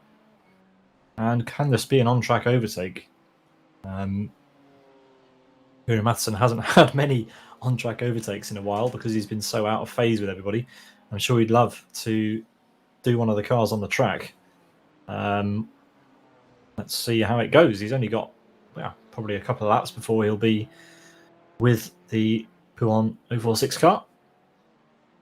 Yeah, and the 046 car has around 10 more laps in his stint. So I am thinking that Yuri might catch them before they go into pits. He's really turning up the wick now in this stint. Yeah, Team PLR down there in 20th position. They've had a very, very lengthy damage stop earlier in the race, and they are now 7 laps off the lead, which is unfortunate. Well, sorry, 7 laps off the car ahead. The team on our timing tower is one of the Simpit cars in P19, joined with the wrong team name. So that is why we have a team called Chocolate Fondue on the timing tower and not Simpit. But that's still a nice name. Yeah, we have a Simpit team in P15, but Chocolate Fondue is also a really nice name. It is a nice name. I don't know. I think I might prefer it. Anyway, maybe that's just me. I love chocolate. Yuri Matheson blasts the Ferrari 488 Evo up. Radion and Eau Rouge.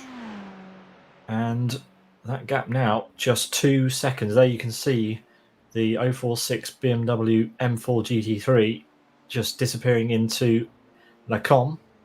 And his days are numbered, I think, because this car is on a mission today.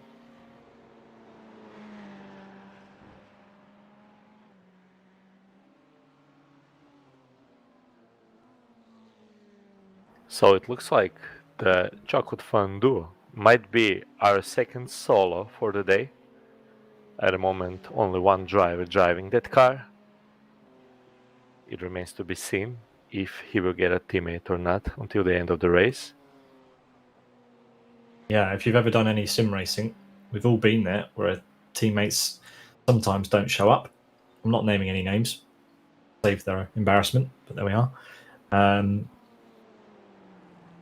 Hopefully he comes and he gets some backup, because it's one thing knowing you're going to be a solo going into a race. It's another thing finding out you're going to be a solo 3 hours in. So hopefully his backup will turn up. Let's see what's going on. Oh, okay. So yes, the Chocolate Fondue team has, because he's registered with the wrong team name, there's no other drivers registered on that team for the event.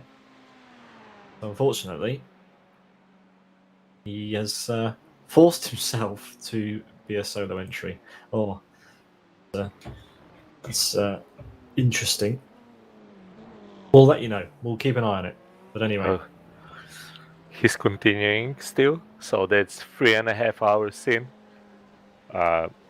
It's still a very good job. After 3 hours of racing, you're already sore. I'd love to be a fly on the wall in the Simpit garage. Knowing what's being said there.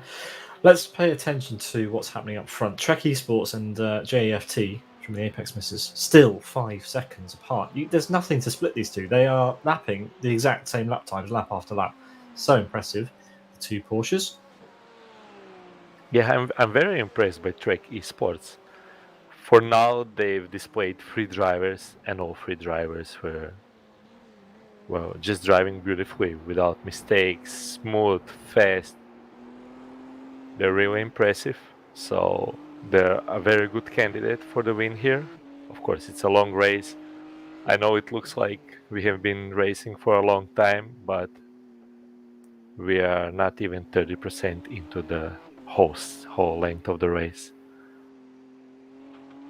Which means there's still plenty of time to donate to our charity for today, the Dutch Cancer Society.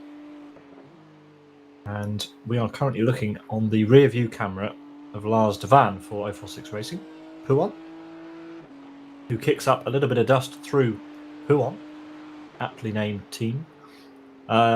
Yes, and you can see that Ferrari is getting slightly bigger in this camera view. That is Yuri Matheson driving the Apex Misses solo car, the 185, getting closer and closer. 1.8 seconds now. We'll stay on board and see just how close Yuri can get by the end of this lap.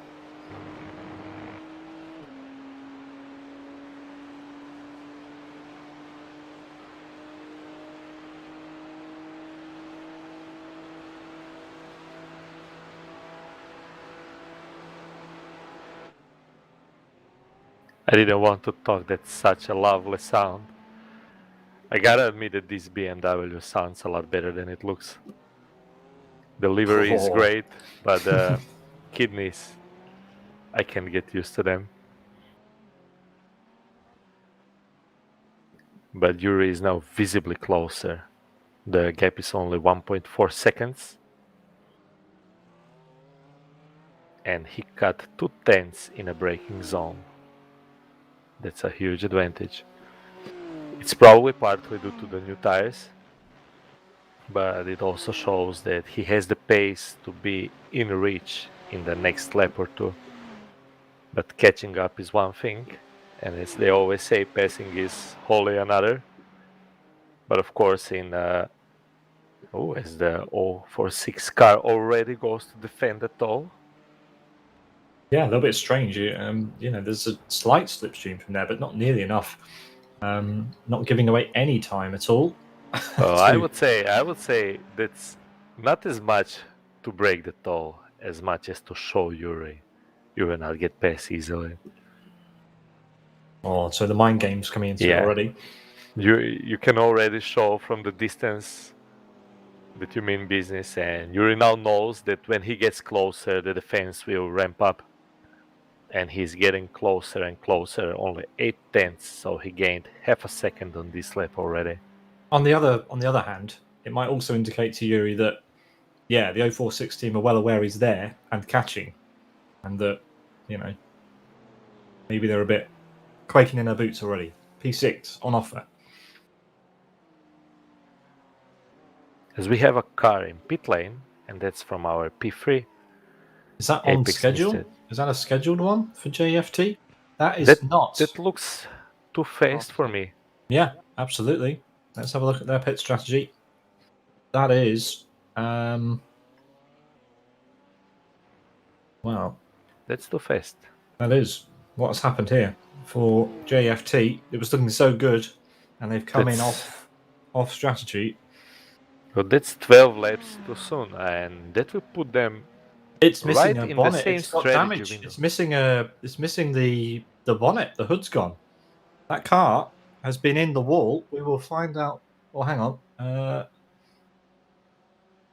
Is it the paint or is it damage? I thought it was damaged. Yes, it was. There we go. It's repaired. We will get a replay of that and find out what on earth has happened to Yuri Steinmetz, who's driven an absolutely superb race so far. We've missed it on the broadcast, but here is the GK Design replay of what we believe is the incident. Going into Radiano Rouge. Oh, he's lost the car. He's lost the rear at the top, and it's a big incident. That's going to be a dramatic... Oh, my goodness me. That's going to be a long stop. Oh, absolute disaster for the Apex Misses here. And... oh, my goodness me. I think they may have a fast repair to use. Yeah, every team has one fast repair joker, so maybe they use that and pitted just for fuel and new tires. Well, they are lucky. They are lucky. They can, they cannot afford another one of those. That was huge. If they do that again, it's race over. They get one of those. They are now kind of on a similar strategy to Yuri Matheson. And Yuri Matheson is around about 39, 40 seconds ahead now. Let's keep an eye on Yuri. Well, as he goes for that's this move. very interesting because now they're probably on completely the same strategy as Yuri. Almost a few laps. Yep. And 40 seconds behind is not good news. So MJDD now have the Apex Misses podium dreams. Oh, that's a big one for JFT. Well, that promotes 046 Racing to P2. Does in their own event. Let's watch this. Zdravko, take it away. So Yuri Matheson is in the slipstream of 046 Racing Pujon car, number 13, going closely through the Blanchimont. Loses a bit of downforce in the dirty air, but still close enough. He has to keep the chicane tidy for the nice exit as the 046 climbs the sausage curbs. Fast on the throttle, that's good enough. Now just need a tidy source with a fast exit to be on the tail at a camel straight. You won't pass before that. He goes tight, nicely on the power. That looks good enough.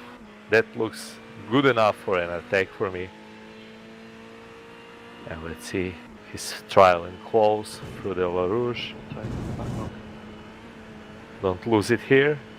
Yeah, look at the He back got marker it ahead under as well. control.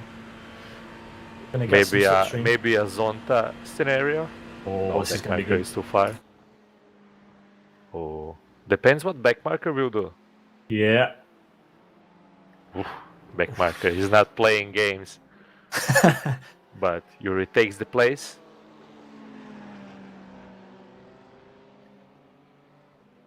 Oh my goodness me. Well, he will not like that. That was not what you expected from backmarker to do. But I think he will have the place in the end, yes. And they all come through cleanly without touching each other. So that's also good news.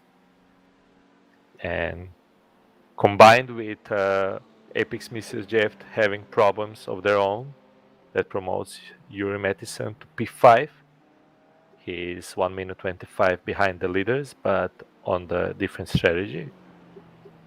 And he's our, for now, only confirmed sole driver of the race. So if you like how he's driving, and if you want to support him, donate, because he is driving for the support of Dutch Cancer Society.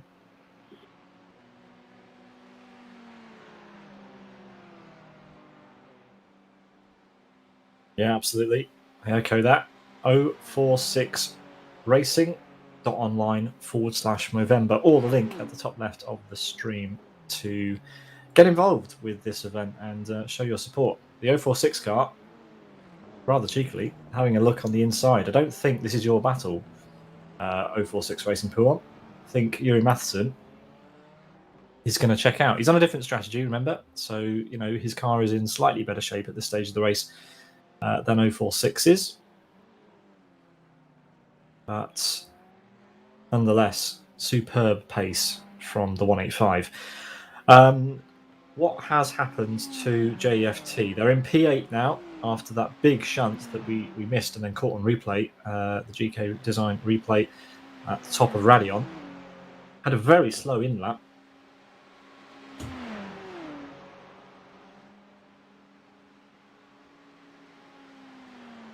Let's keep an eye on how they're getting on. Let's see what sort of lap times they're doing. They did use a fast repair, so the car should be as good as new. As far as I know, fast repairs give you a new car. But any further repairs that you make to that car will not be a full repair, and they'll take a long time. So they've used up their 9 lives in one. The car with the big donate written on the rear wing, I do like that, as it flies past our screen, and has a 1 second gap to the iRacing UK Ghost Ferrari 488 GT3 Evo. Just up ahead here. There he is. And this will be a move for position, but they are out of the pit strategy now. Yeah, but they are seriously on the pace now. They posted 2:17.75. Driving Your- angry. Yeah, Yuri Steinmetz is probably fuming in the cockpit of that Oh car. yeah, you can't be happy with that after a fantastic opener as well to his stint. To get on the podium provisionally and then to drop the car, it's not a good feeling for yourself and your team. Been there, done that. Most recently at Bathurst. But anyway, P8 currently, and all to look forward to. It's not over. It's a long race. They've got a lot to do. A lot of this race still to come. But here we go. Setting up the iRacing UK Ghost car, and he's got the pace, hasn't he, Zdravko? He's definitely got the pace here. Yeah, he's got the grip and he's got a pace. He also changed tires. I think he changed tires in the field to the brim.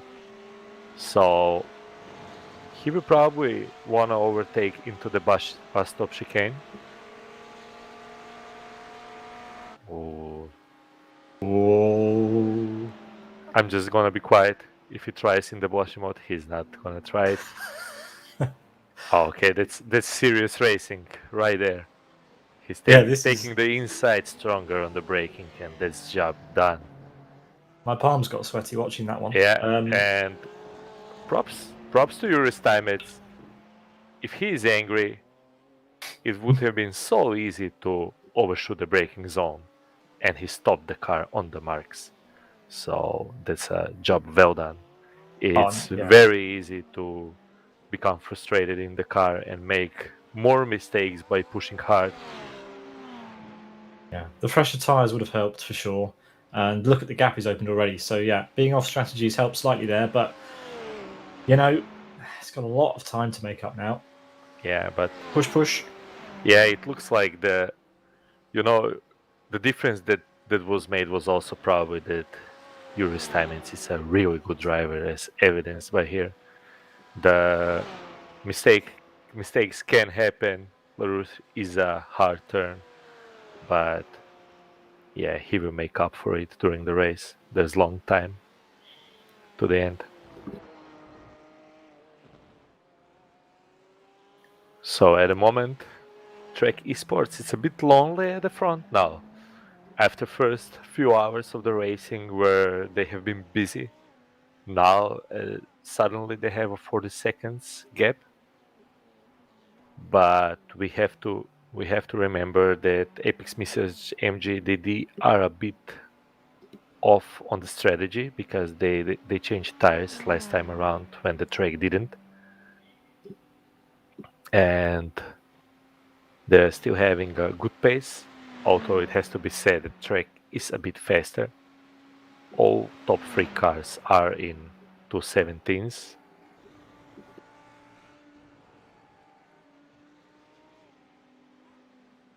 Yeah, so after taking pole position and having a furious battle with the soloist, they have retaken the lead and have held it, and now have a 40-second gap. That kind of came out of nowhere, thanks to other cars having issues, namely the MJDD and JEFT cars from the Apex Misses. Yeah, I mean MJDD did not really have a problem. They're just off on the strategy because they lost time changing tires, and they lost a bit of time in second stint, or was it third? Yeah, in the third stint. So let's see how they go on. You never know how different drivers react. You never know when a mistake can creep in. Yep. So 40 seconds looks like a lot, but it's not a given. One wrong pit stop and it's all to play again. And we can't forget about the P5, Yuri Mattison. He's on a different strategy because of his problems at the start of the race, and he's still in the game. Absolutely. If you're wondering what MJDD and JEFT stand for, it's the first name initials of the drivers that are driving in those cars. What that means. Nice way to identify them. And yeah, as you can see from our gaining and losing graphic, iRacing UK Ghost still the highest climbers. Currently in P8, 7 places gained from the start. Overall 6 Racing, it has to be said, done a fantastic job up from up to P2, gained 4 places.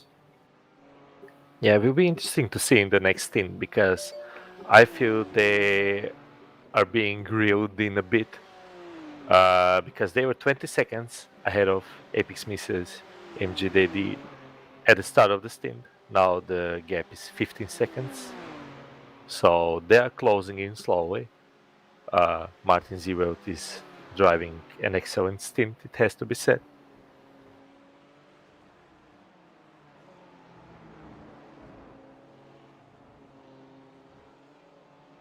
As we're watching P4, Lauren van Strieland with a left car.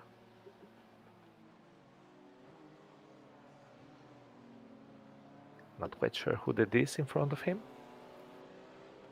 That is one of the... Yeah, bear with me. That car doesn't have a number on the side of it, which is rather confusing.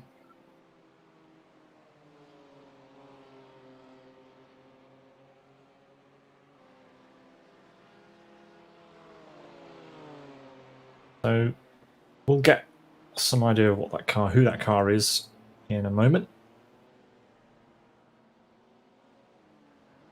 But we are watching Cloud Racing 1, the number 12.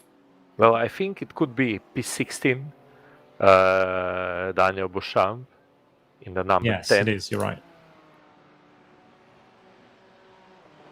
So he actually has a really good pace. Unfortunately, he's a few laps down, but his pace is good. He posted a 2:18.11 last time around. He was unlucky in the first few laps, but as we have 8 hours and 7 minutes to go, there is still space to gain some places, especially with that kind of pace.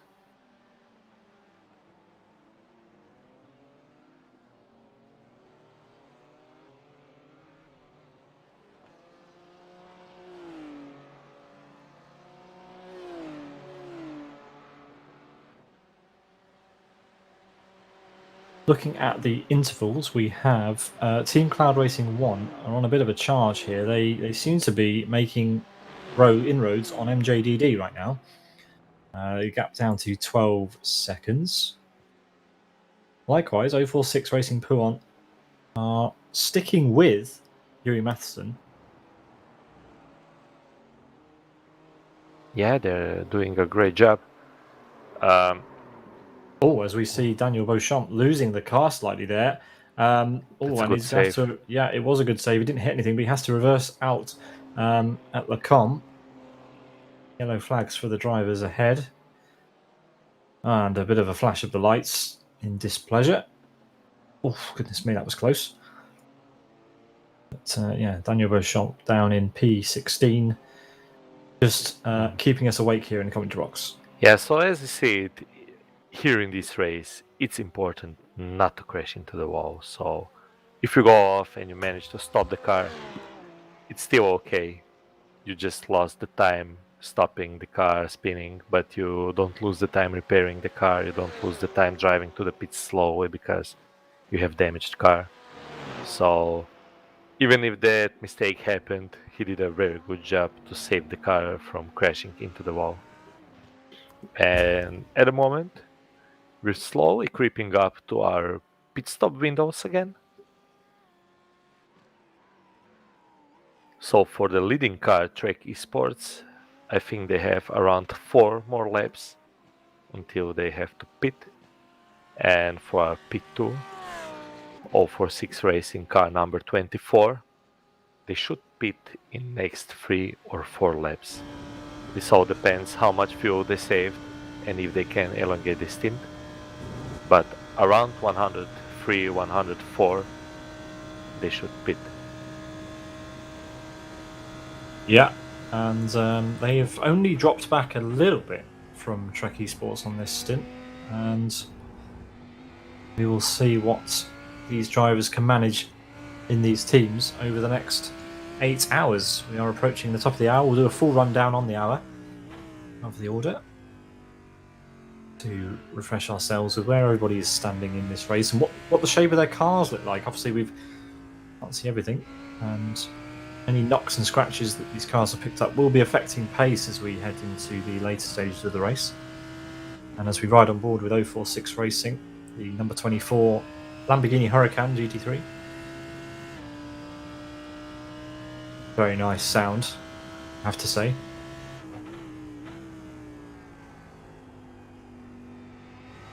Yeah. Would drive that car if you could, right? Absolutely. Yeah. So as we're closing to our pit window at the moment, in the first place we have Trek Esports, car number 18. They are 41 seconds ahead of car number 24, 046 Racing. Then we have 15 seconds gap to Apex Missers MJDD, car number 112.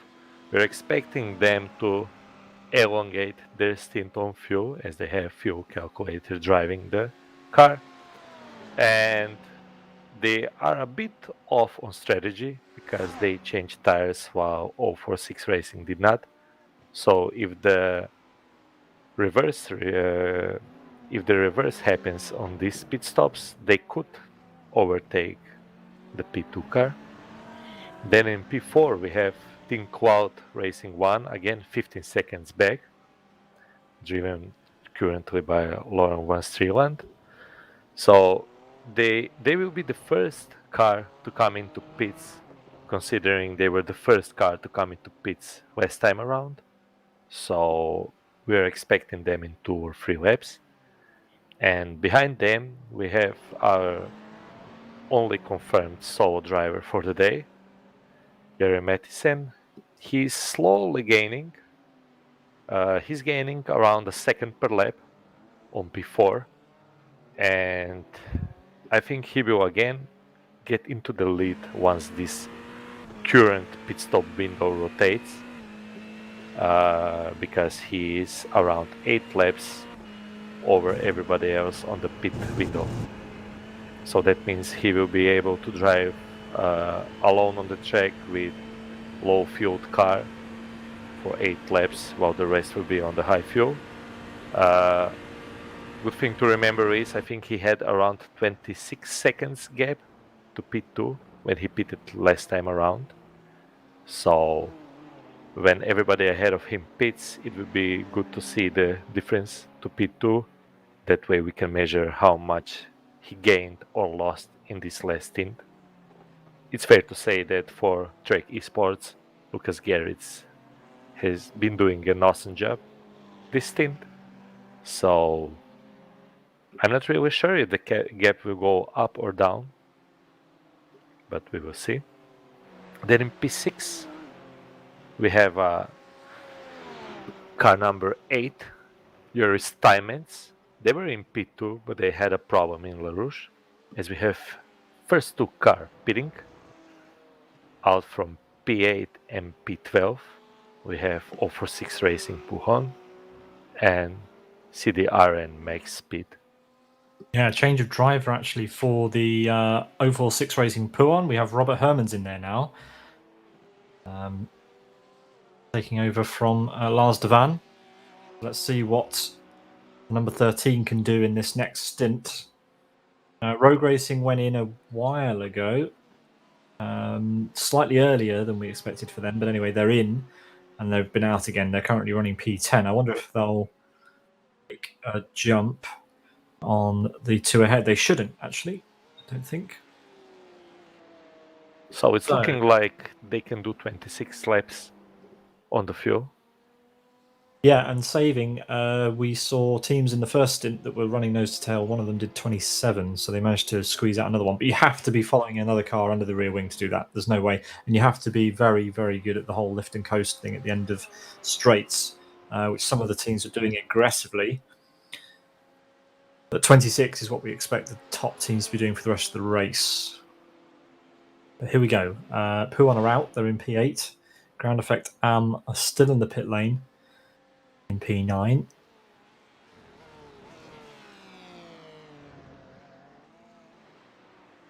Here's a battle between TRX Racing and CDRN Max Speed, the 33, just going through our shot now. This bright orange TRX Racing BMW. This is a move for position, I believe, or a battle for position.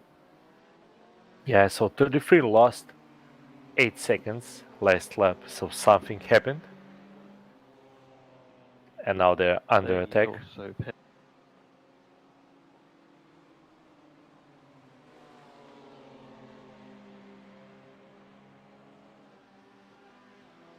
While Ground Effect Am are still in the pits, Rogue Racing have actually managed to get past.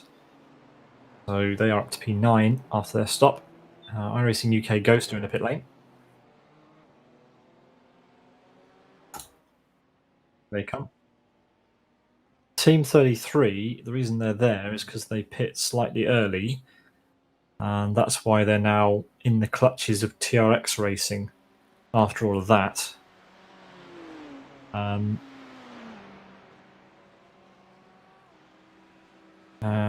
we have a driver change. Matthias Bezerat taking over the number 17.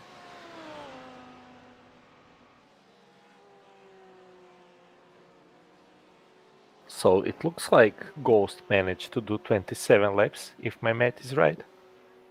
So good job on the saving a lap. This will all come back to them on the last stint when they need less fuel to finish the race.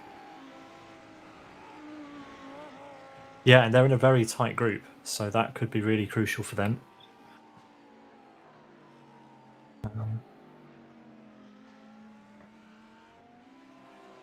So we are now, the leaders are on lap 104, so we are expecting them to come into pits on the next lap if they manage to do 26 laps, and this will be telling where the car number 185 will come compared to them, as Jerry Mattison has slashed the gap to car number 12 to under 10 seconds at the moment.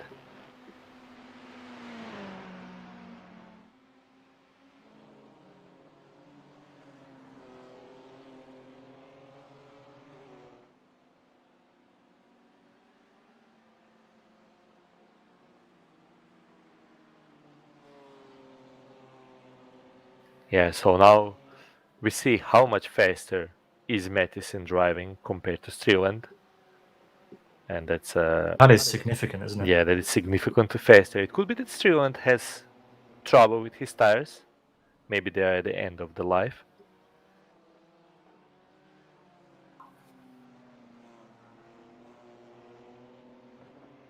So yeah. that could have an effect, because we remember that Mattison was very fast at the start of the stint with the new tires. So that could be down to that. But I think that also Mattison maybe has a bit more underlying pace in his car setup. As we have P2 046 Racing with car number 24 going into pit lane. This one will be interesting to watch, as also P4 goes into pit lane. Yeah, they're just making their way around the La Source. Of course, we use both sides of the pit lane in the endurance spec of this track. Yeah, this will promote Mattison to P3. For now, until the top two come in, yeah. Yeah, and it will be interesting to see when the P2 comes in. What will happen? I think that P2 will not change tires. And now it also depends what will car 24 do. If they change tires, they might come behind car 112. Well, there is Matheson. You're right. He's back in P3, and he's 1 minute 23 off the lead. So that has gone up slightly again during this stint, but not significantly. He's well in this, and it doesn't matter at this stage what that gap is. It all depends how much time he can save for the final stint. Trek Esports has come in the pits. Lucas Gerrits will emerge from behind the wall. There he is in the Porsche GT3R. Fantastic. And he managed to pull a significant gap over MJDD and 046 Racing, who still in the pits. It's a long stop, actually. That's definitely what would you call a good stint.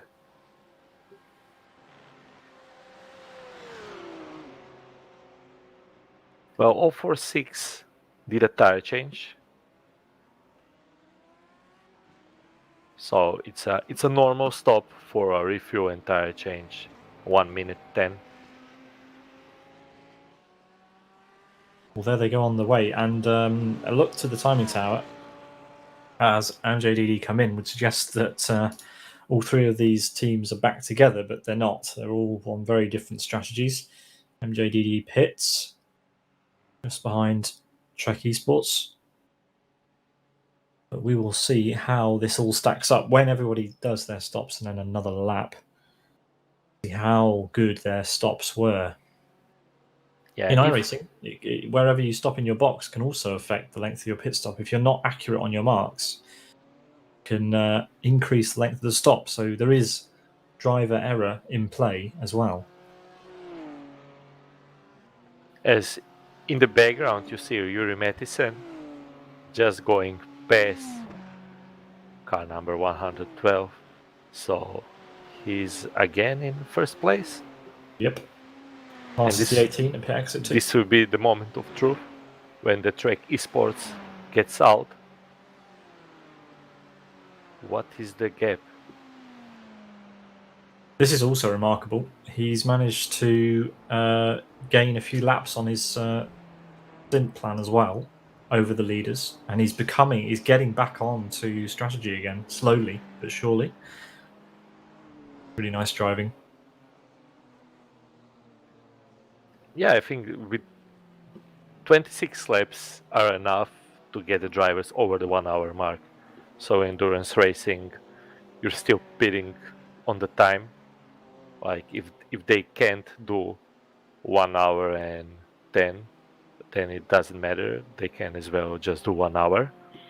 And what will be different for him is that he will just have a shorter pit stop on the last hour of racing.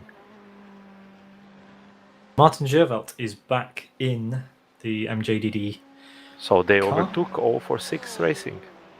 They did, yes. This is what I was saying before. I said that the 046 Racing did I don't know what happened. It was a very long pit stop. I don't remember seeing any incidents from them at all.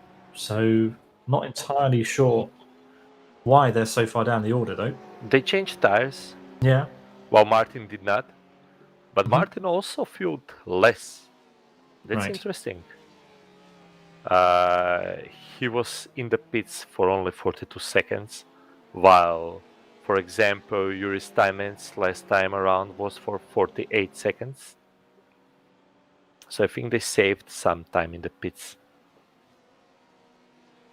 Okay, so we will see how that works out. Obviously, teams on different tyre strategies as well.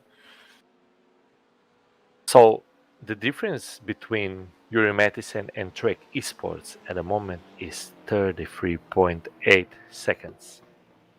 And if you remember, before Yuri pitted, it was 26. And the stint before, it was 16. And stint before, it was 8. So Yuri gained around 7-8 seconds again. And he still has 7 laps to run in this stint. What we're watching on screen is the MJDD team putting a lap on Rogue Racing. So they go a lap down to P4 now as well. And this just shows you the pace of these top teams here today. Credit to everybody for being here and being part of this charity event for Movember, raising money for the Dutch Cancer Society. We've raised €4,000, 4.1 so far. And all the information about where you can donate and information about this event and the team organising it are at 046racing.online/Movember.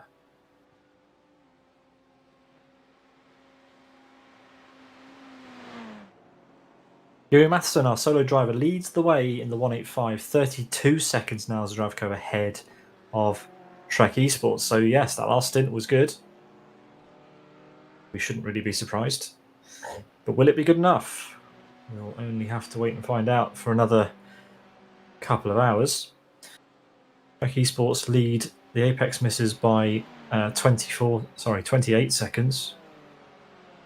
Well, now I'm 18 seconds. I'm just calculating where he will come out. He was P6. He was P5 actually because Yuri's timemates crashed at the top of La Rouge. So I would say it could be around P4 if I'm not mistaken, because he should have shorter pit stop this time around. He changed tires last time, so he could have a 20 seconds faster pit stop than currently P5, the car number 24.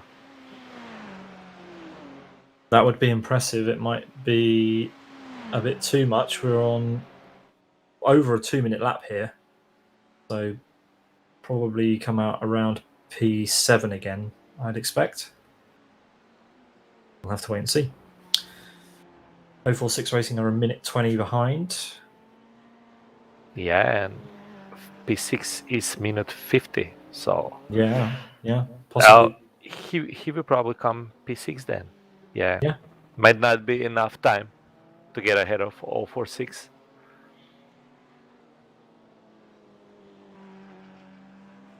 Depending what he does, he still has the ability to do a short pit stop and just do a normal length at the end, or he can save the short pit stop for the last stint.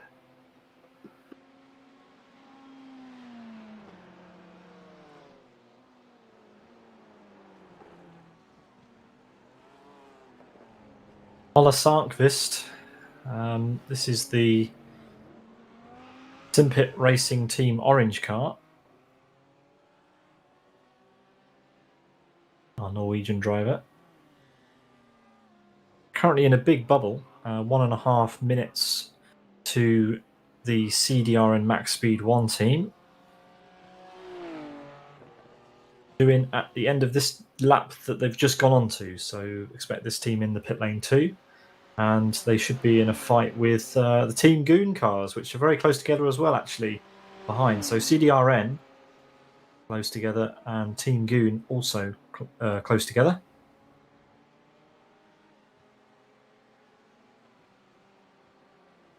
So far, everybody else quite spread out now at the front. We really are waiting to see when and where Yuri Matheson will emerge from his next pit stop. Yeah, looking at the pace from Trek Esports, they really come on strong at the start of the stint. Lucas Garrett's posted a 2:17.08. For comparison, fastest lap in the race that Yuri Matheson did was 2:16.95. So Trek Esports at the start of the stint is basically matching the fastest that Matheson did whole race. So that's a statement of intent, if you ask me.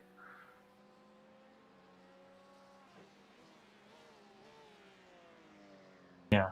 Here is Yuri Steinmetz, who is back up to P3, as you mentioned. After dropping down to, what was it, P6, 7? Is that right? Yep. Yeah. That is a recovery. Obviously, slightly different tyre strategy, possibly, after his fast repair. But this is a good recovery so far. So he should be kinda strategy-wise on par with Yuri Matheson, because they both have to do a pit stop more than everybody else at the moment. and he is still 56 is in the pits. he's still 40, almost 50 seconds behind. So that's a lot of time lost. Right on schedule, the Simpit Racing Team Orange come into the pits, and they will emerge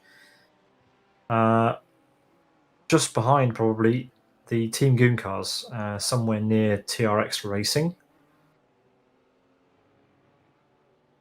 after their stop, unless they change tyres, in which case it might be slightly closer to Team Cloud Racing 2, but they are a lap down.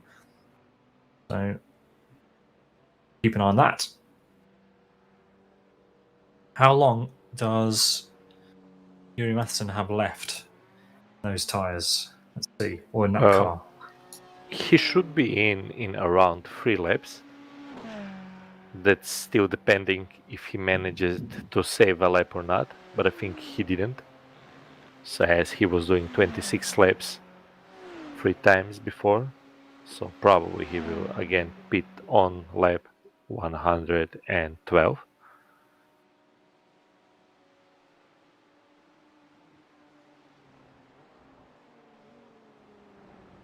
Ground Effect and Ferrari are stationary in the pit lane and have been for 8 minutes. So issue there, fixing some damage or potentially waiting for a driver change. The 108. And that's Gurley Kisbus who's in that car. Still. So they lost 4 laps already in the pits. That's Yeah, not sizable. good news.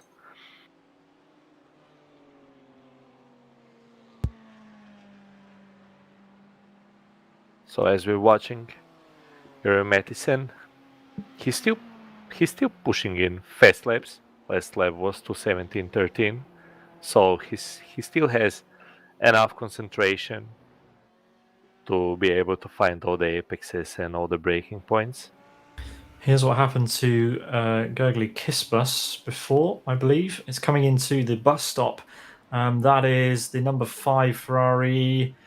It doesn't look like a big enough incident to have caused any damage. But anyway, that is an incident that happened earlier to Gurley Kisbus. Not an explainer for why they've been in the pits for 8 minutes, however. Something else must have happened for them. Nearly 10 minutes now, in fact. That's very dangerous when you catch the grass with your rear tires on the braking. Car just tends to snap, and that was well held on. It's not an easy job to hold the car when it starts to slide with the rears. As Yuri Matheson pushes out a 2:16.95, that's his fastest lap of the race. So he gained a second over Trek Esports in the last lap. And this should be his penultimate lap before pitting. This is going to be an incident into last source for the 108 as well. Looks like a fairly major misbraking, but again, not enough of a reason for a long pit stop. So the mystery goes on into why this car has stopped. Perhaps we can get some information from that team as to why they are stopped for so long, because to us it remains a mystery.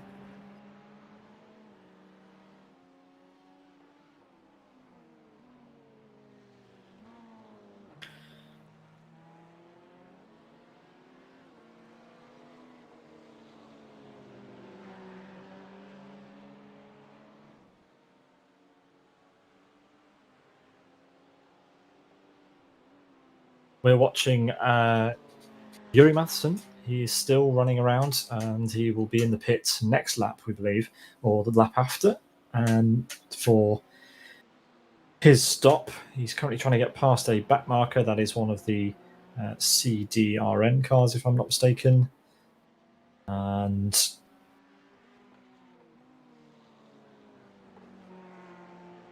yes, it should be the end of the next lap that he comes in for his next stop.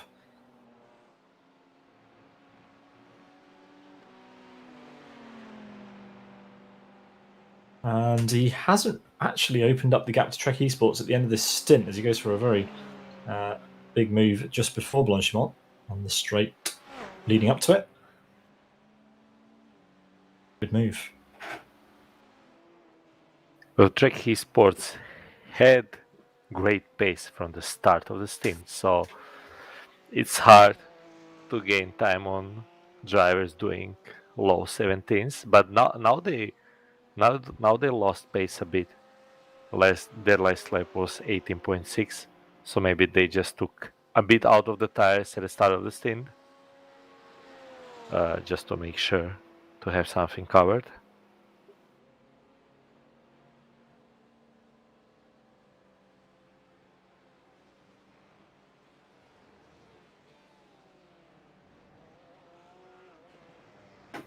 Here is the Trek Sports car coming over the Grand Prix start finish to start a new lap. Lap 112 for that team. So Yuri Matheson should be in this lap, if I'm not mistaken, judging by our maths here. John Steinmetz. This is a good recovery. I'm really impressed. The gap to Trek Sports has been coming down even more. Now around 18 seconds. This is good going. But you do have to ask, what could it have been if you didn't have that incident at the top of Eau Rouge? Martin Giervelt in the other top Ferrari, the number 112 Apex Mrs. MJDD car, some 18 seconds behind the sister car ahead.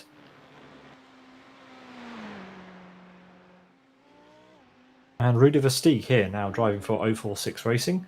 This is a driver change. So they too are 17 seconds behind the two cars ahead. So yes, there is a rather even gap between those three. Zdravko has news on what is going on with Gergely Kisbus and that Team Ground Effect and Ferrari. Yeah, so the news on Team Ground Effect is that they are having problems with connecting to the game by a co-driver. So at the moment they are waiting for a co-driver. So the car is okay. It doesn't need a repair. It's just a connection problem. Yuri Matheson's come in. And glad to know that the Ground Effect car is okay. Just be nice to see it circulating. So in a few seconds' time, we should see Trek Esports retake the lead. But let's see how quick Yuri Matheson makes this pit stop.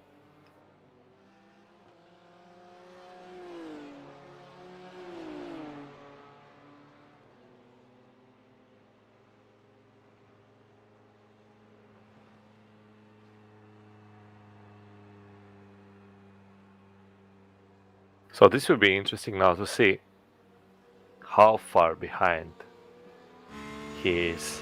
I would say around P5. Maybe behind them, but yeah, P5. Because currently P5 will become P4 when they overtake Max.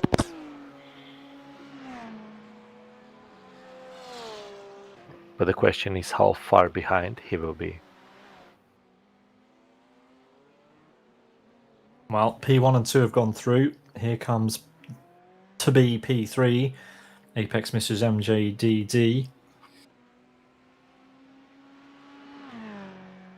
Yuri Steinmetz must be pretty frustrated, but can also be a little bit happy that he's managed to retake P2. Obviously off strategy slightly, but must feel good to be back up there. And Matheson rejoins. Can you believe that? So he's still in P4? Yep. That's unbelievable.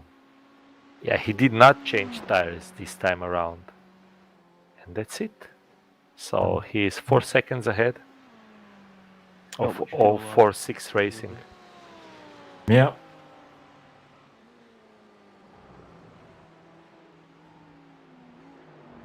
So it looks like he put the same amount of fuel as car number 112.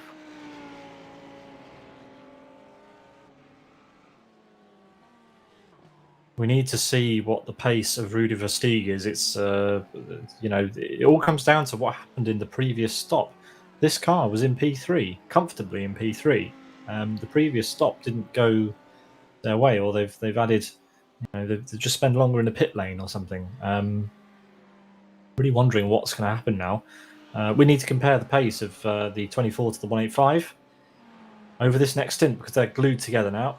046 will be in, of course, sooner. But that means that they're up to speed. The driver's warmed up. Yuri must be getting tired now. It's 4.5 hours into the race. Well, if he's getting tired now, he will have problems in the next 8 hours.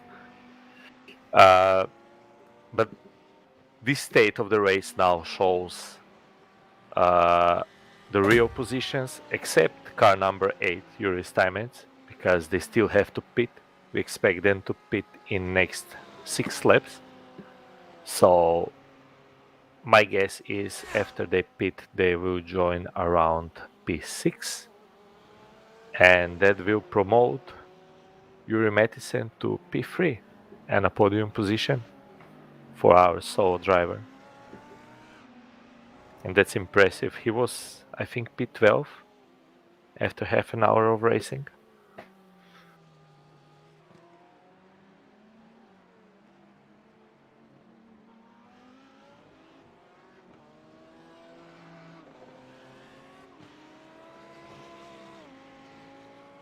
So last time around, Yuri Steinmetz lost 4 seconds. And that means that the gap between P1 and P2 increases to almost 22 seconds. So there might have been an off somewhere. It shouldn't have been anything major.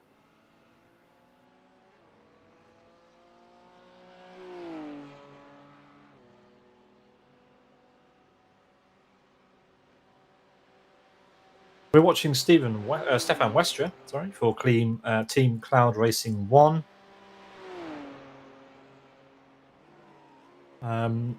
Using virtual reality for this race.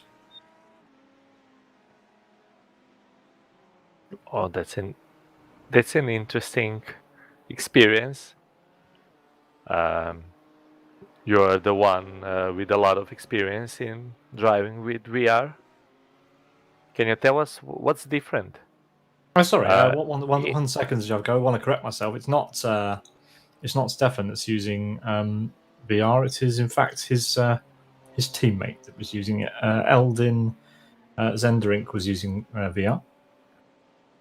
But I can answer your question when Eldin gets back in the car, I guess. So now you have time to think of an answer. Oh yeah, I have an answer for later, for sure. Yeah, Zenderink was going along quite nicely. Yeah, I'm sure having VR on gives some advantages and probably some disadvantages. It would probably be a hard mission to do 12 hours alone. Yeah, endurance racing would be difficult, but it is what it is. So at the moment, the Trek Esports car is still leading the race, but they have behind them the 3 Apex Missers cars, with car number 8 leading the charge and car number 112 behind them, and then we have our sole racer with car number 185. At the moment, it looks like car number 8 still has to pit, so that is not their real position. And it looks like car number 185 is faster on the track than car number 112. The difference between them at the moment is 12 seconds. So that might come a lot closer by the time car number 112 has to pit.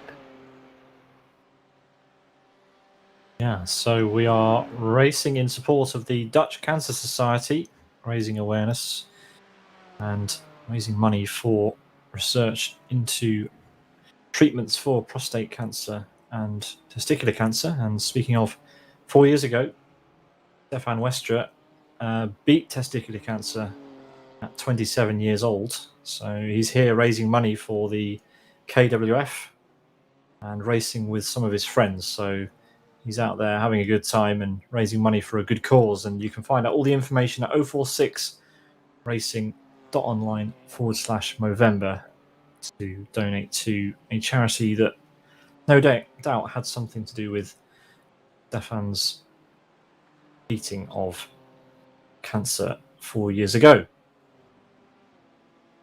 Thanks everybody for your support.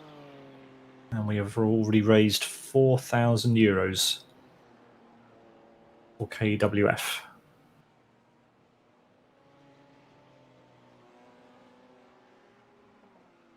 But yes, Stefan Wester, one of the drivers in this field who is fairly new to sim racing, only picked it up a year ago. So yeah, it's good to see, isn't it? I mean, obviously with the pandemic and everything, we picked up a lot more drivers into the world of sim racing.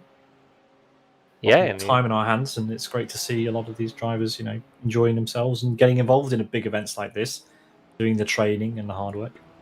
Yeah, and I mean, if Stefan is driving for only 1 year, he's having great pace because his pace is very close to the leaders. He's currently doing low 218s, and well, driving for only 1 year and being that fast, it's a nice achievement. I've been driving for like 14 years. I won't tell you how long I've been driving. Just Yeah. We shouldn't compare ourselves to these guys. They're on a different level. But yeah. Yep. So good job, very good job. And well, I think it will be hard for them to advance still with this kind of pace, but it could be that Yuri's time ends will come somewhere around them out of his pit stop. Well, actually, he will come behind them.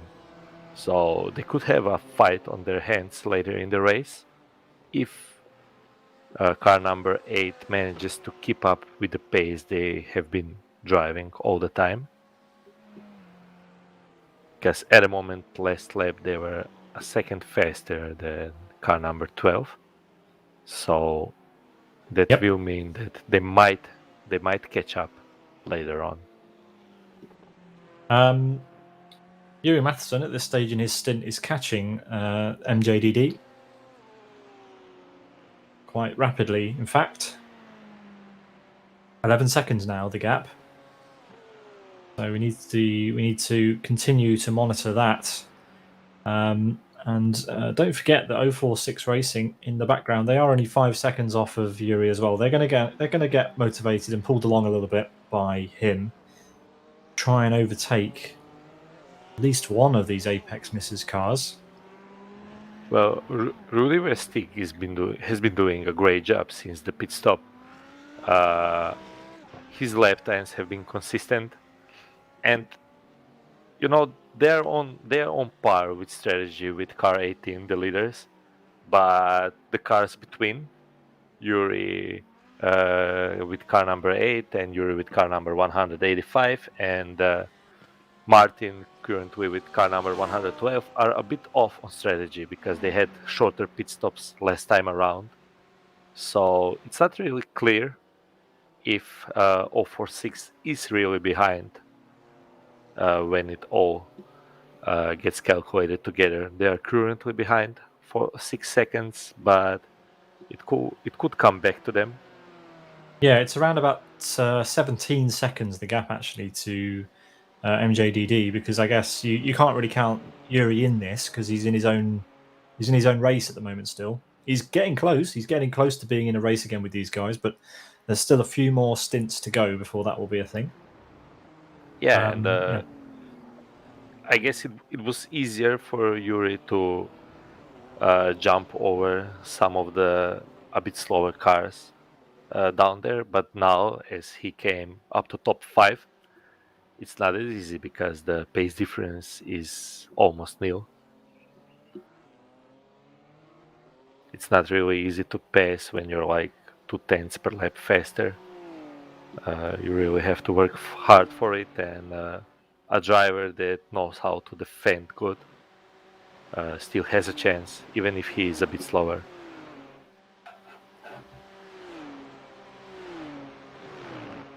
Yeah, speaking of Rudy, Rudy is Mickey Vanderberg's uncle. So there you are, driving in the same team, uncle and nephew. These two, they like to race in the Porsche iRacing Cup. So he might not be feeling right at home in the Lambo, but it's what they chose for this race. Well, they're doing very well, P5. And yeah, it'd be good to see Mickey back in the car, hopefully later on, if he is indeed doing any more driving. But yeah, good to see a family getting involved. You don't see many of them in sim racing. Zdravko, talk us through this. So we are again having a fight on our hands with TRX Racing and Simpit Racing Team Orange, that are cars number 19 and 36. 36 came very close out of La Source, but they had a bit slower La Rouge. Let's see how they go in the slower part of the track. They're under a second behind. Oh, it looks like they have a lot more grip in the turns. They slashed 4/10 in 2 turns. STRX goes a bit wider on the no-name turn. It's interesting. Simpit is... They're showing themselves to TRX, maybe trying to make them defend, and they do. TRX goes very tight into Pujon. It's not the perfect racing line, I think. So Simpit closes up. Do they go for a lunch on the outside? They do. And that's a pace done. That's a nice pace. It's a bit of a psychological battle you can do with other drivers. Take the inside, fake it, so they defend it, and then they don't have the perfect line. That's a textbook pace for car number 36. Just ahead of these guys is the Team Goons Squad B car that's just had a bit of an incident, as far as I can tell. Looks like there's some front left damage, if I'm not mistaken, on that car. Maybe we can find a replay of it. That looks to be fairly... a little bit crumpled, that. So there's been an incident there. See if we can find it on the GK Design replay. Looks like an incident into La Source. There you are. You see the front left of that car looks all right. Oh, he's looped the car. Oh, and he's put it in the pit wall. That's a tricky one. That might have caused some front left damage to that car. That is in quite a close battle, it has to be said, with those behind. Oh, they can be lucky that it was lower speed. Yes. So maybe the car can survive this damage. Well, here we go through Puon. Let's go on. Let's do an onboard. Talk us through it. Yeah, so let's see how the car handles. There should be third gear, right on the curbs. Stay in the third gear, a bit of a gas, then lift it. Pick up the throttle on the exit, fourth, brake down into third. Oh, they go into second, interesting. There was a bit of correction on the apex. Yeah, and again here, car is not handling perfectly, I would say. What do you think? Yeah, I'd agree. We'll see. On the apex and on the exit of the next turn, maybe we see in watch mode now. Yeah, a lot of understeer. Maybe they can make it to the end, but if they have a free pit stop, free fast repair, maybe it would be a good thing to use it. We will see on the lap times. Still good to stay on strategy, though. They can use it at the next pit stop if they need. They might be coming to the end of their pit window anyway. But yeah, I mean, through Blanchimont, it didn't look too bad. You're carrying a lot of speed there, so you do need to put a lot of steering in to get it turned, but you could hear the tyres scrubbing, so potentially some understeer. Haven't gone on board with too many cars through Blanchimont today, so hard to tell really as a comparison. Well, it went through a Rouge. Yeah, pretty it's well. Probably the most interesting turn, the most important turn in this whole track. If you can go full throttle there, then it should be okay. as we have your estimates into pits from P2. So let's see where they will end up. And that promotes Yuri Matisen to P3. Yeah. Believe it or not. Well, not quite yet. He's got a few more seconds to go, but as you can see, this is a scheduled pit stop for Steinmetz. There goes Yuri Matisen. And 046 will go past 2. About car 355, Blaze Andrews that we were looking before, they should pit this lap on strategy. So that's why they waited then. Yeah, but that's very lucky to have an off one lap before you have to pit. But sometimes in racing you also have to be lucky. They would probably argue that it is unlucky that they had an off.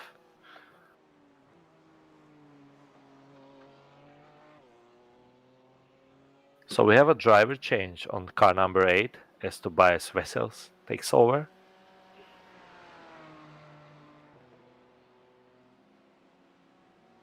They will not change the tires, only added the fuel.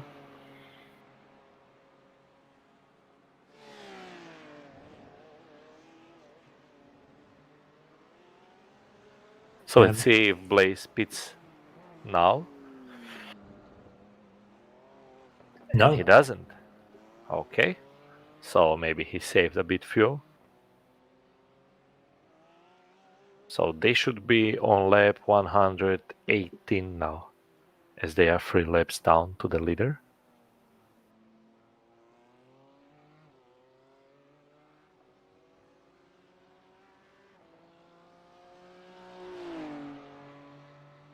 Oh, actually they are 4 laps down, so yeah, that means that they should pit on this lap.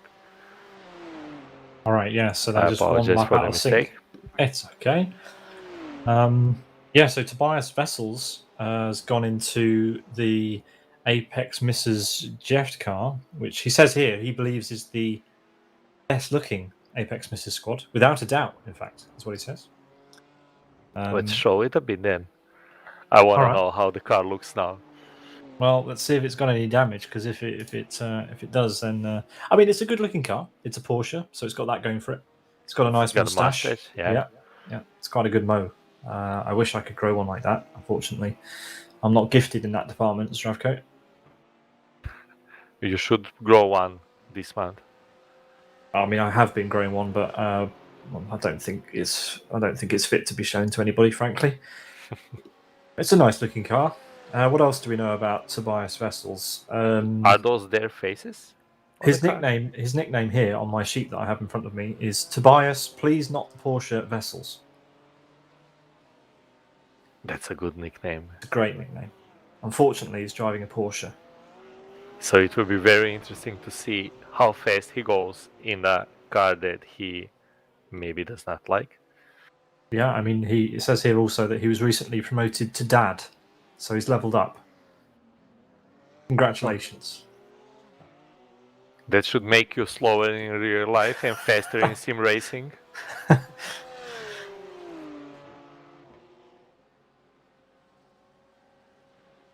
But yeah, congratulations in order.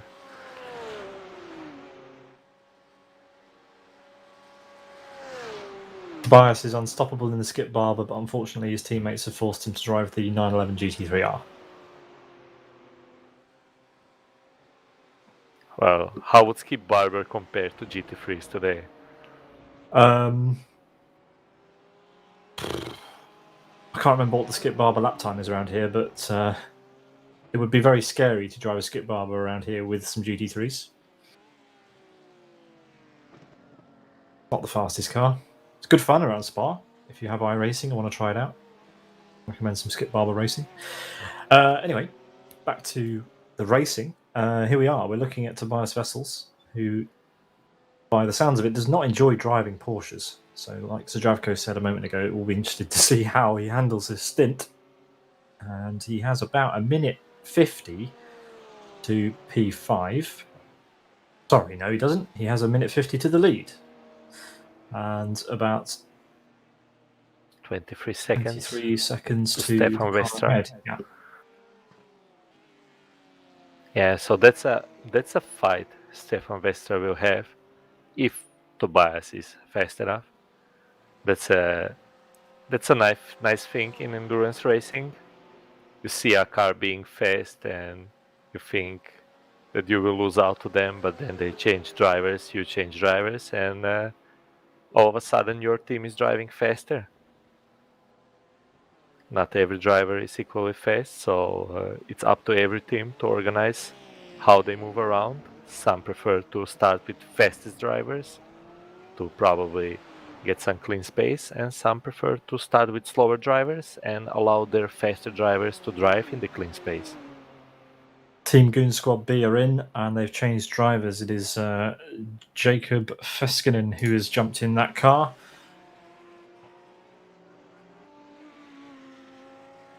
And here we look at the 046 racing car, a minute off the lead and 8 seconds off the back of Yuri Matheson, who must be getting close to a stop soon. Oh no, he's just been in, so yeah, he's not. No, he's about. that's it. That's his normal position actually.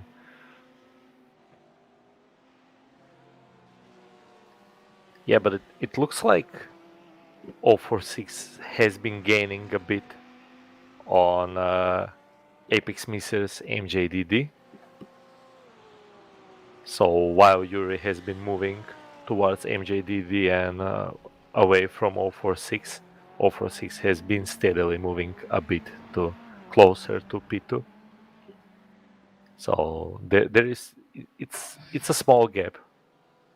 We still have over 7 hours of racing going on.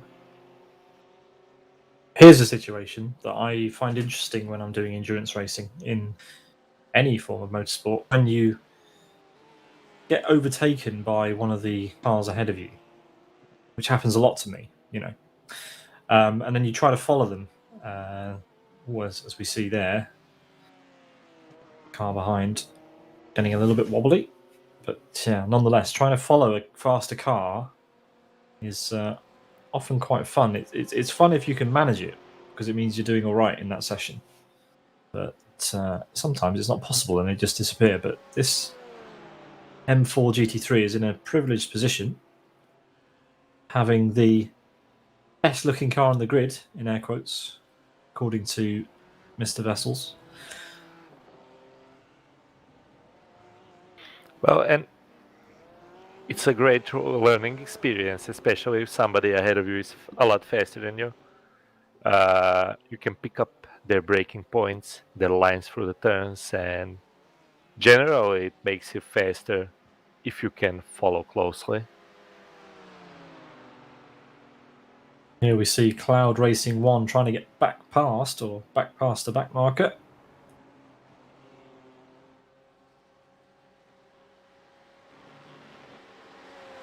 So that's the difference between P5 and P6. Hulk Camel. And this is this is not a fun situation to be a back marker if you do feel as though you have pace, and you have to sit behind your rivals. Here's Martin Ziervelt. He's coming up behind a back marker as well, who gets swiftly out of the way, and that looked fairly straightforward. Good stuff. Martin has been doing a great job, but I think that they will change the drivers on the next pit stop. He's been driving for 2 hours already. Yeah, I don't think there is a driver fair share mandated for this race. It's just a charity race, so the rules are fairly relaxed in that regard. There is, however, a very generous incident limit for this race, the number of incidents that a driver can have, i.e. off tracks or collisions. The upper limit is something that no driver should go anywhere near, really. Should get anywhere near.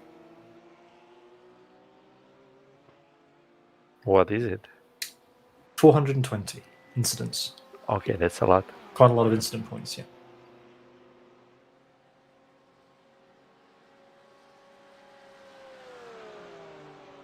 Going to switch very quickly to a replay the GK Design replay as we watch Joris van Esch have an off just before Blanchimont. It was a big one. It's a big slide. We cut away, and it's four-wheel drift to a standstill at Blanchimont, the highest speed corner on the track, pretty much. And that is not a place where you want to hit a wall. And manages to keep it out of the wall, but those are not going to be fun tyres to drive on. So the number 19. His teammates won't be thanking him for that. Well, if I would be a teammate in a car that had that off, I would probably ask for new tires on a stop. Yes, absolutely. Yeah, so here we are. The Apex Mrs. Jeft are... Yeah, they've got a back marker right in their rear view mirror, which is not ideal for either of them. Well, I would say back marker could see some advantages to it. Fuel saving probably.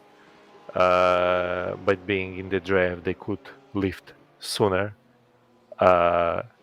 Seeing the good lines through the track also helps. It is always easier to drive behind another car because you see where they braked and if they went off the turn or no, and so you can just push a little bit harder than a car in front. Unfortunately, it looks like the Team Ground Effect and Ferrari is out.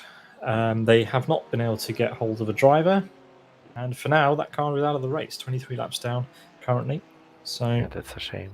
Yes, fingers crossed we end up with a driver joining in that car. But anyway, it is out currently.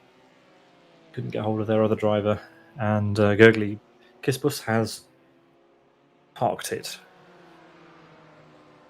Lucas Gerrits currently leads the race with a gap of 44 seconds over the Apex Mrs. MJDD.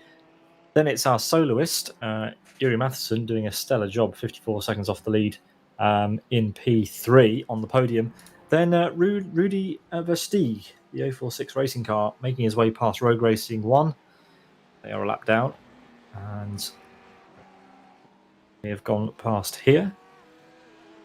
Then we've got Stefan Vestra in P5 in the Team Cloud Racing 1 machine. Then we have Apex Mrs. Jeft, currently being driven by Tobias Vessels. Plenty of him getting up to speed in this stint, being followed by a very angry BMW M4 GT3. Speaking of M4s, here is 046 Racing Puon, currently P7 with number 13, a lap down from our leaders, so only the top 6 on the lead lap currently. We've got Matthias Becerra driving for iRacing UK Ghost in their Ferrari 488 Evo, also a lap down.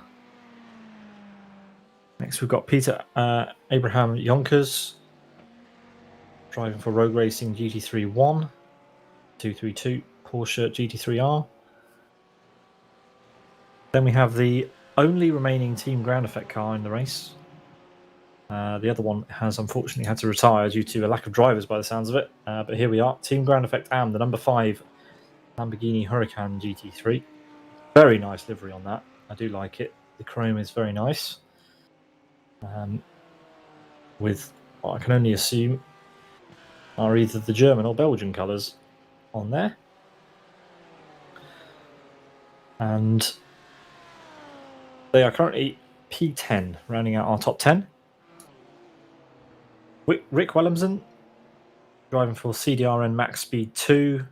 The number 3 car is the car that's been following around the car in P6.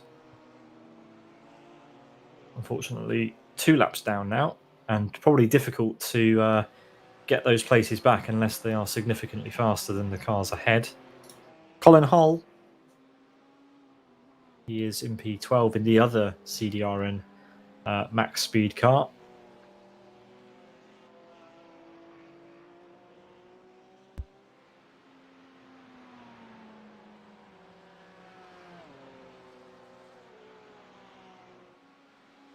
Colin is the youngest driver on the CDRN team, but he has the most experience in iRacing, so hopefully, Zdravko, we can see some blistering times from him. Oh, he's been doing good.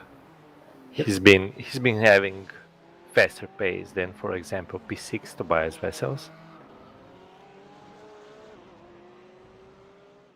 So that's a good sign. They are 18 seconds behind Rick Williamson in max CDR and max speed 2. And both of those cars are really driving faster than few cars ahead of them. So considering how long the race still is, they have nothing else to do than just to push it as they are now and hope that the race comes back to them.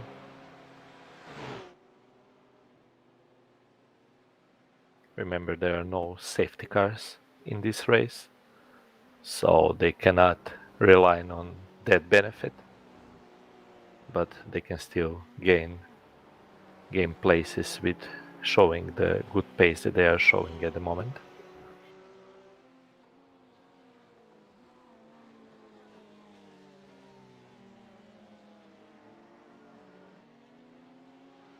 So at the P13, we have currently Ola Senquist driving for the Simpit Racing Team Orange.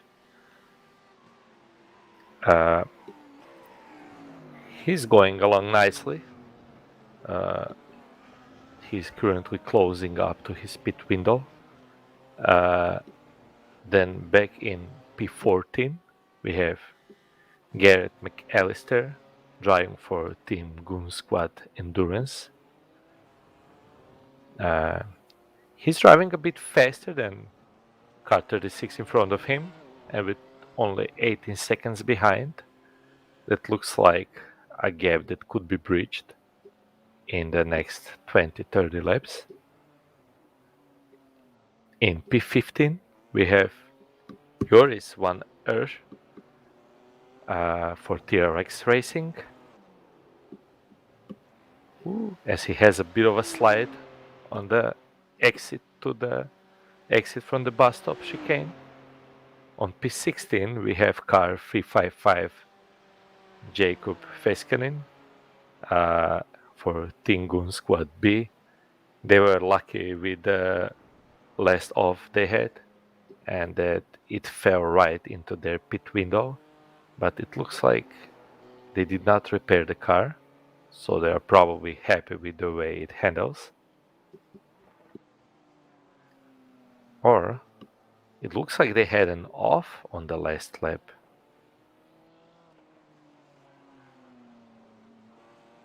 Because their last lap was almost 15 seconds off the pace, so they probably repaired their car on the last pit, and this is the new fresh damage. Looks like the car hit the wall head on, but it probably was not a big hit.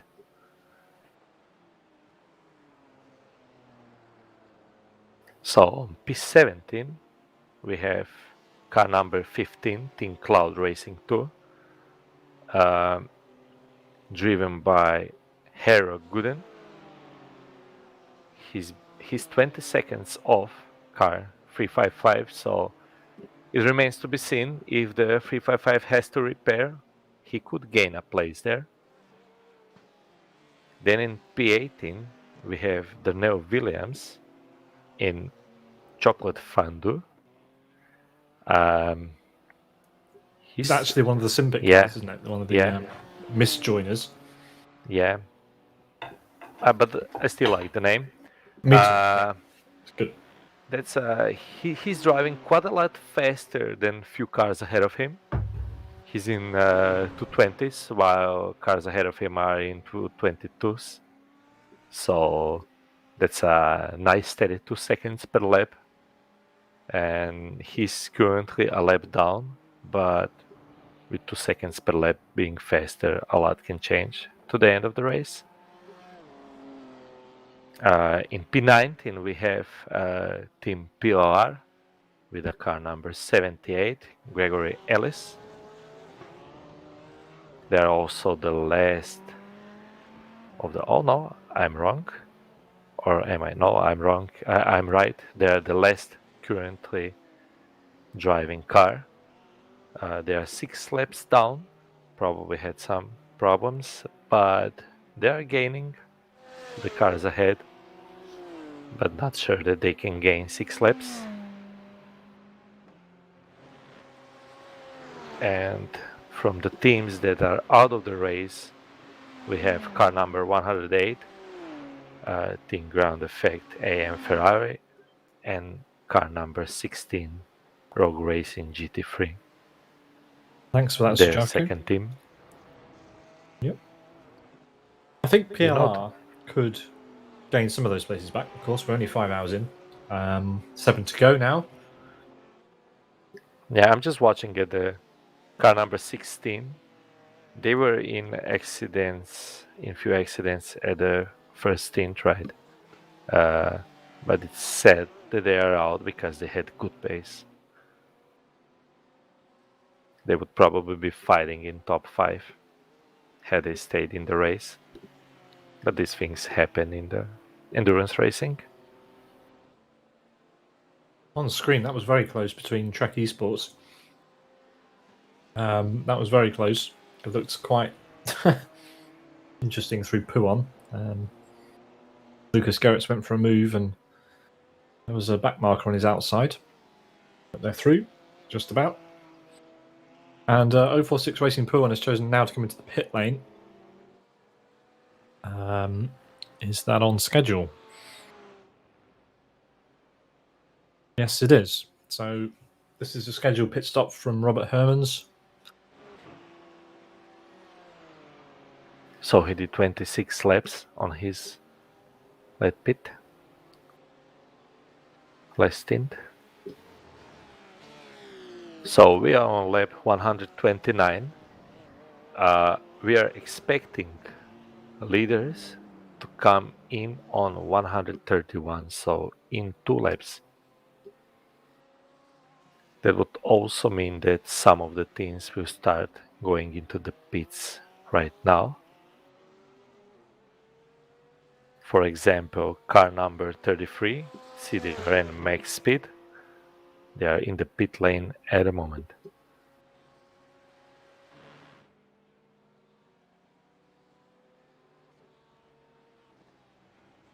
So presumably they will only refuel, so that will be a shorter pit stop. Behind them they have car number 36, Ola Sandqvist.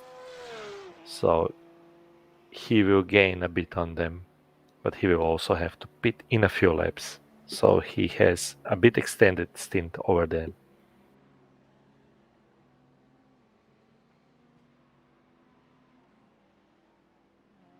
It's a long way around in the pit lane. 046 and iRacing UK Ghost have come in the pits. 046 Racing currently P4.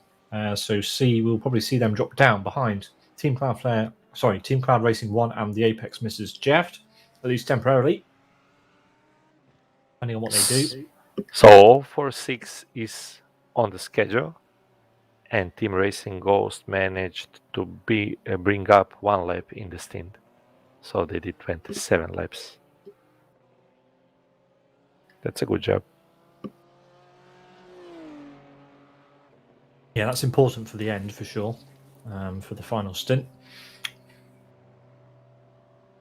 So let's see, we're watching Rudy Vestig. Let's see what happens with him. He's done a fairly good innings. Let's see if he can, who he hands over to, or if he carries on driving. Drives through the cars in the pit lane.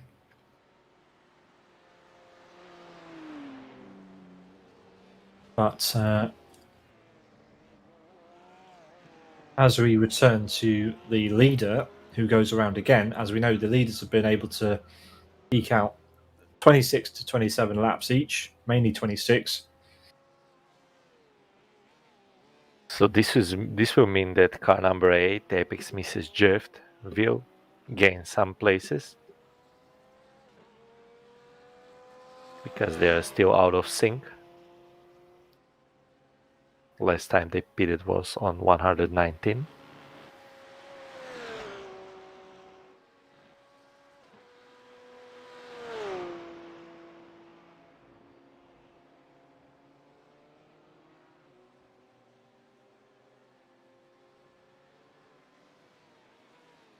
So we should be expecting Lucas Garrett's in this lap.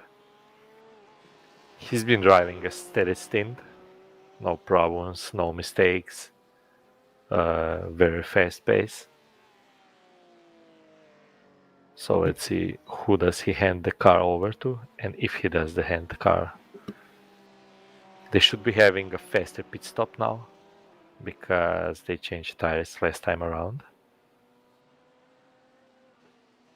Yeah, that's good information. MJDD, did they change tyres in the last pit stop, or are they due? MJDD did not change tires. All right, so this gap will go up then, I guess. Yeah, all 4-6 Racing did change tires, so it might be that Rudy will pass car number 112. So we might see a change in the standings. Yeah, this is a valiant effort from Trek Esport. They have pole position in the race, and they have led for a long time. The early stages. Let's see if they come in the pits now as they break down for the bus stop chicane. That Porsche 911 GT3R turns its attention to the pit lane, and that was a mega stint from Lucas Gerrits. And nicely down into the pit lane. Such a long pit lane, though. You can see a queue of cars ahead making their way around. If They're you're just doing joining great. us, yeah, they are. If you're just joining us, you are watching the 12 Hours of Spa Francorchamps for Movember, organised by 046 Sim Racing Team in support of the Dutch Cancer Society, KWF Dutch Cancer Society. And you can donate towards our fundraiser at 046racing.online/Movember, or the link you can see there at the top left of your timing screen. Into pit lane finally comes Lucas Gerrits, the number 18 Trek Esports car. We will see what the gap to MJDD will be when they come into the pit lane later. Trek has the final pit lane box because of their qualifying position. They qualified on pole position, so there they are. They pull in just behind the safety car. And that will be a long stop, but Apex misses MJDD take over the lead temporarily until they pit, of course. So it is now Ferrari once again leading the race. Yuri Matheson follows suit in the other Apex misses Ferrari. Doing this race solo for charity. What an inspiring drive that is. Yeah. He's been steady. That last stint hasn't been as flashy as the ones before, but it has been steady. Maybe the tires are probably at the end of its life, so that's where the bit of pace has gone. And he could be feeling a bit tired. That's already 5 hours of racing that he has done. Yeah, that's a mega effort. Already coming up to your 6 hour that you've ever driven in one go? Yeah, I did 6 hours. Yeah. What was that for? What? What was that for? Which what did you drive 6 hours for? I think it was on Live for Speed with Fox on AS4. Fair enough. Quite different to Spa in a Ferrari. Yeah. There we are. Still, good effort. Here we go. 7 seconds. 7 seconds the gap between Yuri Matheson. He's really brought that gap down an impressive amount during this stint to his teammates. Oh yeah, and as always, the truth will be told when also MJDD pits. So that's now, and when we see how far behind Trek Esports is. But I'm having a guess that Trek didn't lose any time to Yuri Matheson this stint.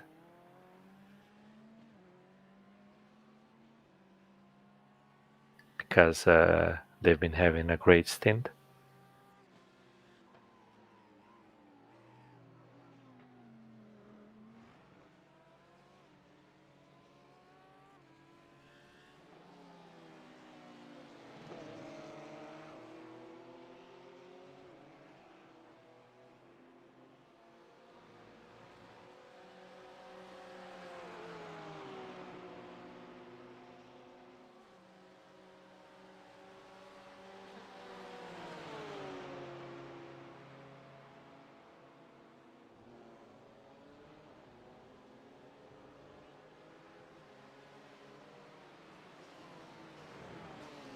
Tobias Vessels is having a great time here, trying to get in amongst these BMWs. How small the Porsche looks compared to them.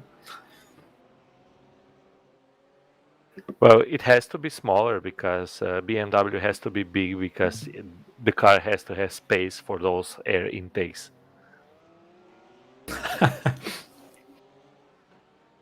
You really don't like the BMW, do you? I'm beginning to work that out.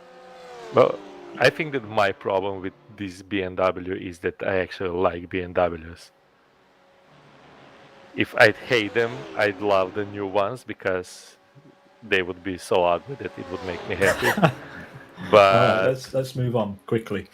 yeah, I like BMW in general. I just don't like the kidneys. Fair enough.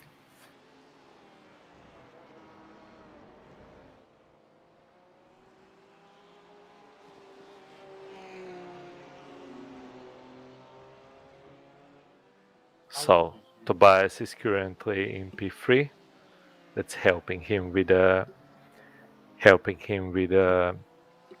pit strategy because he and Mattison are on different strategy due to their incidents in the race.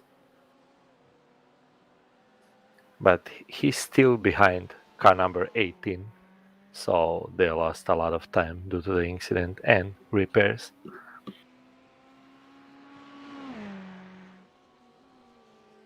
And the gap from Jere Mattison to car 18 is 35 seconds, so that has been stable through the whole stint. Last time around it was 35 seconds also, I think. So this is the first stint where Mattison has not gained.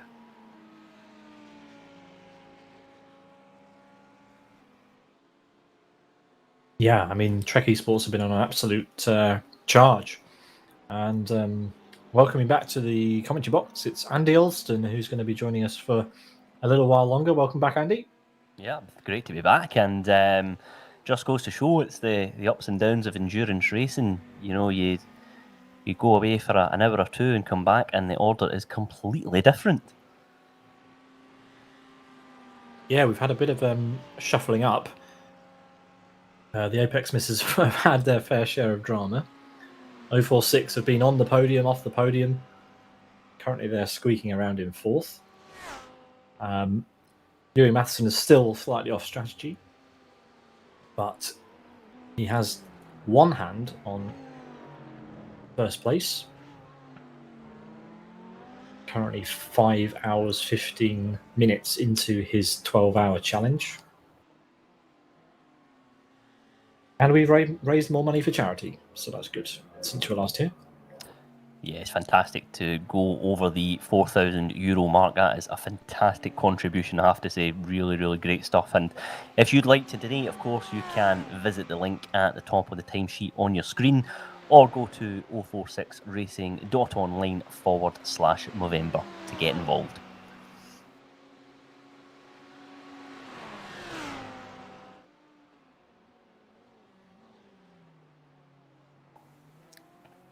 And there is that man at the top here. 36 seconds is the gap. Yuri Matheson, a phenomenal drive here from the Apex Missers. Solo entry, car number 185. Very, very good gap here from Yuri. And he does, of course, have to contend with backmarkers throughout, but there looks like quite a good gap between him and the car ahead just on the Kemmel Straight just now. But Yuri's had race full of ups and downs, it's fair to say, and there is second place man Jim Hertroy's in the Trek Esports car number 18. Been a very good drive from them, but of course now significantly off the pace. Well, off significant gap between Yuri, who's still to pit, but it's going to be a very interesting battle, I suspect, still between the Trek Esports team and the Apex Missiles duo, who have had a fair share of issues indeed throughout, and that's the beauty of endurance racing. It's all about trying to manage the challenges that come your way, and if you can keep your car out of trouble, then you'll be in a good position come the end of the race. Yeah, a bit of information on our current aggregate leaders, Trek Esports. They are a company that sells high-quality sim racing equipment such as aluminium sim rigs and accessories. They currently have Black Friday deals on, so check out their website, trek-sim.com.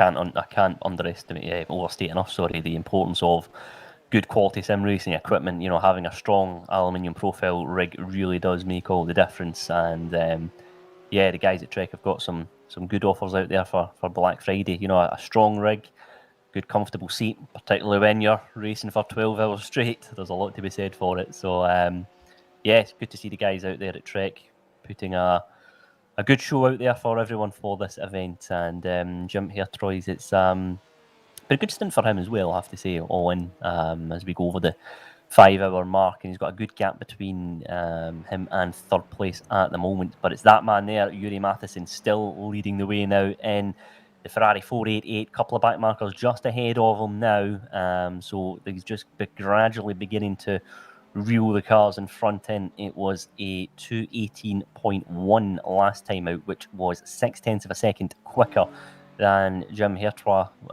with the 18 car. So Yuri's certainly upping the pace just ever so slightly now. A couple of the cars round about are circa 2:19, 2:20. So both Yuri and indeed the 112 car, that is the Apex Missiles MJD squad, they are the two fastest cars out there on track at the moment. And Yuri is certainly going about extending that lead, because it is now over 37 seconds between him and the Trek Esports car. Yes, and looking at the stint strategy there, do we expect to see Yuri Matheson in just 3 laps' time? Unless he's managed to stretch it. I mean, his last 1, 2, 3, 4 stints have been 26 laps, so I don't expect him to have made up any more time. I think he's just going for a, comfortable strategy to try and bring this one to his team. Speaking of good sim equipment, I wonder what Yuri Matheson's using, because he needs a rig that's going to be comfortable, or as comfortable as it can be, for 12 hours of racing. Now, I've got a pretty good desk chair over here, but I have to say, I'm beginning to get a bit sore. I might need to stand up a bit, 5 hours, 20 minutes in, I wonder how he's feeling. Arms will be tense, I guess. Plenty of lactic acid in them. Oh, certainly, I would be astonished if he didn't have the forced feedback turned down on that steering wheel. Quite. Surely you would have thought so, wouldn't you? But a phenomenal effort from Yuri. It's fantastic stuff here. Of course, a part of 13 guys from the Netherlands in the Apex Missiles team.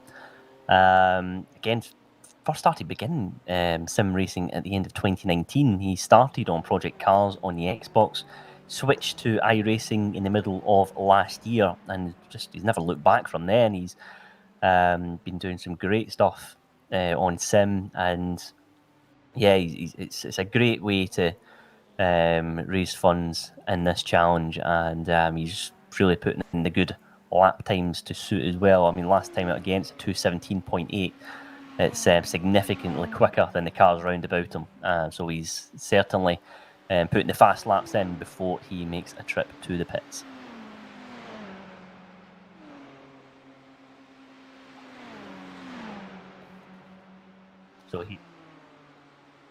So here's Yuri Matheson there. Just a quick flash of lights there to let the back markers know that he's coming just a little bit too far behind on the Kemmel Straight to make a move this time round. But this is the key part of the track, of course, and we've seen time and time again drivers getting it wrong here at Lacombe, and in a world of difficulty as a result. The number 17 car moving well out of the way this time round. That is Matthias Becerra, who is currently in 9th place. But Yuri Matheson just making his way through the field cleanly as he prepares to go into the pits in the next few laps or so. Hearing from YouTube chat here that Yuri Matheson has some drinks, some energy drinks, keep him fresh, and some Mentos. So yeah, Mentos. Hopefully there's some fruit in there as well to keep him all healthy. Yes, it's been it's been a great bit of driving from Yuri here. To be as consistent as he is, 5 and a bit hours into a race really takes some doing. He's been performing very, very well throughout, but you'll know better than most that it just takes one little lapse of concentration, one missed braking point, and your race can fall away from you very quickly. So you'll know he's got to remain focused here. He's got a good lead at the moment and willing to stretch that out as best as he can just as the fuel load begins to get even lighter and lighter in that car.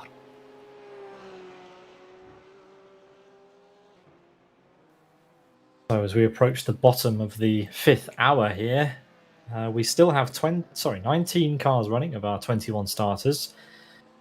And it is Apex Mrs. JEFT who are currently 3rd place with Tobias,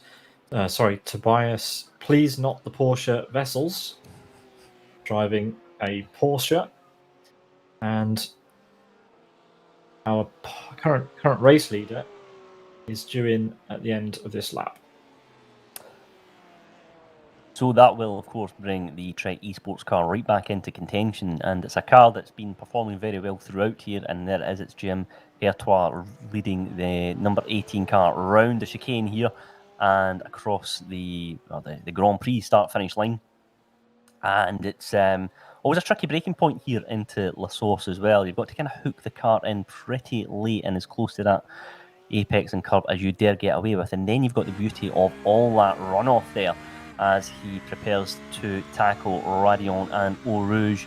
And it's been a good race so far for the Trek Esports team as we are seeing Jim just climb the hill now, using all the curb and then a little bit more just to coax that car over the hill and along the Kemmel Straight. Nothing to contend with along the road there, so he can just focus on apexes and exit here, bringing the car around in one piece and putting some decent times in there. Last time out, 2:18.5, so it was half a second slower than Yuri Matheson there, so that gap is increasing to 38.8 seconds. Yuri Matheson is one of the fastest drivers out there on track at the moment, with some very, very fast times there. The 1-1 in 5th place, the Apex Missiles Ferrari, is also looking very quick, but Yuri Matheson really is putting in the fast laps here before he goes into pit lane for a top-up of fuel, and we'll expect him to come in this lap as he makes his way through Blanchimont and towards the chicane. So Yuri Matheson will pit for fuel. He could well choose to pit for tyres here as well. Of course, track temperature will be increasing as this event goes on. And let's see Yuri just dart off into the right, and in he comes to pit lane for another pit stop here. So Yuri Matheson there coming down the Grand Prix pit lane here, and we can see on the right hand side track temperature 26 degrees and the air temperature at 21 degrees. So it is a good bit warmer than when these cars went out on track at the beginning of this race, as you would expect. And Yuri Matheson will come out probably, I would have thought, Peter, around about 4th or 5th place perhaps? Yeah, we expect him to come out in 4th. That is where he was when he last pitted. If he does change tyres, he might lose out to 046 Racing. So around about there. But that's where he's been climbing. Remember that he was down in 15th at one point. This is a great recovery from our solo driver. So yes, while he makes his way down the pit lane, the other cars we can expect to enter the pit lane soon as we look at our strategy board. So Vessels will be coming in soon because, of course, their incident during their 4th stint meant that they had to cut it short, come in and use their fast repair. It was at the top of Eau Rouge. They went into the wall hard, losing their bonnet and having to use a fast repair. That's put them off strategy as well. So another...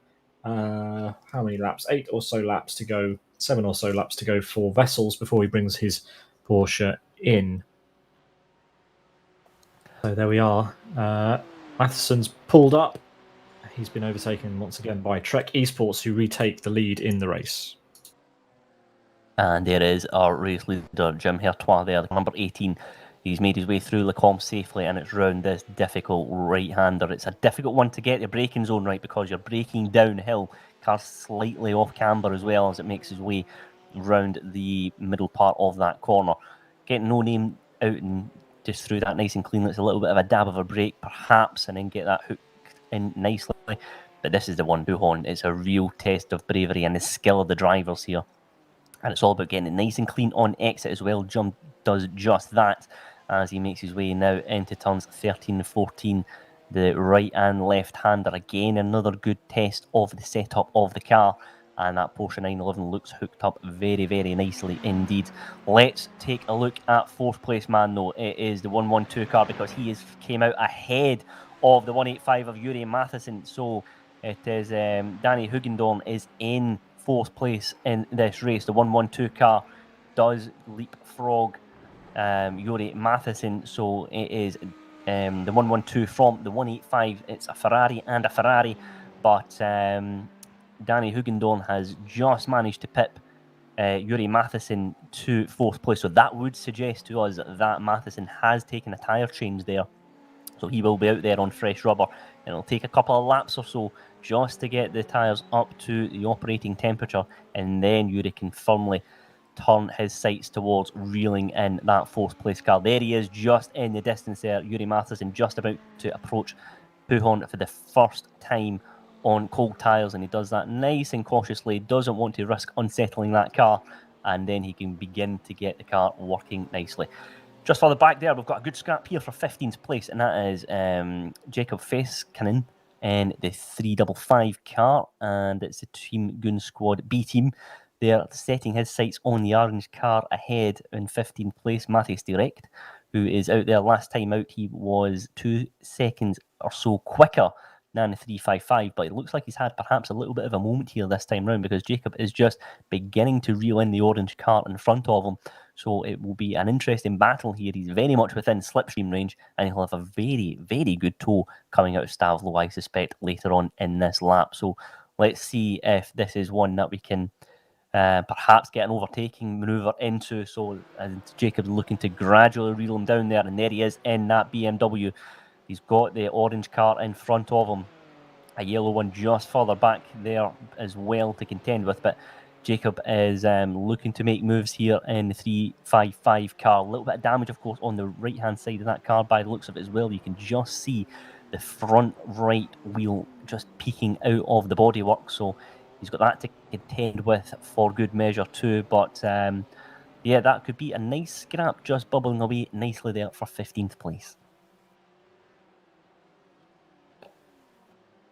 And over the short finish line they come, so that's one that we'll keep an eye on here. But back at the front though, the Trek Esports driver, Jim Hertois, it is a good gap there. 35.8 seconds is the distance between him and this man, Tobias Wessels, in the car number 8.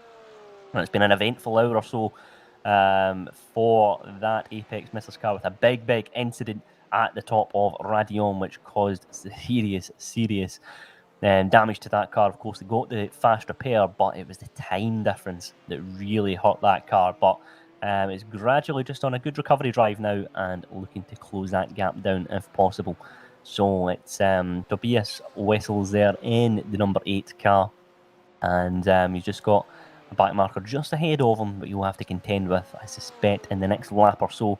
But the Porsche looking good value there in second place. Third place man is Rudi Versteeg in the 24 Lamborghini for 046 Racing, and that 24 car has had a very strong race, it must be said. It started in 6th place, but now is up into 3rd and on the final step of the podium as things stand. But 3 and a bit seconds down the road is 4th place, the 4th place 112 car, which we know that Ferrari has got lots of pace, and there it is there, Danny Hugendorn, and 5th place man behind him, of course, is the very quick Yuri Matheson. So we could have a really good scrap for 3rd place just developing over the course of the next few laps. Yuri Matheson there, he's about to put his first proper fast lap on board after his trip to the pits for some fuel and tyres, and here he comes round the chicane now in the pink and white Ferrari.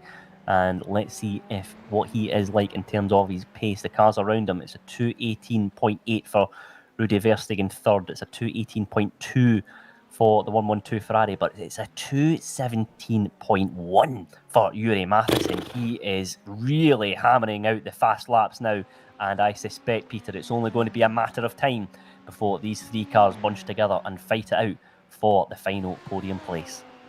Yeah, it's been a while since we've had some cars at the front all together. It's been about 5 hours, in fact, so bring it on. Let's see if these two Apex Mrs. cars can reel in the 046 racing car. To be fair, Rudi Verstegen has been doing a mega job to bring that car back into P3. It dropped down after the last set of pit stops. The 2 sets of pit stops ago. It dropped down to P5 or 6. Now it's back up in the podium places. And it has to be said that Yuri's doing a good job of bringing this car back onto strategy. It's going to be tricky. All the rest of the drivers are managing 26 laps, and so is he. So he's going to have to hope that when the end of the race comes, he's on the right side of the pit stops, because that is really his only chance of getting out ahead. He's consistently becoming the top place driver when everyone else pits. But yeah, MJDD managing to get out ahead does make things a little bit more complicated for Yuri. Yes, it does indeed. Yuri has got to really try and get a move on here, but Danny Hugendorn is looking pretty quick in the 112, but unfortunately for him, Yuri is putting in the fast laps on the fresh rubber as well, so Danny has got his work cut out here. He's in the middle of a battle. He's looking to try and take third place in this race, but he's got the ever quick Juri Matheson here beginning to reel him in lap after lap here. So Danny is in a very difficult position here in the 112 car, and there is Juri Matheson, who is very much within striking range now of fourth place. And let's see if he can make a move perhaps in the next lap or two. Here he is coming across the chicane now, and that gap is just creeping down here, corner after corner, you suspect, because Yuri is really in the zone here. Let's see the times as they go across the start-finish line. It's a 2:18.8 for Rudi Verstegen third. It's a 2:18.4 for the 112 car, but Juri Matheson, it's a 2:17.5. I mean, the laps that he's putting in here, Peter, are very, very impressive indeed as they make their way along the straight up Radion and Eau Rouge, and this is going to be a very, very interesting battle. Yuri is unbelievable on the brakes. Just watched him through that last lap. Unbelievable in terms of comparing him to his teammate's car, the MJDD car.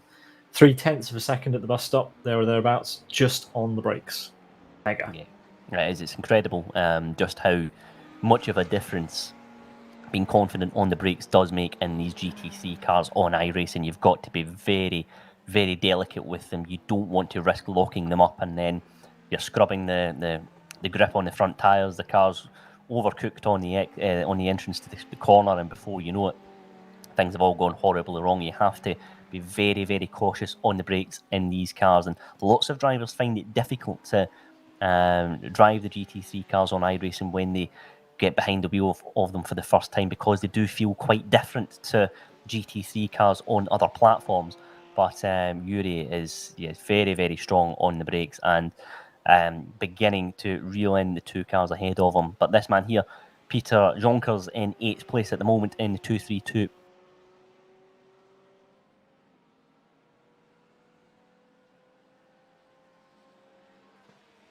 Sounds like we lost Andy briefly. Yeah, we're watching the side of him. Oh. Hello, Andy. Yep, just back there. I was just saying that Peter Jonkers has had it's been a good race for the 232 car, but he's kind of finding himself a little bit in no man's land here. You know, there's a good gap ahead of him with Robert Hermans, but then Matthias Bezera in 9th place is a good bit down the road as well. So when you're in this situation, all you can really do is just focus on putting the laps in and doing it as consistently as you can, because it can be easy to perhaps feel isolated on track there, but Peter's doing a good job, and that car is currently 8th place in the race. Yeah, I like this road racing livery too, I have to say. Very simple, very effective. And there is 9th place man there, Matthews Bezera, in the iRacing UK Ghost car, the number 17. And just a little bit further down the road, we've got Rick Wilmington, car number 3.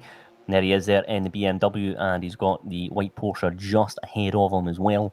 So, yeah, in the midfield again, we're just seeing the battles beginning to emerge through there as well. But the number 3 car, Rick, is indeed, of course, a lap down. So he'll be just looking to get that car round and get it round as consistently as possible. But this man here, Yuri Matheson, is the one we want to keep an eye on because he is in 5th place at the moment and hunting down the 112 car in front of him. It's his Apex Missiles teammates that are ahead of him in that car. Yuri, of course, flying solo for this event as he comes out of No Name and approaches Pujon here. And he is just getting closer and closer in that Ferrari. He's on fresh tyres as well, of course, but he does have a full tank of fuel in that Ferrari. So the fact that he is putting the laps in that he is very impressive indeed. So let's see just how close he's getting now to the 112 car ahead of him. There they are, both cars almost in shot now as they make their way round turns 13 and 14. Now into the right-hander at Stavolo. He's not quite in slipstream range yet as Yuri. However, I suspect it's only a matter of time before we see these two cars begin to scrap it out. There is 4th place man, Danny Hugendorn, now in the 112 car, who is just beginning to drop back from 3rd place man, Rudy Versteeg, in the Lamborghini number 2406 racing car. So it looks like we're going to see these two cars battling out for 4th place in this stint.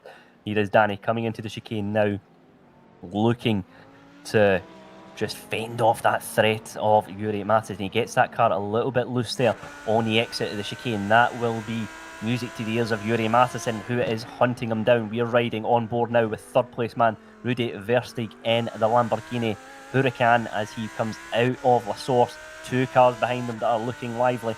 Rudy's got to go eventually. He's going to have to go on the defensive here. It's been a good drive so far for the 24 car in this race, but he's going to come under a good bit of pressure here over the course of the next few laps.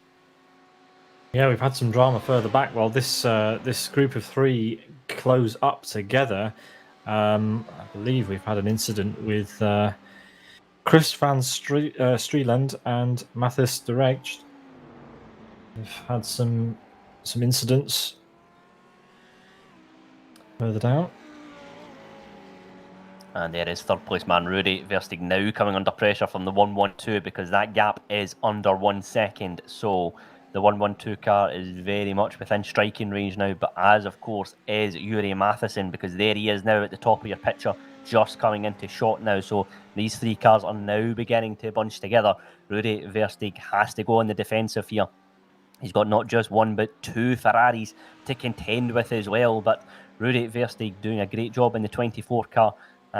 His teammate earlier on in this race did a fantastic job of just bringing that car home, and in a very good bit of defensive driving. Mickey Vanderburg on the first stint there for the 24 car. But it's now Rudy's turn to make that Lamborghini as wide as possible here around Circuit de Spa Francorchamps, and that gap now, Peter, has gone from 9/10 of a second to 6/10 of a second, so we could begin to see a move developing for 3rd place in this race.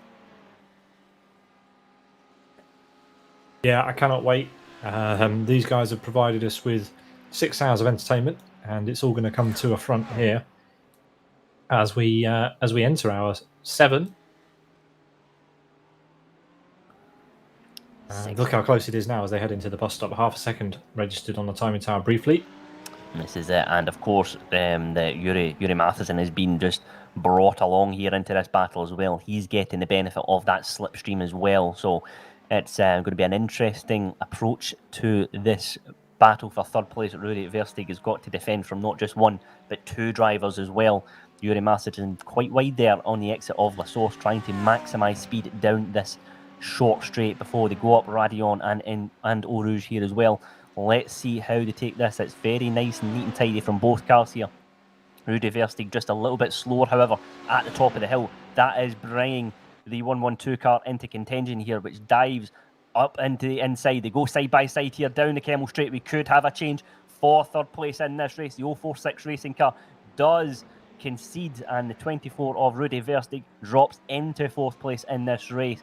And the Apex Missers are back in second and third place in this race. But it's not over yet, of course, because we do have the ever closing in man, Yuri Matheson, fifth place at the moment. He's looking to get involved in this fight as well. But Rudy Verstig does drop into fourth place in this race. Mega move, textbook stuff at the end of the Kemmel Straight into Le Com. And as we watch back now to see whether Yuri Matheson has the energy to follow suit, it does look like MJDD have the momentum, is the word I was looking for, to get past and drop the 046 Racing number 24, because Yuri has to catch up and get past before he can even think about trying to close back up to MJDD. We have JFT in the pits for Apex Missers now. That is on schedule. And that sounds the alarm to the rest of the guys in the top bunch. But they're going to be promoted a position temporarily again. So let's see where these guys come out when JFT are done. So what does happen with Danny Hugendorn here? Now, he finds himself in third place, does Hugendorn, but he knows he's got a very quick man in Rudy Verstig behind him, but of course he's got Yuri Matheson to contend with as well, so he can't quite set his attention to the corners in front. He's got to still defend here as well. It is a tricky position that he finds himself in. Last time out, Danny posted a 2:18.0. That was matching the pace of Yuri Matheson. Rudy Verstig dropping 1.2 seconds from both of them as he gave up the place at Le Com, so that did cost him a little bit of time. But it's going to be an interesting approach to this one for Hugendorn, because he's got fourth place. Well, he was fourth place, but he's now third place by virtue of the pit stop. He's got Verstig hunting him down here on the Kemmel Straight. He's got a very good slipstream there as well. Not quite enough to make a move into the Le Com section, but three cars here all looking lively and all very keen to take that final step on the podium. Tobias Vessel, still stationary at the end of pit lane, has dropped down to P6 as Team Cloud Racing have moved up to P5. That's a good effort from them, but they will obviously drop back down later when they stop too. But yeah, it's seriously close between 046, Rudy Verstig again. They've all bunched up and they can't get a break from each other.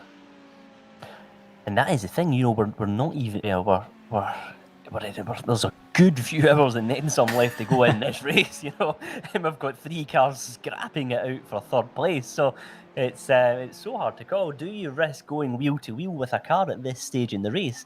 Or if you see someone just looking lively, throwing the car up in the inside, sometimes it's best just to let them go and just follow in the slipstream rather than risking fighting it out when there's so much race ahead of you, that sometimes it's just best, if someone's looking like they're determined to make their way past, they've got their elbows out, sometimes it's best just to let them go. Rudy's decided to do just that in the 24 car, and now he's quite content sitting in the slipstream, saving a little bit of fuel into the bargain, and just bringing that 24 car home at the end of his stint. Yeah, it's crunch time for Yuri now. Oh, got seriously close. He's so good on the brakes. I think he almost spooked himself there, to be honest. How close he was to the front of, to the back of Rudy there. Let's watch on board as he goes into La Source for the 147th time, can you believe? And charges down towards Radion. A very good exit there from Matheson as well, coming out of La Source, and he's taking a good bit of momentum here with him up Eau Rouge and into Radion. Of course, he doesn't want to jump into that slipstream too early, because then he can't slingshot past the 24 car, so he's got to time this, and it looks like he's timed this to perfection, because here comes Matheson for the overtake. He's going side by side with the Lamborghini. They've got a back marker that's got well out of the way. Matheson's got the move done before they reach the corner. And Yuri Matheson has gone from 15th at one stage to third place in this race. Absolutely amazing. Not much more work to do, and then 6 hours of work to do after that.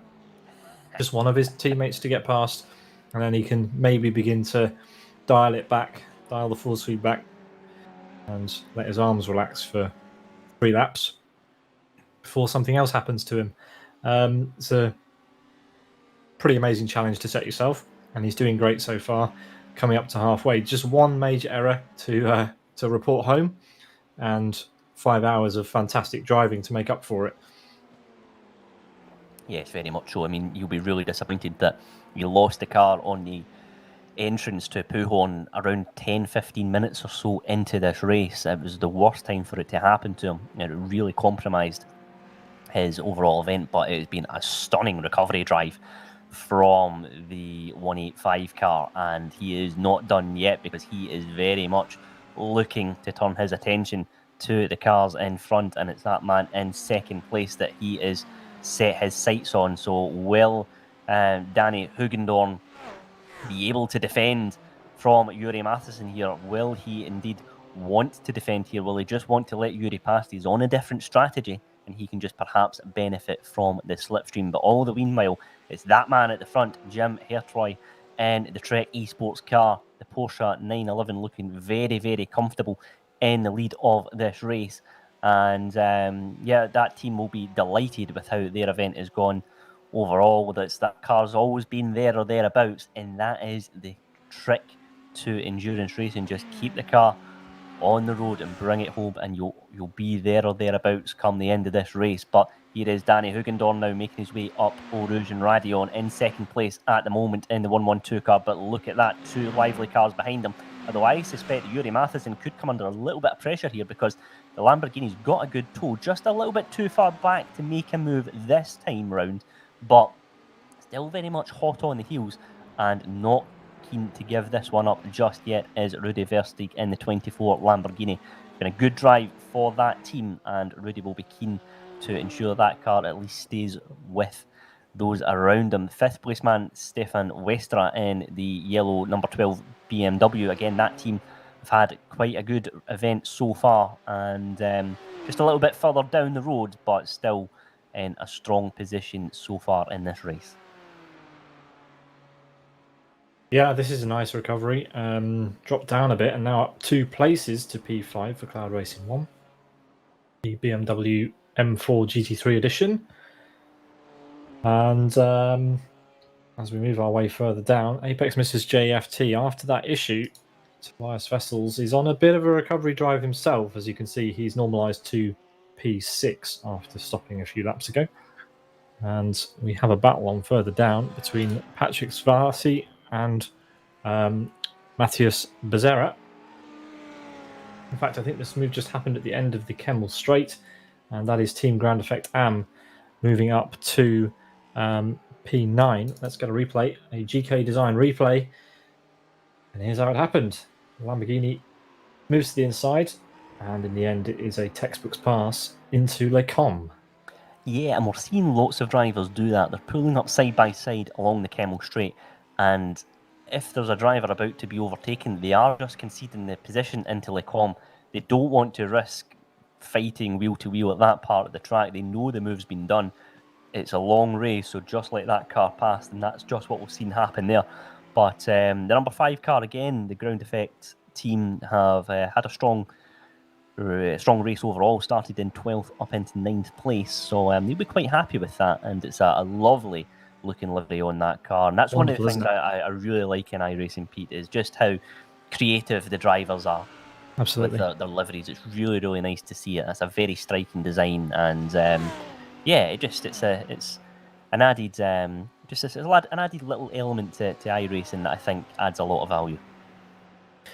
Yeah, especially with the addition of these specular maps, it means that you can create these chrome effects, and when they're done tastefully, they can really look striking, like this livery here. It's wonderful. We are approaching hour 6 of our broadcast of the Movember is Coming 12 Hours of Spa Francorchamps by 046 Racing in support of the Dutch Cancer Society. You can donate to this good cause and join the others who have donated by following the link at the top left of your stream, or by heading to 046racing.online/Movember. as that Lamborghini Huracan steams up through Radion and Eau Rouge. What a wonderful sight that is. Yeah, definitely. It's been a good race for the number 5 car, and it's one that they'll be looking to build on. And I just, again, we've said it time and time again throughout this broadcast, Peter, it's just all about just being consistent, and they are doing just that. It's a 2:19.0 last time out for Patrick, which is quicker than the next car ahead of him, the 232 car. So if he can just keep up around about that pace, he will begin to reel them in. But it's no surprise to learn that the fastest man out there on track is Yuri Matheson, and indeed our race leader, Jim Hertois, both of them posting 2:18.1 and 2:18.2. So the Trek Esports team in the lead of this race, and very much on pace as well. So it's we're just beginning to see some of the drivers creep into the 2:17s as well, because here they go. It's a 2:17.8 for Yuri Matheson, but Danny Hugendorn just ahead of him. It's a 2:17.9. So both of those cars are fighting it out tooth and nail here, and Yuri Matheson's going to have his work cut out if he wants to get into second place in this race. We want to say a big thank you to all of the sponsors that made this event possible. They are scrolling around at the top left of your screen. Thank you very much to them for making this event possible and putting it on for all of your entertainment, and of course for ours in the commentary box. We're watching CDRN Max Speed 1 currently trailing their team, their sister team, CDRN Max Speed 2. But not by too much. 47 seconds the gap between those two.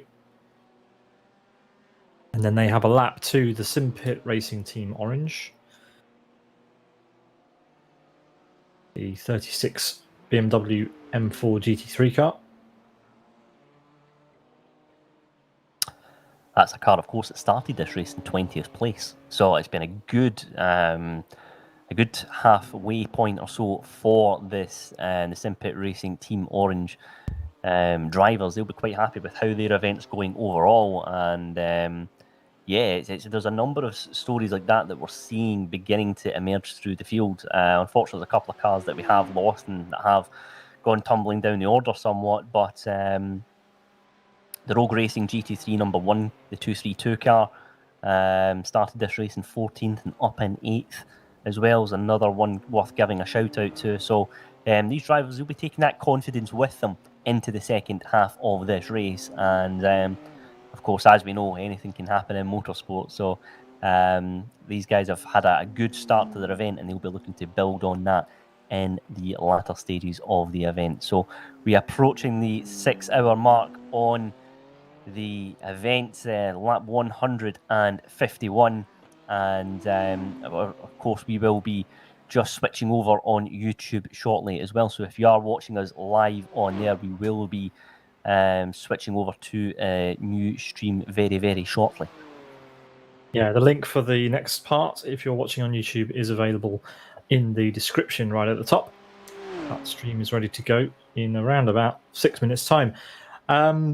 Yes, you can also watch on Twitch, on the Sim Broadcast channel, and on Facebook on 046 Racing's Facebook page. So however you're watching this, thank you for tuning in, and please let us know where you're watching from, who you're supporting, and any stories of the drivers that you want to share with us, because we like reading those. We've had an overtake at the top. It looks like Yuri Matheson has, unbeknownst to us, gone and made a move on MJDD. That has taken me by surprise, Andy. We'll get a replay.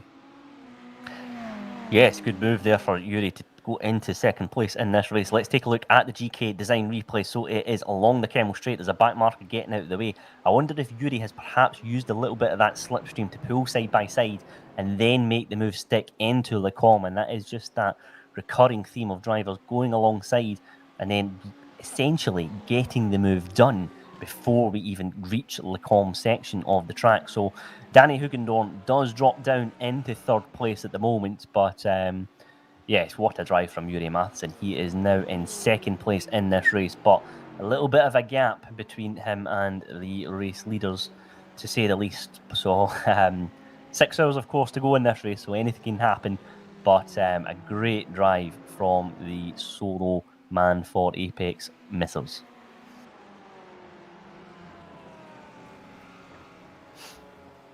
Meanwhile, Trek Esports have nearly got a 1 minute 10 advantage over everybody else in this field. That is a testament to just how consistently that team has been driving. Currently driven by Jim Hertois, Dutch driver in the Porsche 911 GT3R. And yes, they have put on a show for us today so far. But currently all the attention is going to the Apex Missers. They are having a team battle, potentially to score some airtime, Andy. Yes, it's been a good scrap between the two of them, both out there in the Ferrari as well. So it's been a popular choice out there. Well, there's only been most cars opting either for the Porsche 911 GT3 or the BMW M4 GT3 cars. But these Ferraris have been looking pretty good around this track as well. Of course, the 488 is the Evo edition. It's a new updated version of the 488 on iRacing. So lots of drivers opting to go with this one. And it's a car that, if you can tame, it does reward you with nice stable control and a good bit of power into the bargain as well. And both of these Apex Missers cars are showing just that. Just a little bit further back down, there's the Team Cloud Racing #1 car driven by Stefan Westra in 5th place at the moment. So he is looking to close down 4th place man Rudi Verstig, but he's got a little bit of work to do in order to go from 5th into 4th place. But again, still a long time left to go in this one, and the number 12 car has had a very strong event so far. But the two guys at the front, both posting 2 minutes 17s last time out. Both of them are the fastest drivers out there on track by quite a considerable margin as well.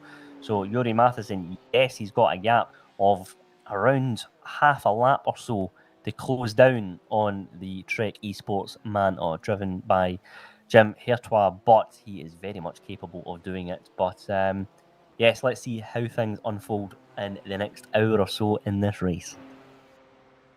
Tobias Vessels, fair play to him, as a man who doesn't really enjoy the Porsche, has spent a lot of time in a Porsche today, and he's in P6 still for the JFT Apex Missers team.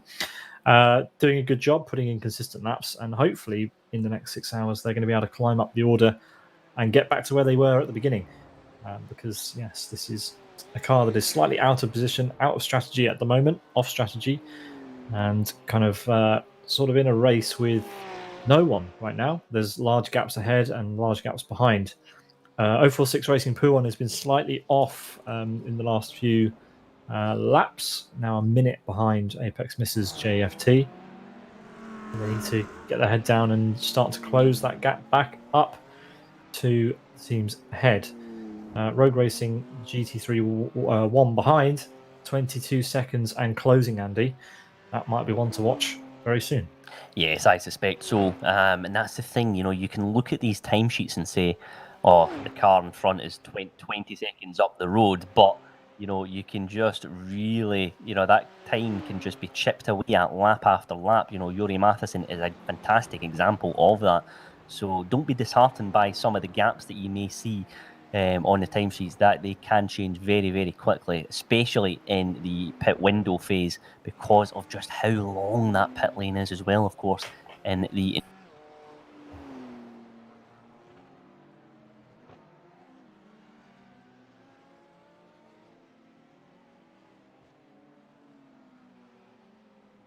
We appear to have lost Andy again slightly. If you're watching on YouTube, then we are going to switch over to our second part. So if you're on YouTube, stand by and click the part 2 link in your description now.